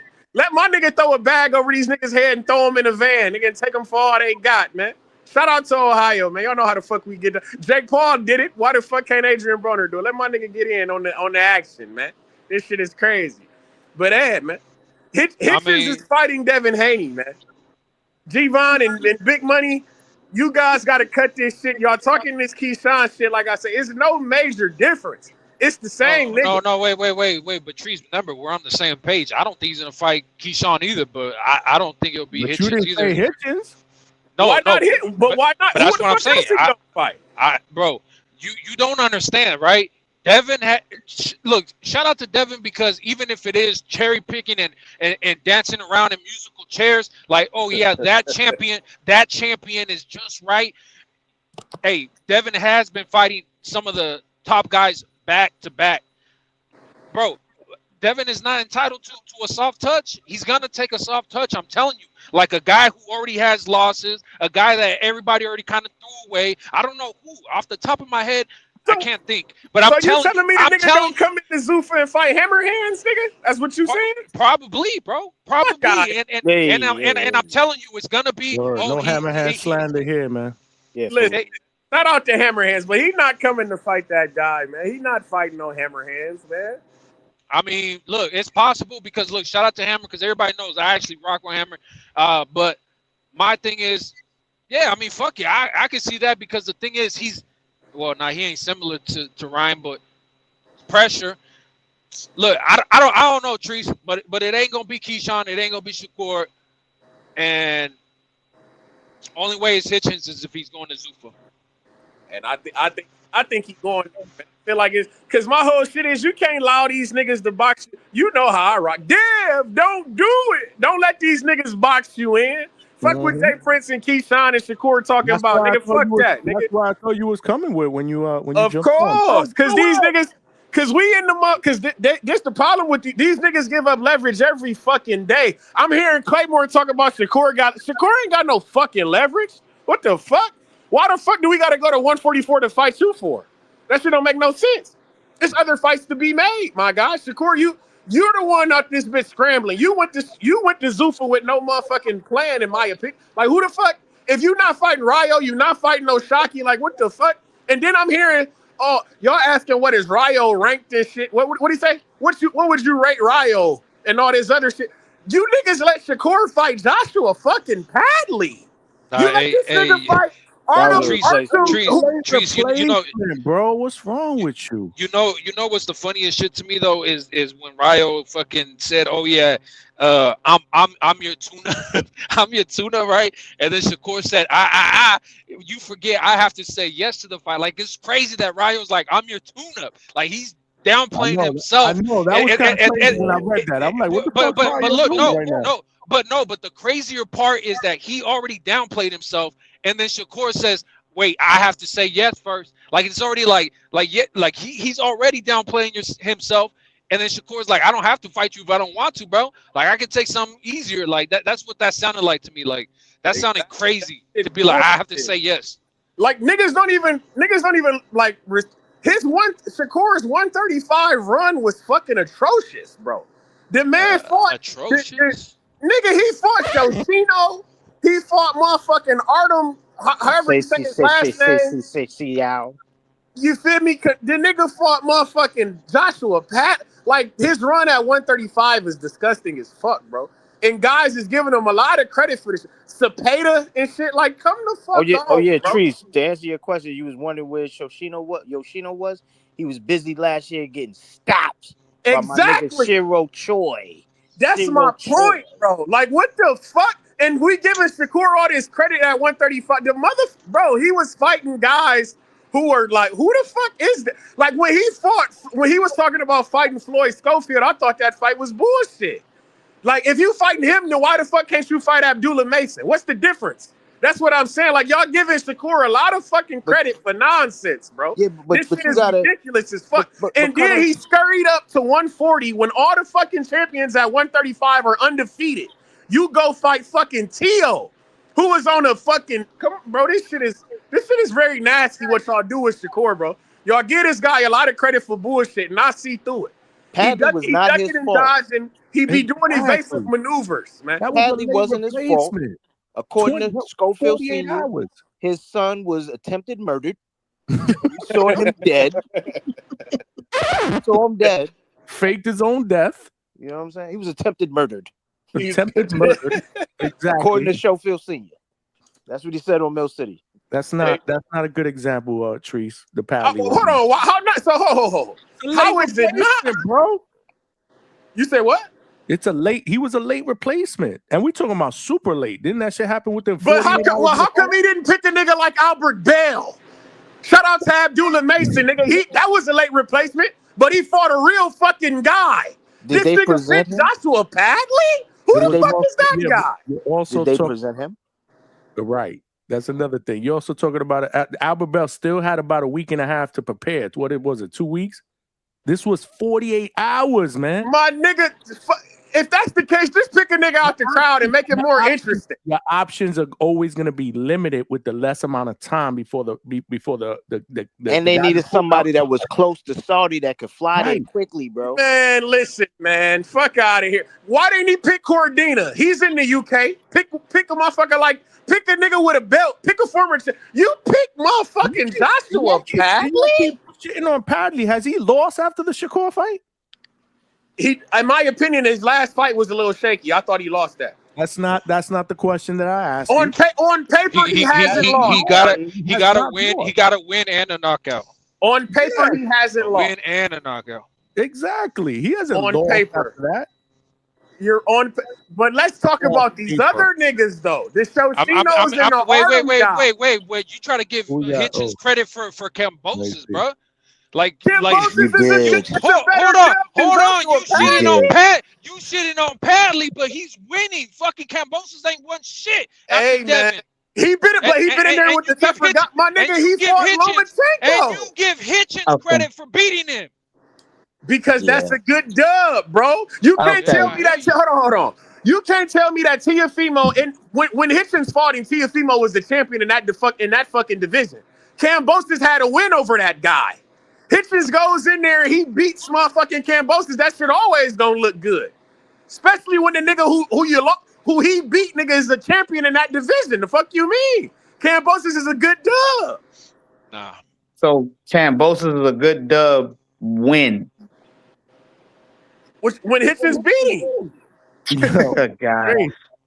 So before the scholar said, "Where's HR?" That's a great fucking question. They approving my vacation, man. We talking shit. They got to pay me to talk my shit. Shout out Trini, man. So after Kambosos lost to Devin Haney, did Kambosos win really? He beat Maxie Hughes, man. He got a dub in there, man. Y'all giving Padley credit for a dub that he got. No, that he Padley really knocked somebody out. This is the problem with you, Trees. You're part of the problem. You're failing to realize that Padley was a late replacement. But he could. So hold on. Shakur couldn't have picked a better guy. Hold on. Yeah, exactly. But Trees keeps ignoring that. You're acting as if Shakur have picked a better guy than Joshua Padley. Once again, you're talking, but you're leaving all kind of context. Why are you acting as if Shakur runs the show?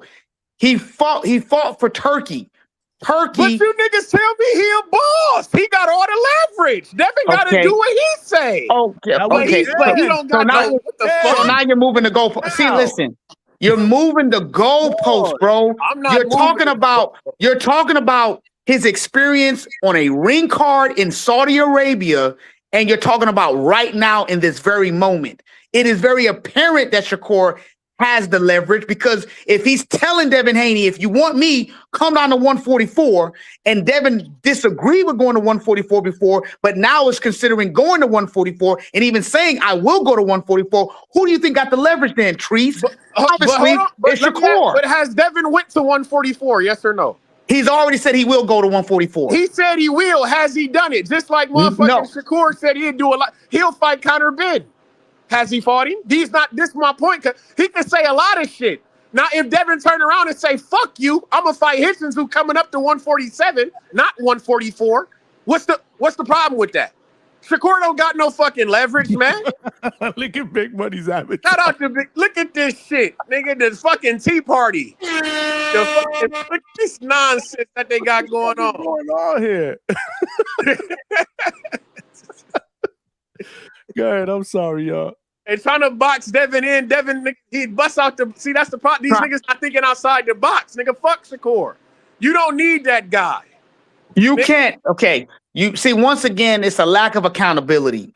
Stop blaming. Listen, Dev can do whatever he wants. He can fight anybody he wants at 147. We don't see shows getting on Devin Haney to say, listen, forget Shakur, forget Keyshawn, forget whatever. You got plenty of people to fight at 147 or 154. You made a list, and on that list, you got 154 pounders, you got 147 pounders.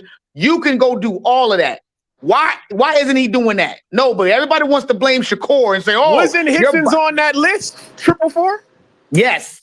That's my point. Why the fuck can't he go fight that guy? Well, ask Devin Haney. Ask Devin Haney. He keeps calling out Shakur. He wants Shakur. What the fuck? I don't hear Devin Haney calling out Shakur. Remember, he put Hitchens on the list when he was at when he barely fought Ramirez at 143. Good, thank you. You're right, Javon. He even went to 47. You're right, Javon. That's about Hitchens is on. That's all I'm saying. I don't hear Devin screaming for Shakur. I see Shakur on every fucking everybody in their mother's show talking about Devin Haney. So, Trees, you're gonna act like you're gonna completely ignore Bill Haney doing his YouTube media run. You just said Bill Haney. I don't see Devin Haney. I don't see Devin Haney talking about Shakur. That's what I just said. This is the problem. See, Johnny, this is the problem when you have situations like this. So now when it's convenient, Bill Haney don't speak for Devin Haney. You know what I'm saying? That's a problem for me. You sound like Alberto on this motherfucker. See, when Alberto get on, what Alberto always, we talking about the Haneys. Nigga, this is about Bill don't fight, my nigga. That's the problem with you guys. Bill is the manager, my guy. Devin Haney saying shit about Shakur. I don't give a fuck what Bill say because he's not fighting. Well, look, but in this instance, it does matter what Bill said because we're talking about making a fight. We're not talking about a matchup. We're not talking about who beats who. We're talking about fights being made, and that's where Bill comes into play. So yeah, Bill does matter right now. What the fuck? So when the fight get made, do Bill Haney get in the ring? Fucking night, every fucking night. How many times do I gotta tell you guys? You cook yourself. Man, when they make the fights, is Bill Haney in the ring or is Devin in the ring? Trees, you are intelligent, dude. Stop acting like you don't understand the order of operations. When they make the fights, is Bill Haney in the ring or is Devin in the ring? Why are you acting like you don't understand the order of operations, man? God damn. My nigga, what the fuck do you... Bro, because Bill Haney do the talk, he's a hype man, nigga. What is Bill position? So now you D. He's the guy with the substance, my nigga. He's the fighter. What the fuck? What is Bill's title in the Haney organization? His title is father. No, it's not. He's the father. So now you want to be disingenuous. He's the father. He's the fucking. He's not a trainer. What is he? A manager? Oh, manager. And what does a manager do? They get you the biggest bag possible. Which he would get if he signed for Zupa and fight Richardson Hitchens, nigga. Trees, are you aware that you're cooking yourself? Yes or no? I'm not cooking shit. What are you talking about? He does his job to get you the biggest bag. The fuck?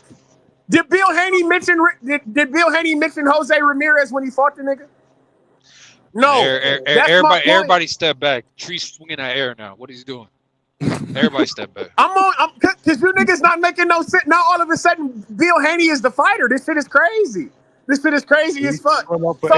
Because Bill Haney's saying some shit. Devin Haney, that's supposed to be the only person you got defending you is Stock. The only person you got defending you is Stock in the chat, and that's when you know you down bad. Stock got logic, nigga. He makes sense around this bitch. That's when you know you down bad. Shout out to my nigga Stock, man. He see the vision, man.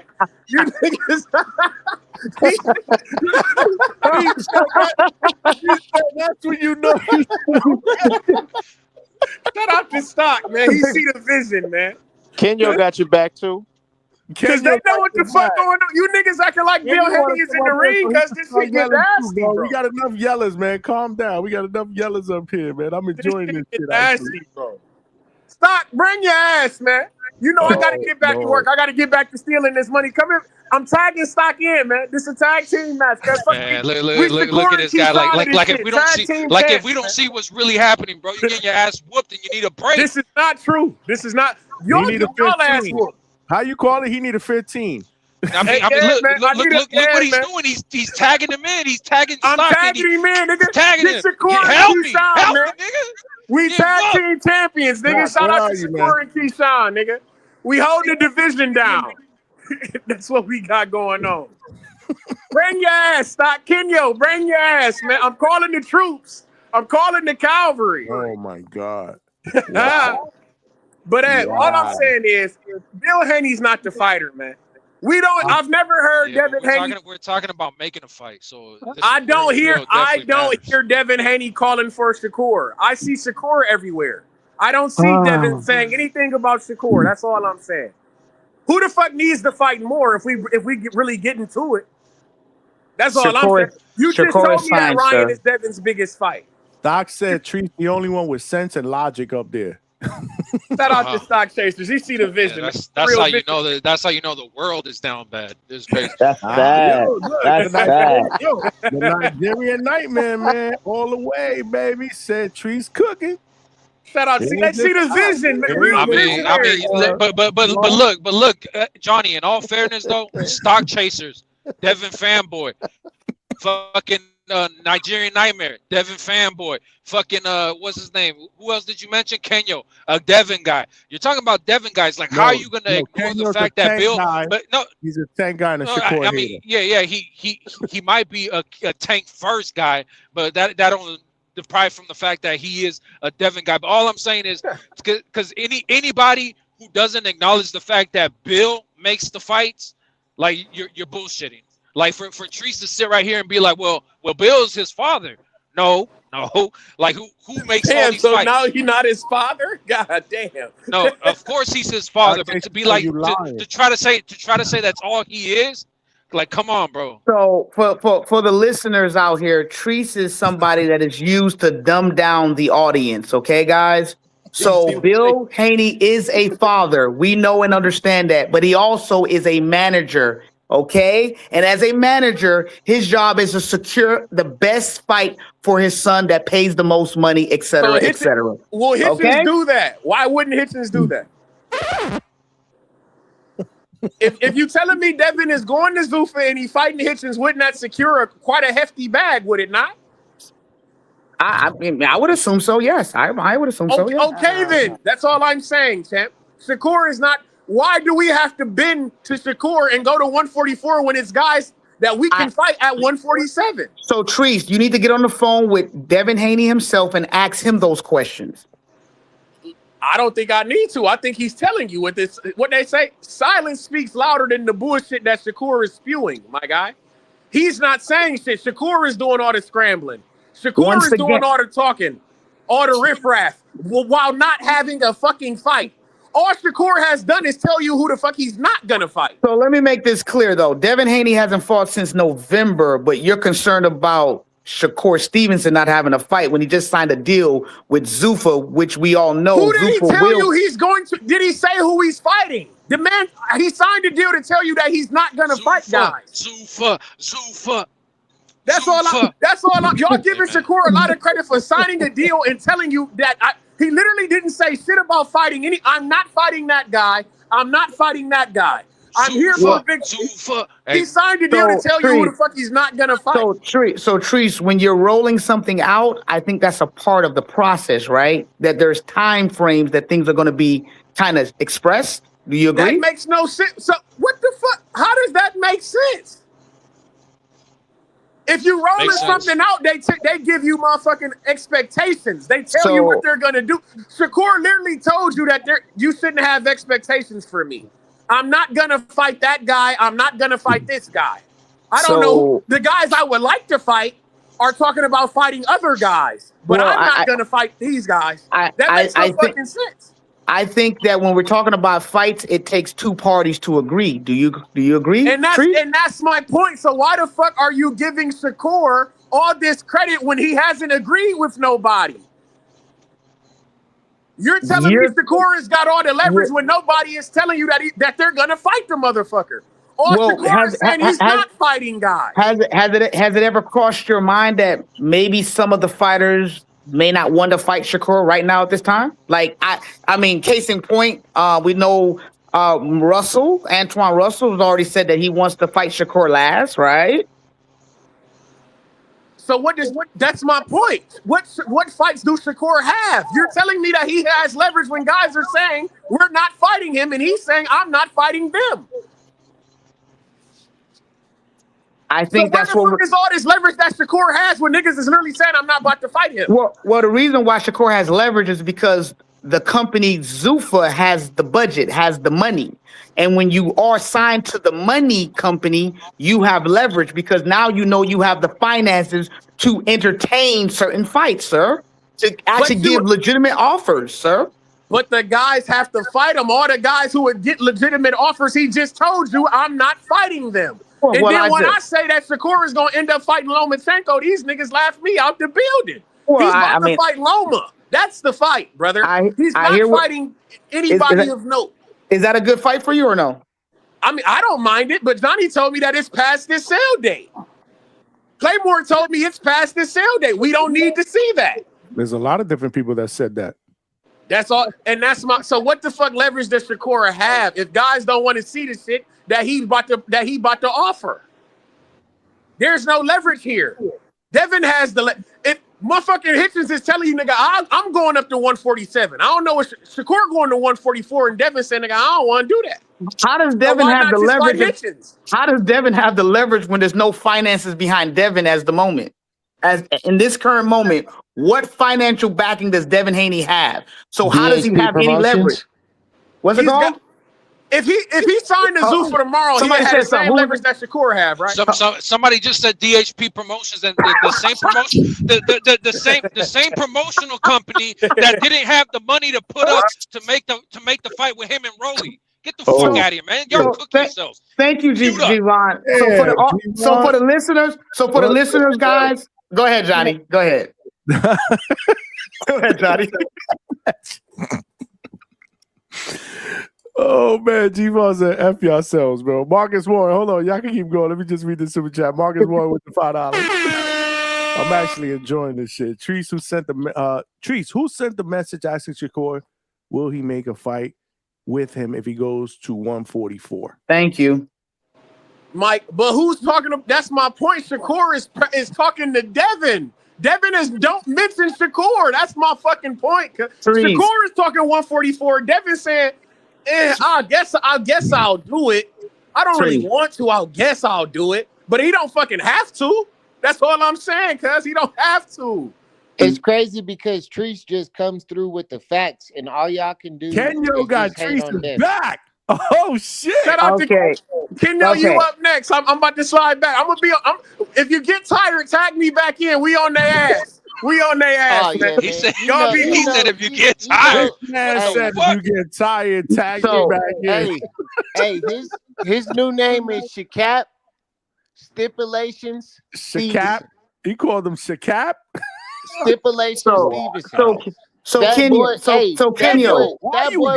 boy will find every single way to get you out of a fight.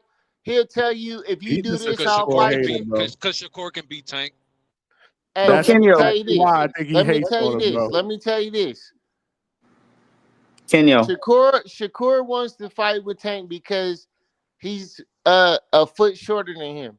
Shakur coming in at 5'9", 5'10", saying, man, what I'm talking about, that's already excuses on why he fucking Tank will lose. Like, what are you doing right now, Kenyo? Hey, Kenyo. G-Von, you got to listen, though. You haven't even let me make my point. You cut me off. Let me make my point. My point is a nigga coming in at 5'9". I think you already got to tag somebody else in, bro. I ain't going to lie to you. No, he had to go back to work. One by one, y'all. This is actually good. Somebody said we need a neutral voice here, though. But nah, Yeah. this is All nice right. going Look, back and look. forth. I'm What you mean? gonna let people talk, but y'all been talking for the last 30 minutes. Let me come in and say something. Let him say something. Go ahead. Okay, so a dude coming in, he's 5'9", 5'10", coming in saying, "Oh yeah, 147 pounds is too big for me." I'm looking at myself. I'm 5 foot. I'm 5'11", and I'm 180. So I'm like, okay, so I'm not fat. I'm not overweight. I still got the 6-pack or whatever. If y'all want, I could put it on camera, but I'm not. But I'm just saying, like, I could put the There's whole no need. 6-pack on Yeah, camera or no. whatever. And We I'm good. 140. I'm just saying, I'm 180, and I'm an inch, maybe an inch and a half taller than you, and I'm coming in at 180, and you're saying you can't make 147, but I saw you get in the ring with Tio, and you was bigger than Tio. Like, we always cap, or not cap, but we always talk shit about Devin Haney. You come in bigger than your opponents. I can't name an opponent that Shakur hasn't came in bigger than. So Tio, what are you talking about? he's just He weighed bigger in than out. Tio. He weighed in at 138 pounds. I don't know what to tell you, Not when they Nah, came in the ring. Hey, bro. We don't know what they were. And Tio honestly looked fucking more dense. You gotta think about the fact that Tio's the stockier guy. Shakur, you forget that he was eating steak and bread. Bread, nigga, what the fuck, on a fucking private jet the day before the fucking fight? What? Meanwhile, everybody else is fucking over there struggling with an IV, hanging out the window, trying to catch some fucking rainwater out the fucking window with their tongue. Nah, bro. Who are you talking about, Ryan? Eh, You must be No, talking about no, Ryan Garcia. Shakur and Tio. Shakur was eating steak, bread, and all that shit with butter on a fucking private jet and weighed in at 138 pounds. so let me jump in, Javon. Kenyo, yeah. do you understand what he's saying, Kenyo? What I understand what he's saying So what does is that mean? No, that what does that mean? What does that Shakur mean was to you? eating. No, what does that mean to you? No, I'm responding to you. I understand what he's saying. Shakur was coming in eating 8-ounce steaks, 4-ounce steaks. Why though? Why though? Tell me. Because he was coming in underweight.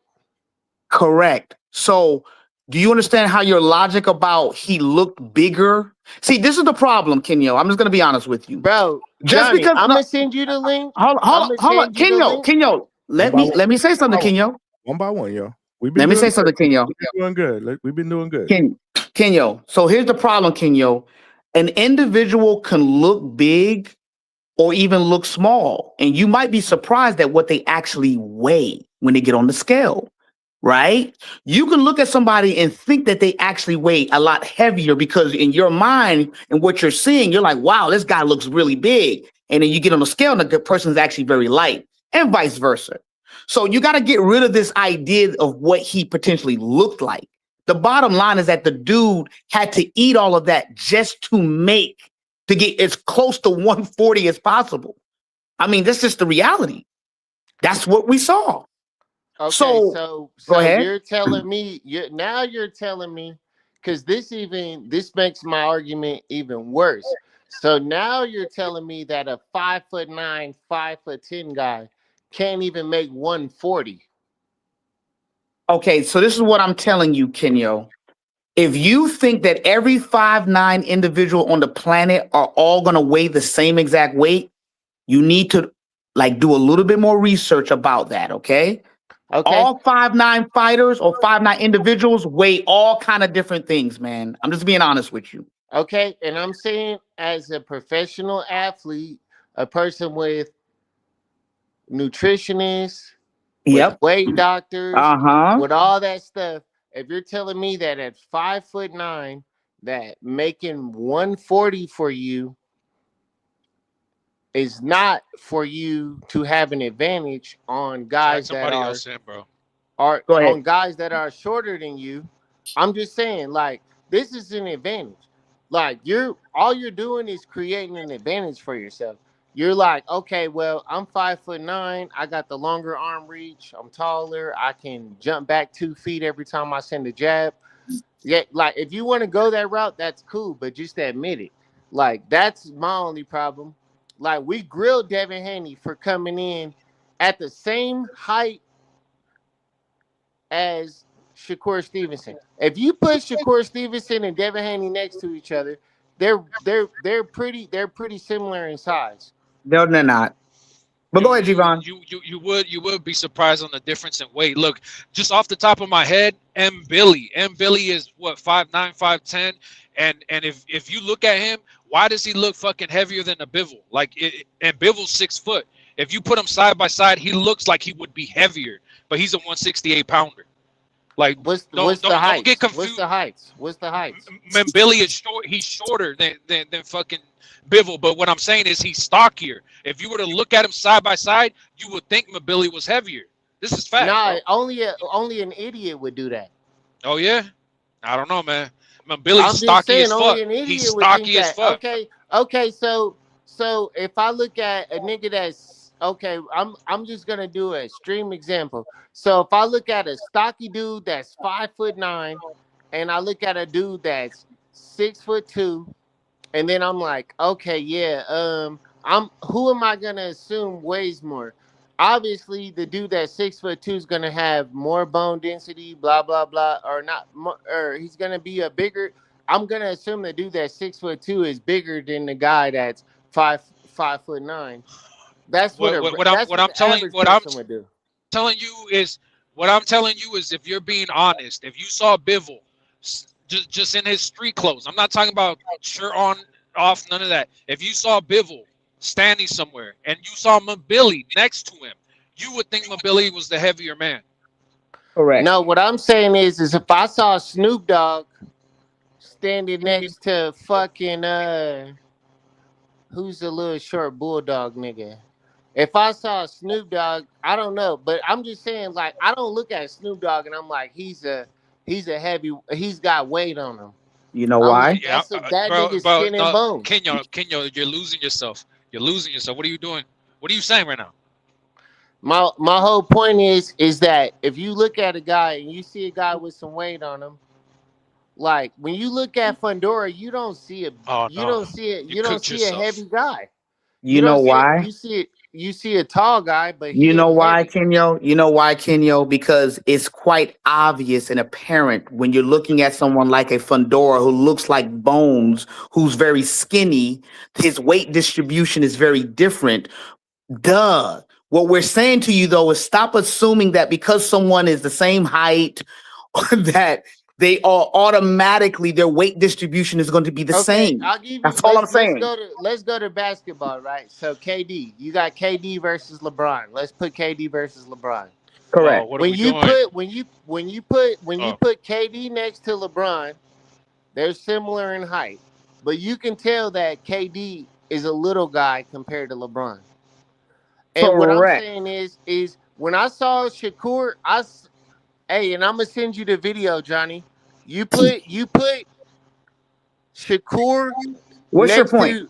No. My point is you put Shakur next to Teofimo Lopez. They didn't look like a difference in weight. Shakur is a little bit taller. Boom.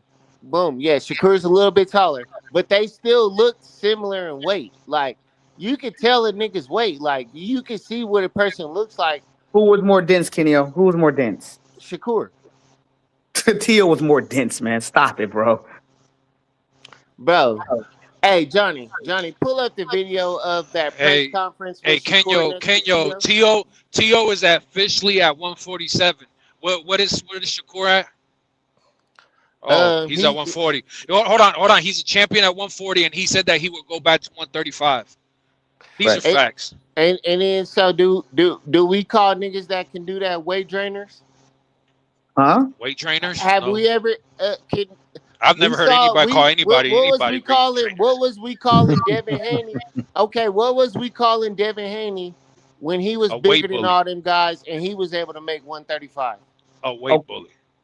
Exactly. So that's not a weight trainer. I don't know what you're talking about. All right, I said the wrong. I said weight trainer, but a weight bully. So Kenyo, once again, you have to honestly educate yourself.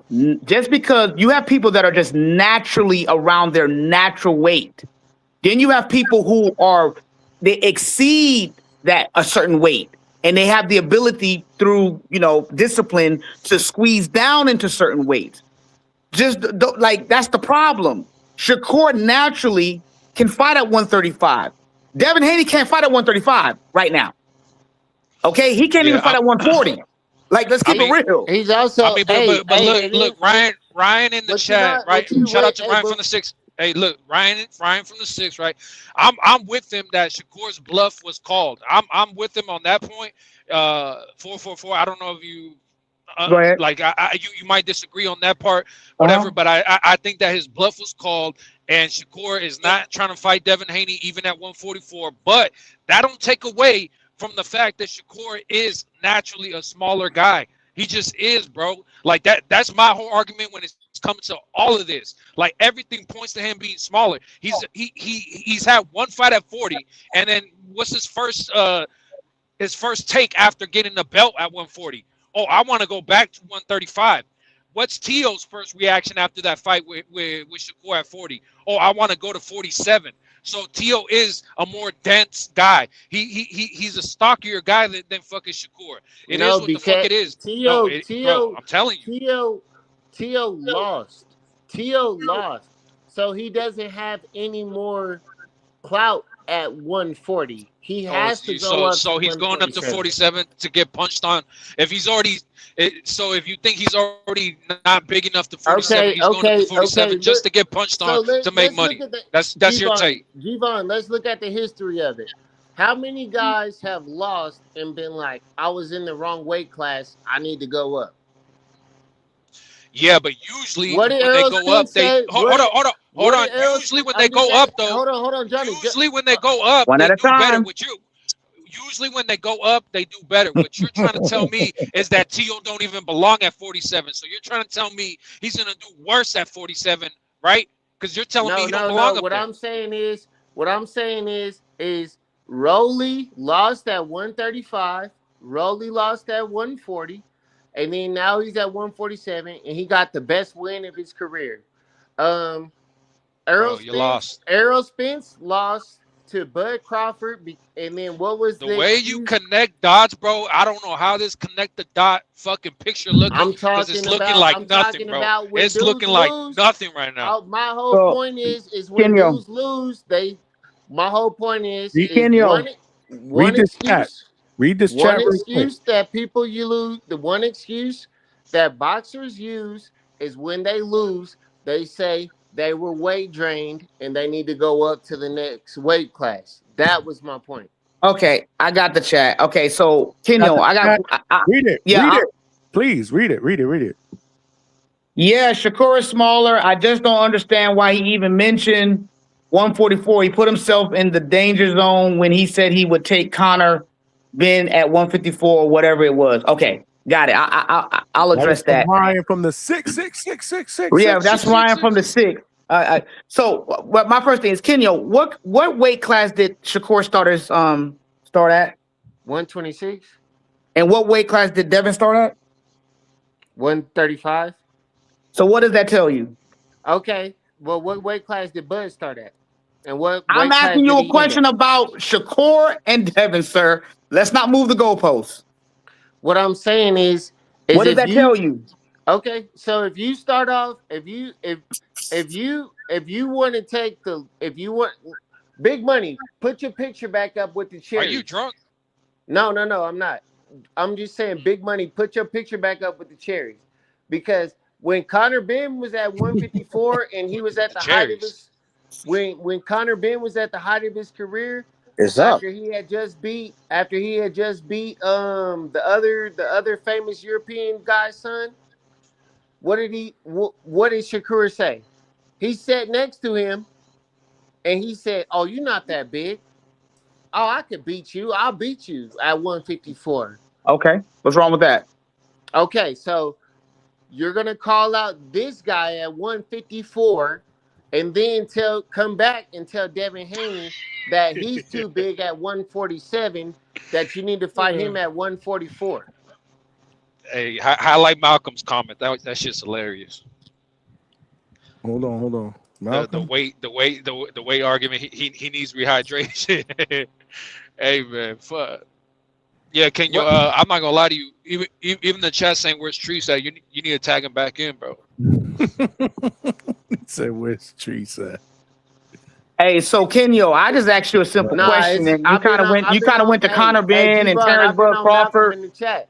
You know, I've been on Malcolm in the chats. That's why he's trying to come at me. What was that? Why he trying to come at you? Because you what? I've been on him in the chat. Oh Lord. Yeah, I was on him in the chat before I called in. That's why he's on me. So, so Kenyo, so in life, right? You, it's very easy, right? There are certain fights that you can definitely look at and say, yeah, I know I could take him. He's easy work. And there's just some fighters you know that you're just gonna have to be a little bit more prepared and a little bit more on your game. You got to take it a little bit more serious. Devin Haney is a good fighter, so obviously the conditions for Devin Haney is going to be different than somebody like that you feel that you're just completely superior above. I don't think Shakur thinks he's. Go ahead, I'm listening. Yeah. Okay. So this is the perfect example of what I'm saying. So all I need Shakur to quit doing is quit coming out and saying I'm the best in the world. Like I'm the top guy. I can do this. Because if you're on that level, you're not gonna treat Conor Ben differently than you treat Devin Haney. No, that's my only point. Oh yeah, it sounds like you're talking about Tank right now though. Like this is crazy. Everything you're saying right now, because you say you're a big Tank guy, right? Well, maybe he should stop saying he's the best without fighting the best. Well, maybe he should. Hold on. Maybe he should also stop putting different speculations on different people. Because with Ryan, didn't he put a catch weight and a rehydration clause? Oh yeah, Correct. he did. But like, bro, like you're cooking yourself with everything, my point. with every aspect, every angle. Like, look, shout out to you because you know, shout out to you because you cook properly. You know, sometimes there's certain things that are frozen, and if you put it straight into the air fryer, the inside's still gonna be cold. So shout out to you because what you're doing right now, you're putting yourself in the microwave, and then you're putting yourself in the air fryer, and for good measure, you're throwing yourself in some fucking pan with hot grease, nigga. You're cooking yourself. It's so amazing that you said all that. Shit. It's so amazing that you said all that because guess what? The main person that was calling Tank out on that was Shakur Stevenson, and look where he's at now. What is he doing? I'm only gonna fight Devin if he's on a rehydration clause. No, no, he didn't say anything about. He didn't say that. You're lying, Kenyo. Let's not lie, okay? So he didn't. He brought up a catch weight. He said 144. No, originally it started off as a catch weight. Kenyo, I can tell you, Kenyo. He gave two options. Then it went to. He gave two options, Kenyo. Kenyo, he gave two options. One option was I'll fight you at 147 with a rehydration clause. The other option is we just fight at a catch weight, no rehydration clause. You see? There you go. That's right. Do you know why, Kenyo? Let me tell you why. Shakur knows that Devin Haney actually weighs a lot more than people think. So he's just playing the game smart and intelligent. You want to fight me? No problem. We'll meet in the middle. What is wrong with meeting in the middle? I mean, look, Shakur's last fight was 140, right? And this is documented. So his last fight was 140. Devin Haney, when he had his fight at 140 against Regis, he rehydrated almost 30 pounds overnight. Shout out to California for giving us the next day weigh-ins, right? It's documented. That Kenyo's not wrong. He said, he said rehydration, then it went to catch weight. No. That was my point. Yeah. Like, I don't remember that. He put both stipulations out, and you guys just both agreed with me. No, he didn't put. So see, first of all, he didn't give the stipulation that Ryan had. I mean, that Ryan Garcia had. Tank Davis put catch weight and a rehydration clause at the same time on Ryan Garcia. Shakur didn't do that. That was for Ben. Like for Conor Ben was when right away he said, "I'll fight him at 54 with a catch weight. I mean, with a rehydration." Thank you. He said. Thank you. Okay, so my whole point is, you clown Tank for doing stuff that you're putting the same Shakur level. did not ask for a catch weight and a rehydration. Let me finish. But you're lying, He did not ask for Kenyo. both. You're lying, Kenyo, though. You're lying, though. Okay, no. He did not ask for both, though. He asked for either or, a catch weight or a rehydration. Okay, so So what I'm saying is if I come in and I'm like, I would, because this is Shakur in his interviews. I never put somebody on a rehydration clause. I Okay, got better skills or whatever. I'll never granted. put somebody on a catch weight. Yeah, shout Because out to I got Malcolm better because skills. now he heard your point right, and Malcolm says you're wrong. Anyways, move on. Okay. You clarified it? Okay. Yeah, yeah. Well, Where was that? Hold on, my hold on, whole hold on. point, was is that, bro, The you chat's can't cooking. We call got mad somebody comments in out the chat. on some stuff and then do the same thing. But they're not the same thing, though, Kenyo. Can you stop saying that? He literally said he would Shakur fight Conor Shakur Ben. asked He said no. He said he would fight Conor Ben at All right, Kenyo. 154. Let me give you an example, Kenyo. Okay, with the rehydration clause. Kenyo. Yes. Let me give you an example, Kenyo. When Bud Crawford beat Canelo, what was people saying directly after that fight? Weren't they calling for the Terrence Bud Crawford and the David Benavidez? Remember? Yeah. And what people were saying was, well, he fought, Canelo at that. Fight his rival. Fight Why his can't he rival. fight David Benavidez, right? Right. And what's the logic behind that? Because do you think that because he beat Canelo that he was just gonna automatically be able to beat everybody? Like do you think that's how it works?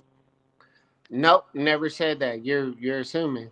So what I'm saying to you is this: like, because Shakur made a statement about Conor Ben, why are you trying to take his statement about Conor Ben and trying to attach that to every other fighter outside of Conor Ben? Like, why do we do I'm that doing it. logically? Okay. Let me explain to you. Because Conor Ben was viewed as a lesser opponent than Devin Haney. I agree. Yes, correct. He said it. He said it's for the money. It's the bag. Yeah, I get it. So what's the problem? So what But I'm he said saying he said it was the same deal with Devin, but Devin is at 47, so he said the same deal for Devin, 47, but with the rehydration. Thank you. Okay. And if you're gonna say that you'll fight a 154 pounder with a rehydration clause, Yes. and then you fight a 147 pounder with a rehydration clause, that gives you more weight with the rehydration because a 154 pounder, right a 154 pounder versus a 147 pounder. If you're giving them a 10-pound rehydration clause, you're giving a 47 pounder a 13-pound rehydration clause. But that's like the ins and odds of it. All I'm saying is if you'll fight Conor Ben with a rehydration clause at 154, then you should fight Devin Haney with a rehydration clause at 147. And to me, He offered what's the that. difference? He offered that. When? The very first thing was he said he will fight Devin Haney at 147 with a rehydration clause, or fight at 144 at a catch weight with no rehydration clause. Do you get it now? We got I'm sorry, guys. We got one new person on the panel.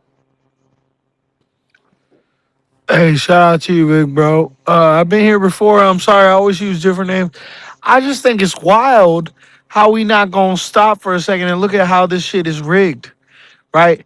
Like, how the fuck am I gonna sit here and watch Canelo lose to Crawford? In what world does Canelo lose to Crawford? Right? Like, after that whole game, I don't believe it. I don't believe in this shit no more, Johnny. I don't got faith in this shit no more, big bro. We're not talking about Canelo and it's all Crawford. Man. rigged. It's all rigged. It's all rigged. It's like the stock market, hermano.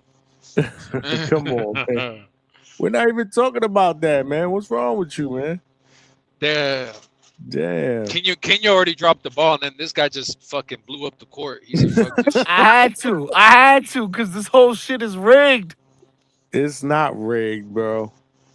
Cut it out. It's like Conor McGregor, he already had a bad knee. They told him to throw a flying kick. Robbed the people. He robbed the people, big bro, Johnny. He robbed them. Hey, Trees, these were the backups you called for? What's going on? Nah, don't stop. Don't disrespect me like that, big bro. Come on, man. Why y'all gotta do that, man? Keep it on topic, man. Come on. It's late, man. People are tired, man. Keep this shit on topic. Who's the dude in the chat that's talking about fake boxing channel? Come on in here and voice your opinion, bro. Facts. Coming What the good. fuck, bro? That shit is weak. yo. Ain't nothing fake about what we doing. I'm If you back, don't agree, though. come I'm and voice back. your I'm opinion, back. bro. I'm back though. So let's talk about. We're going back. We're getting right back to the Shakur and Devin Haney. I'm gonna bring it right back. So you're bringing up. We're So back you're to bringing up square Shakur, one. right? Are we Like really gonna do Shakur is this? so great. When are y'all gonna realize that y'all gonna agree to disagree? This motherfucker riding Shakur nut, bruh. He Come a on, Shakur bro. nut right. You can't do that, man. Stop, bro. Yeah, enough, man. Enough with the fucking nonsense. Oh, that mercy, My bad. Hey, but like I said, the fight I want to He gotta see go. is He got Keyshawn packed up. versus Get out of here Devin. with that shit. You want to see who?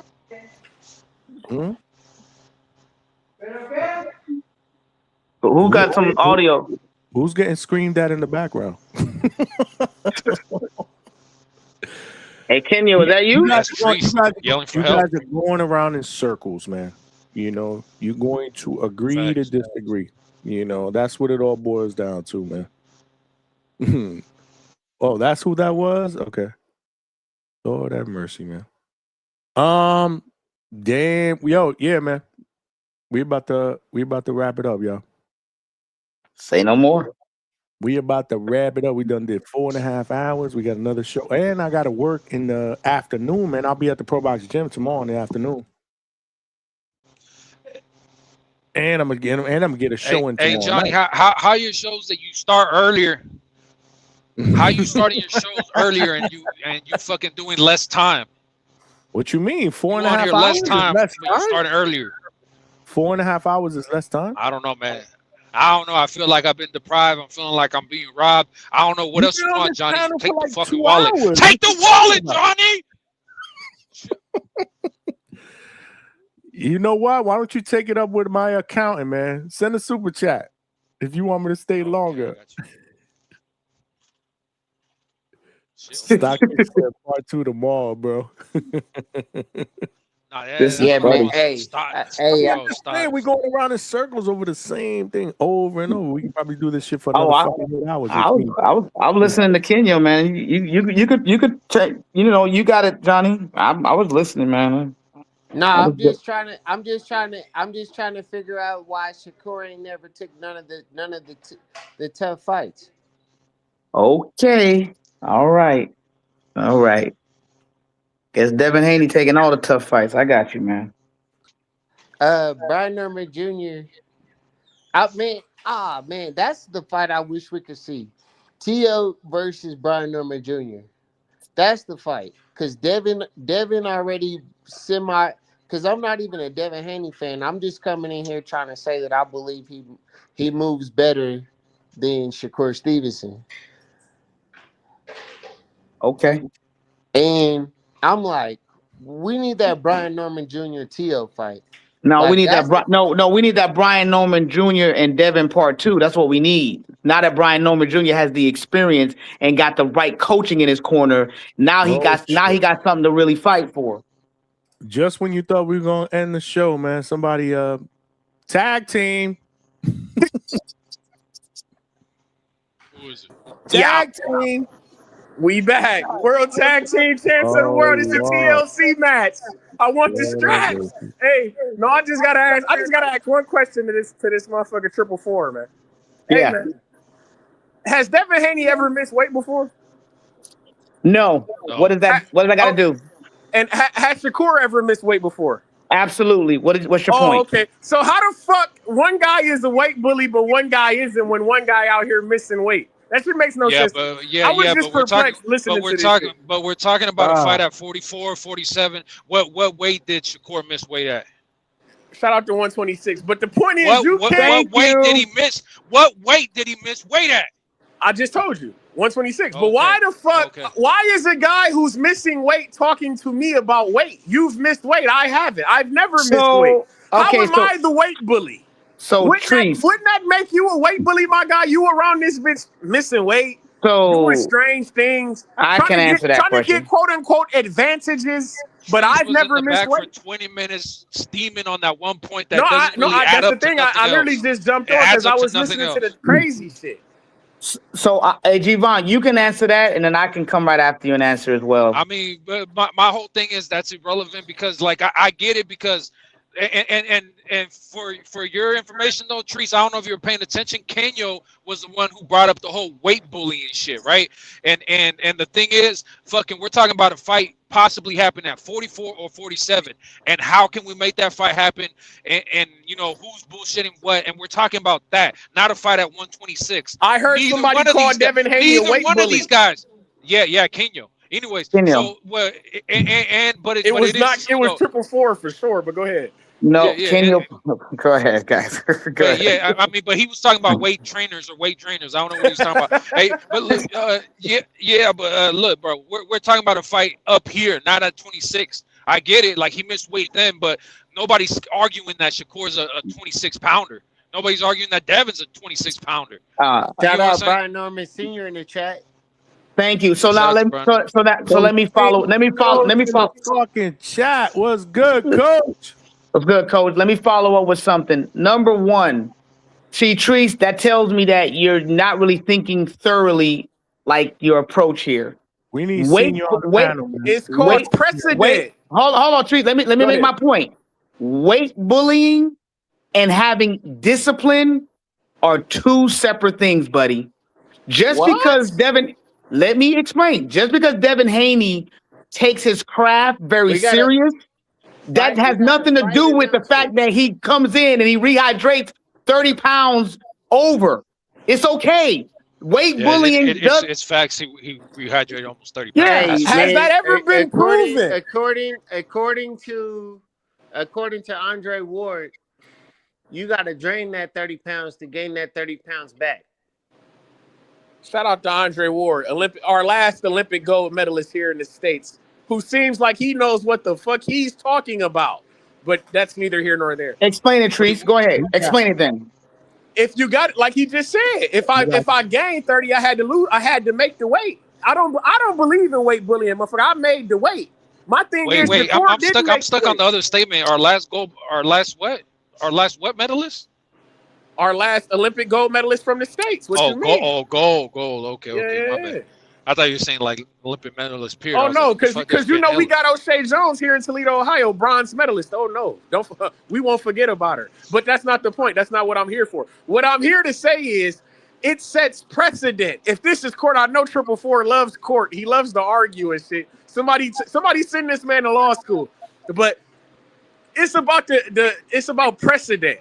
Man has missed motherfucking weight. You can't talk to me about being a weight bully when I've never missed weight in my career. How the fuck am I a weight bully when you've missed weight? Your friend Keyshawn has missed weight before. You guys are known habitual weight abusers, but I'm the weight bully, and this shit doesn't make any sense. Keyshawn is a pothead, like bro, like that is fucking. No, look, he cleaned it up and all that, but bro, it's true. Like you're talking about Shakur, who does lack discipline at times, and Keyshawn, who be doing other bullshit, bro. Like, come on, man. Like Devin Haney, shout out to him because he does have fucking elite level discipline. Other than that, bro, like.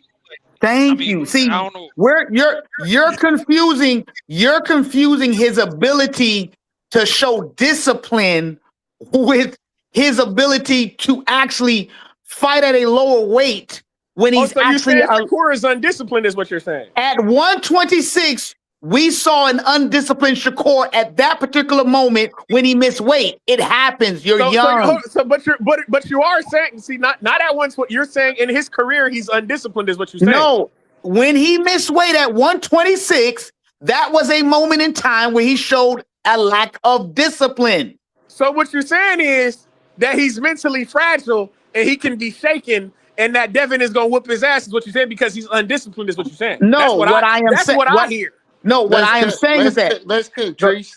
Let's cook. No, what I'm saying is that at 126, when he missed weight, that was a young, undisciplined Shakur Stevenson in that particular moment and instance. That's not who he is consistently, obviously. Because has he missed weight ever since then? The answer is no. So what Correct, you're saying Treese? is Devin Haney has never missed weight in his career and has never been undisciplined and has never had mental lapses, is what you're saying, unlike Shakur, is what you're saying. Well, no. So what I am saying is that Devin Haney has shown that he has consistent. No. You have to answer the question. Can you? Has Shakur been undisciplined? Yeah, and I'm answering the question. Devin been undisciplined? Say it again. Has Shakur been undisciplined? Devin, okay. So now if you want to go there, let me show you right now.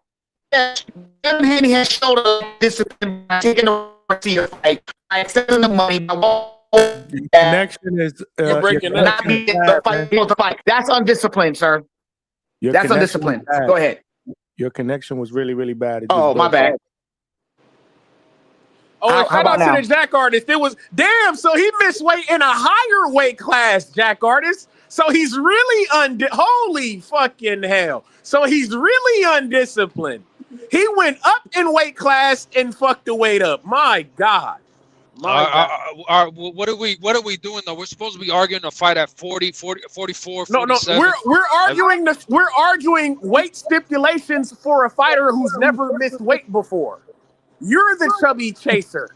You've missed weight. I mean, but look, but we're also talking about a guy who logically maybe you would consider a rehydration clause when it's documented that you gained 30 pounds overnight. I don't know if you know. Fuck what Andre Ward talking about.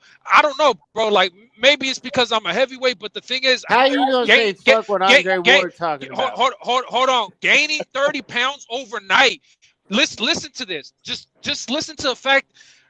I don't know how somebody gains 30 pounds overnight and then goes for 12 fucking rounds, right? So to me, like, I don't know, none of it makes fucking logical sense. But what makes logical sense is for it to be documented that this guy's gaining 30 pounds overnight. So then you would logically think to yourself, maybe I should do a rehydration clause with this guy if I'm already meeting him at his weight. First off, I've never seen this 30 pounds. Okay. So this is it's documented. Trees, what are you talking about?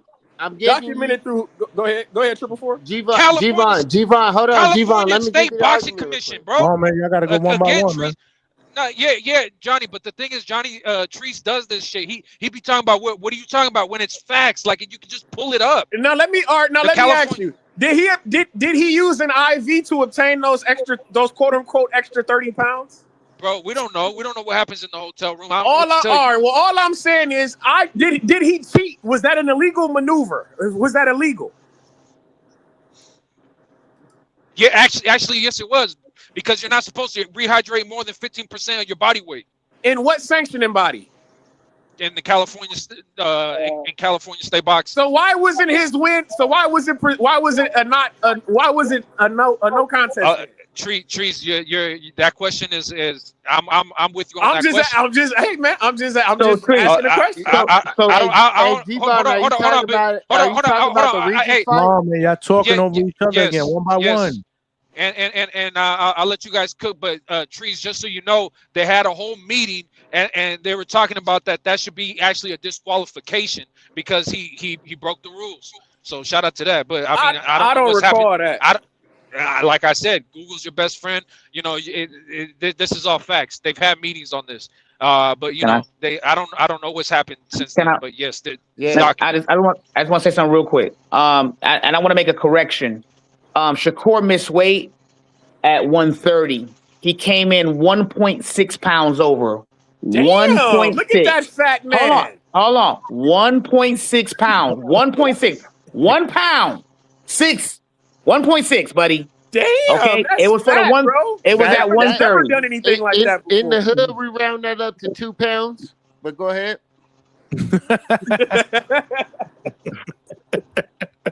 We rounded.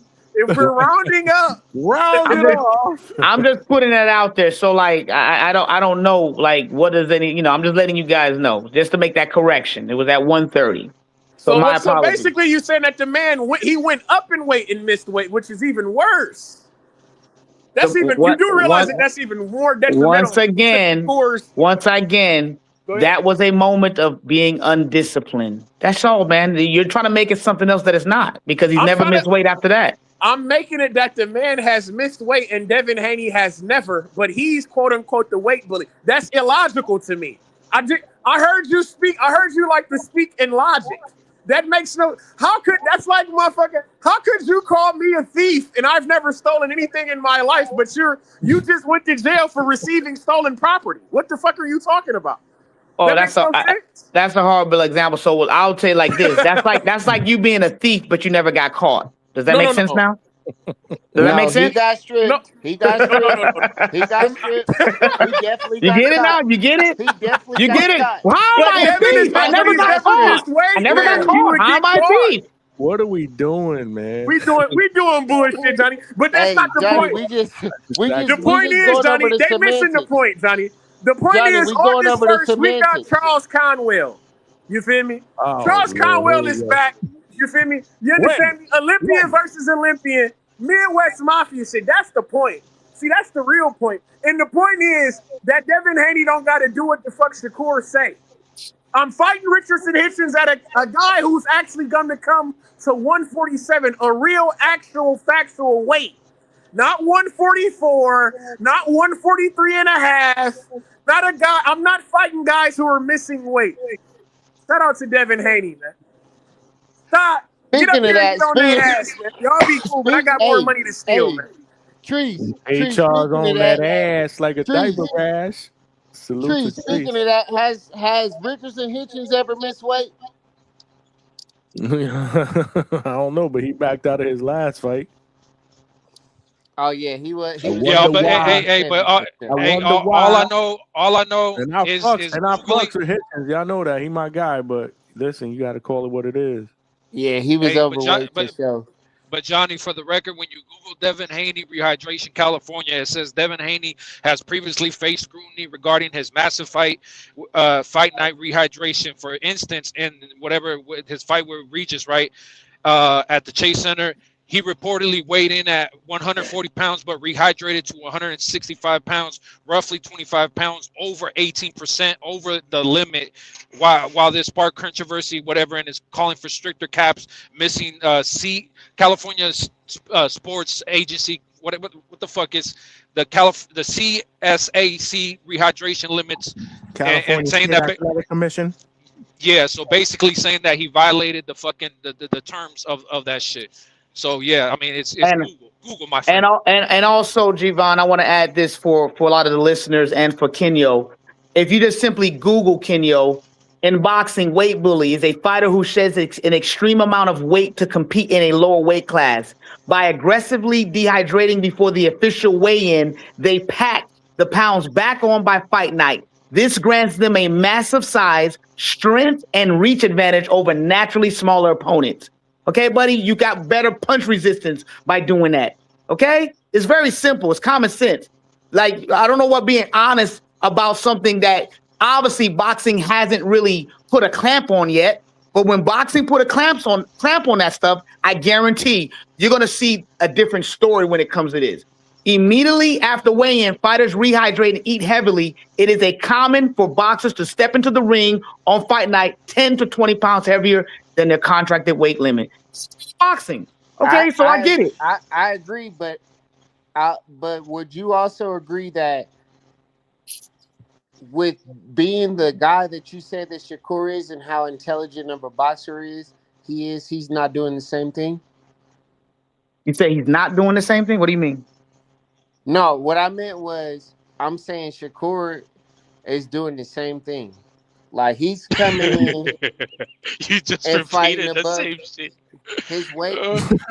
He's fighting above. He's fighting below his weight class too.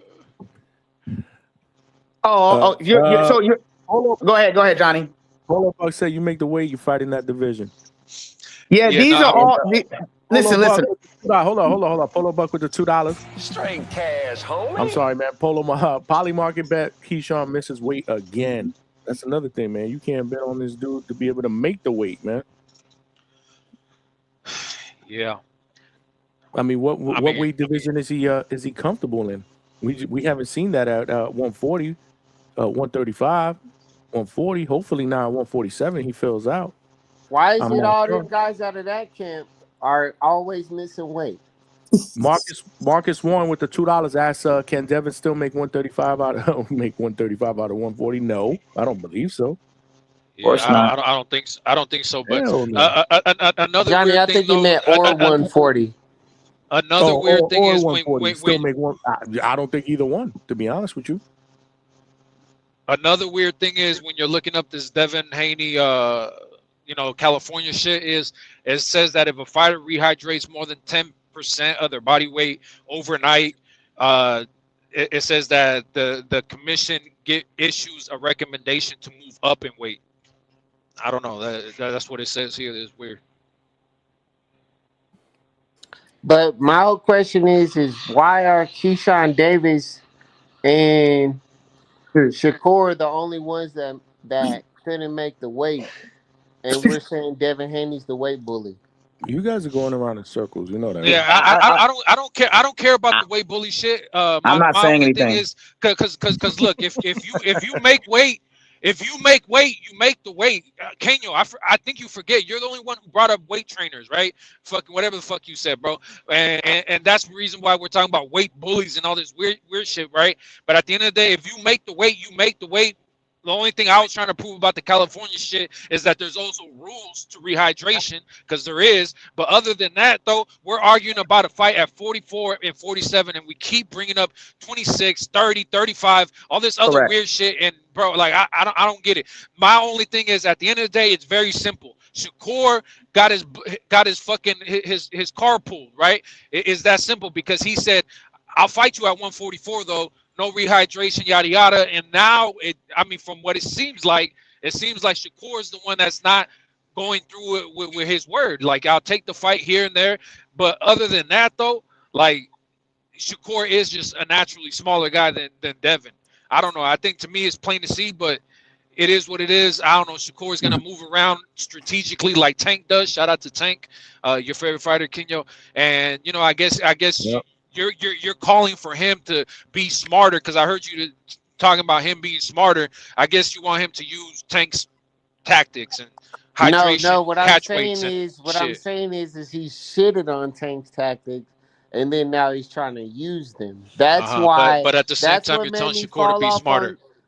That's what made me fall off on Shakur, is because it's like you're using Tank's tactics. So look, this is what I do every night, right? Every fucking night, this is what I do. I tell you that you fucking cooked yourself, and you cooked yourself from the very fucking start. Johnny, when he first came up here, what did I say? The only reason why he's gonna shit on Shakur is because he's a Tank fucking fan, and Shakur can beat Tank. And what did he just say right now? Hold on. You just said the reasons why you're shitting on Shakur, and that's because he went against Tank. You shitted on yourself. You cooked yourself. I told you this is what I do every fucking night. Here we go. Hey, and I just want to say for the record. We're not done.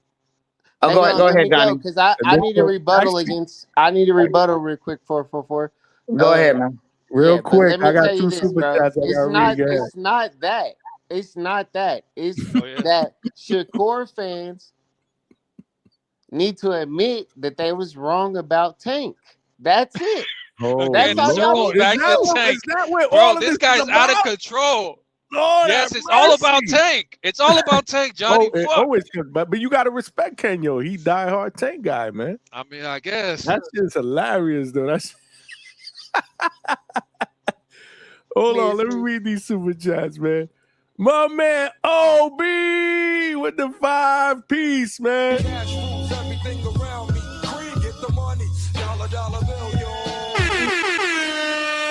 He said, you dummies, in capital letters. Your Google search, in quotations, is regurgitating blog and Reddit posts.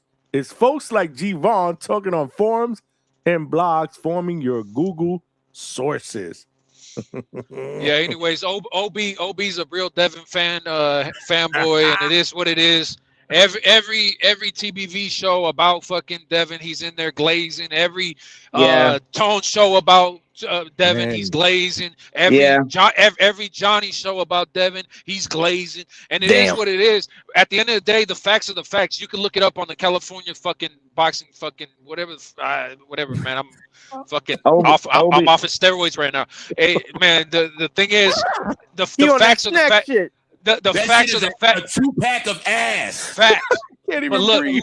the facts are facts though. He came in 18% of his he rehydrated 18% of his body weight overnight. That's facts, bro. Get over it.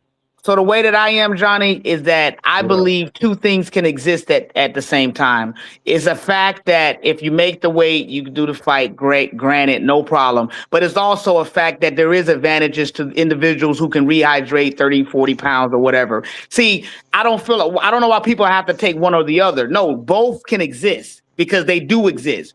So for me to ignore that weight, quote unquote, weight bullying or weight advantages don't play a role. Listen, I wrestled, right? And listen, I was able to squeeze down, take advantage of the smaller fighters. It is what it was. You know what I mean? I know what it feels like to rehydrate to a larger size and have greater just strength, power, resistance, et cetera, et cetera. Like, people don't understand that. You know what I mean? That's all I'm trying to say. Both can exist. Is it allowed? Yes, it's allowed. No problem. If you make the weight, you make the fight. No problem. I get it. But it doesn't take away from the advantages that are there. It's a loophole. And if we can just admit as a boxing culture that it's just a loophole, that probably needs to be addressed. Because I really believe people need to be fighting at their natural weight. It will get better fights and we'll get better competition. Go ahead. I'm listening. Sorry, 444. I didn't mean to cut you off. I thought you good. You're good. All right. So who you think comes in heavier? 5'5" Tank or 5'9", 5'10" Shakur? Before you answer that, hold on. Why is it about Tank? What the fuck? Hold on. Marcus Warren with the $5 super chat. Straight cash, homie. They did to go back to doing I'm thinking that meant they need to go back to doing the weigh-in the same day as the fights, and that'll stop all this BS. We've talked about that. We've I agree. Bermudez, his take on that. You know, he gave his take on that. You know, there's a lot of people that agree that this may stop that, but then there's a lot of people that disagree. You know, for the safety and the well-being of the fighters, being able to properly rehydrate. Johnny. So this was my question. Water, their Johnny, brains, there's a lot of different components that come into that. I'm okay with the same day weigh-ins as well, but again, you're gonna have a lot of fighters and trainers that are against that. I think Coach Bermudez came on here and he kind of broke down why he would be against that. We got to get Coach Bermudez up here again. Not today, because we're about to end, bro. We've been doing 5 hours, but we got to get him on again to be just able to fight at your natural weight, man. That's just all it is, man. Fight at your natural weight. Hey, man. Listen, man, you're preaching to the choir. Absolutely. Johnny, That would be a... G-Von, and the rest of the panel that's with us. Who do you think's coming in heavier? Bro, Shakur or stop Tank? about Tank. We don't care about Tank. He's not the topic tonight. Hey, who is Tank, bro? Is he a boxer? Is he a fighter? You can say he's a has-been. I'm just saying. Shakur and Devin still talk about getting the fight. You got look, Johnny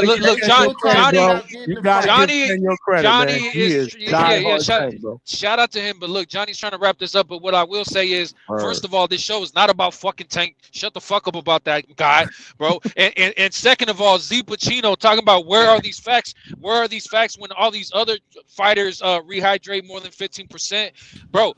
It's the thing is, it's documented what Devin Haney rehydrated. Shout out to California for actually taking the reweight weight and documenting it right? Because other states ain't doing it. All I can do is speak facts. When you say where's the facts, well, all I do is speak facts, and we have the facts that fucking Devin rehydrated 18% of his body weight. Those are just facts. Cry about it in the car whenever the fuck you want, but don't get mad at me about fucking facts, bro. Like, what do you want me to do? Like, these Devin fans are mad that Devin rehydrated so much. Be mad at Devin. Cry about it, bro. I don't know what to tell you. Okay, well, you interrupted me, and I got to interrupt you. Bro, nobody cares about Tank. I'm telling you. And then when you finish, I gotta interrupt all of I'm y'all because we're about to end. So Ken, you wrap it up, man. Come on. All right, Johnny. Hey, all I'm saying is, man, Tank coming to ring at 5'5". Kick this motherfucker, Johnny. Kick this motherfucker, bro. I can't even get it off. This Fuck nigga this don't shit. want to hear it. Let him finish. No, I don't want to hear it. G-Von. Because everybody, Johnny, everybody want to fight Tank. The 5'5" guy that come in, he'll come in at 138.5. He'll rehydrate to 145, and then everybody that wants to fight him is rehydrating at 145 plus. And then they're like, "Oh yeah, Tank is scared. Tank is scared," but everybody else brings up rehydration clauses. Everybody else want to bring up, oh, this guy's going to come in weighing too much. Oh, this guy's too big for me. Oh, he's not in my weight class. So, blah, Kenyo, blah, blah. I'm going to say this and I'm going to get off the panel. So, Kenyo, so why won't Tank give Shakur a rehydration clause then and fight him? Hey, no, this is my man, Johnny. We're gonna have to why? just a little bit longer. No, we can't do a little bit longer. We got no. I'm not saying like hours. I'm just saying minutes. To be continued. I'm just saying minutes. I just need some minutes because no, you said that. 144 have It's been not killing gonna me be a all minute. night. All right, you know what? All I'm saying I'm gonna put the bell on. Why is it that? All right, hey, let him repeat his question, and then I'm gonna answer it. All right, so repeat your question, and then we put the bell on. Based on your logic, Kenyo, why Tank just never gave Shakur a rehydration clause and fight him? Okay, bet. So my whole point is when it comes to a rehydration clause, Shakur has already publicly criticized Tank on giving people a rehydration clause. So if he comes out and gives Shakur a rehydration clause, that's just a bad look. Why? Because he already gave Ryan one? So you wanted 2 minutes for that? Why? No, I'm just saying, like, look. Can I so can you let me answer? Johnny, this dude fucking let him get his minutes. Let me answer for you, Kenyo. The reason why Tank would not give Shakur a rehydration clause is because number one, all of these fighters know each other very well, and Tank Davis knows that Shakur don't weigh all that much, so it would not work against him because Shakur is not naturally a bigger guy, so it's a problem still. That's why he gave Ryan a rehydration clause, because Ryan is a bigger guy. He gave him a rehydration clause and a catch weight. Do you see the difference though, Kenyo? That's why. That's it. That's I'm the done. hell, champ. Okay, let's bring Shakur back to 135 and put him on a 10-pounder. You said a minute. All right, that was it. That was it. Hey, we'll continue this. You cap it. You said a minute, man. I'm done. We'll bring it back. We'll bring it back. Johnny got to go, man. So I'm out. I'm done. I ain't gonna go no more. 5 hours. I'm actually tired, man. Don't worry, I'll be back for a fofo. I'm sure you will. This was good though, man. It was entertaining, man. I was laughing, man. Salute, Kenyo 444 G-Von, big money, man. Hey, Johnny, I gotta make a phone call real quick, anyways. But look, shout out to you for having me on. Shout out to you, motherfuckers, for being delusional, crazy, and what the fuck are you on, bro? I thought I was on some shit. I thought I was on some shit. I'll be smoking crack for the fun of it. Y'all fucking motherfuckers smoking rocks and dirt.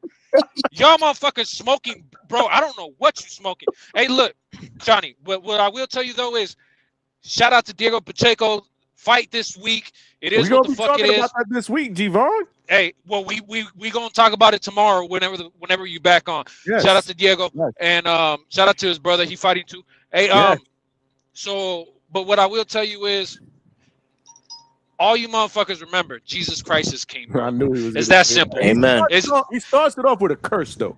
You notice Hey, that, right? hey, but it is what it is. I don't know if people know.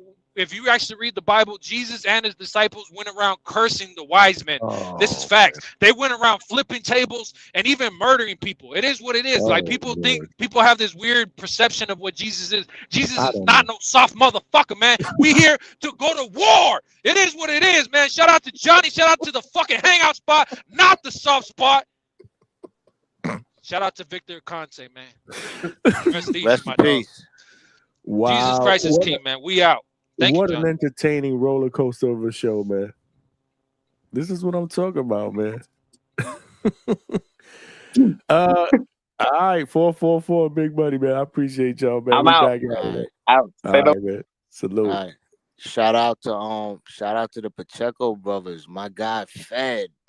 We'll be getting talking it in. about I don't him know if this you've week, baby. seen Fed look good, man. He He looking good. Yeah. I'm gonna check him.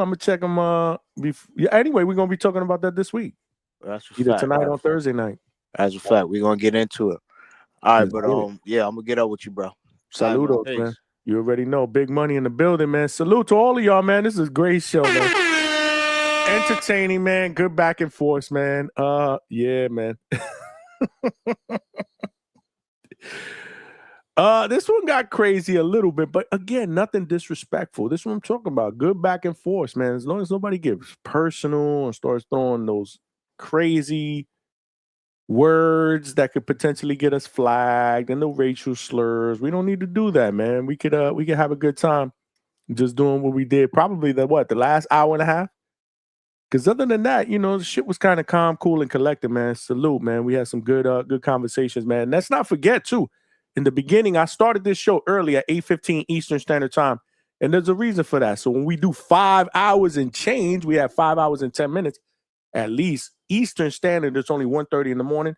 I still am able to get some good sleep, before I got to get up in the morning for the day job. Again, man, we building, man. The goal is to boot the day job and do this shit full time. But we not there yet, man. We building, man. We building something special here together. DHS, y'all know the deal.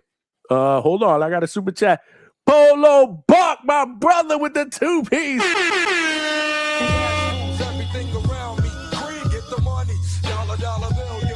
With the LOL emojis. I'm telling you, this shit is just pure comedy, man. The shit that we go through, man.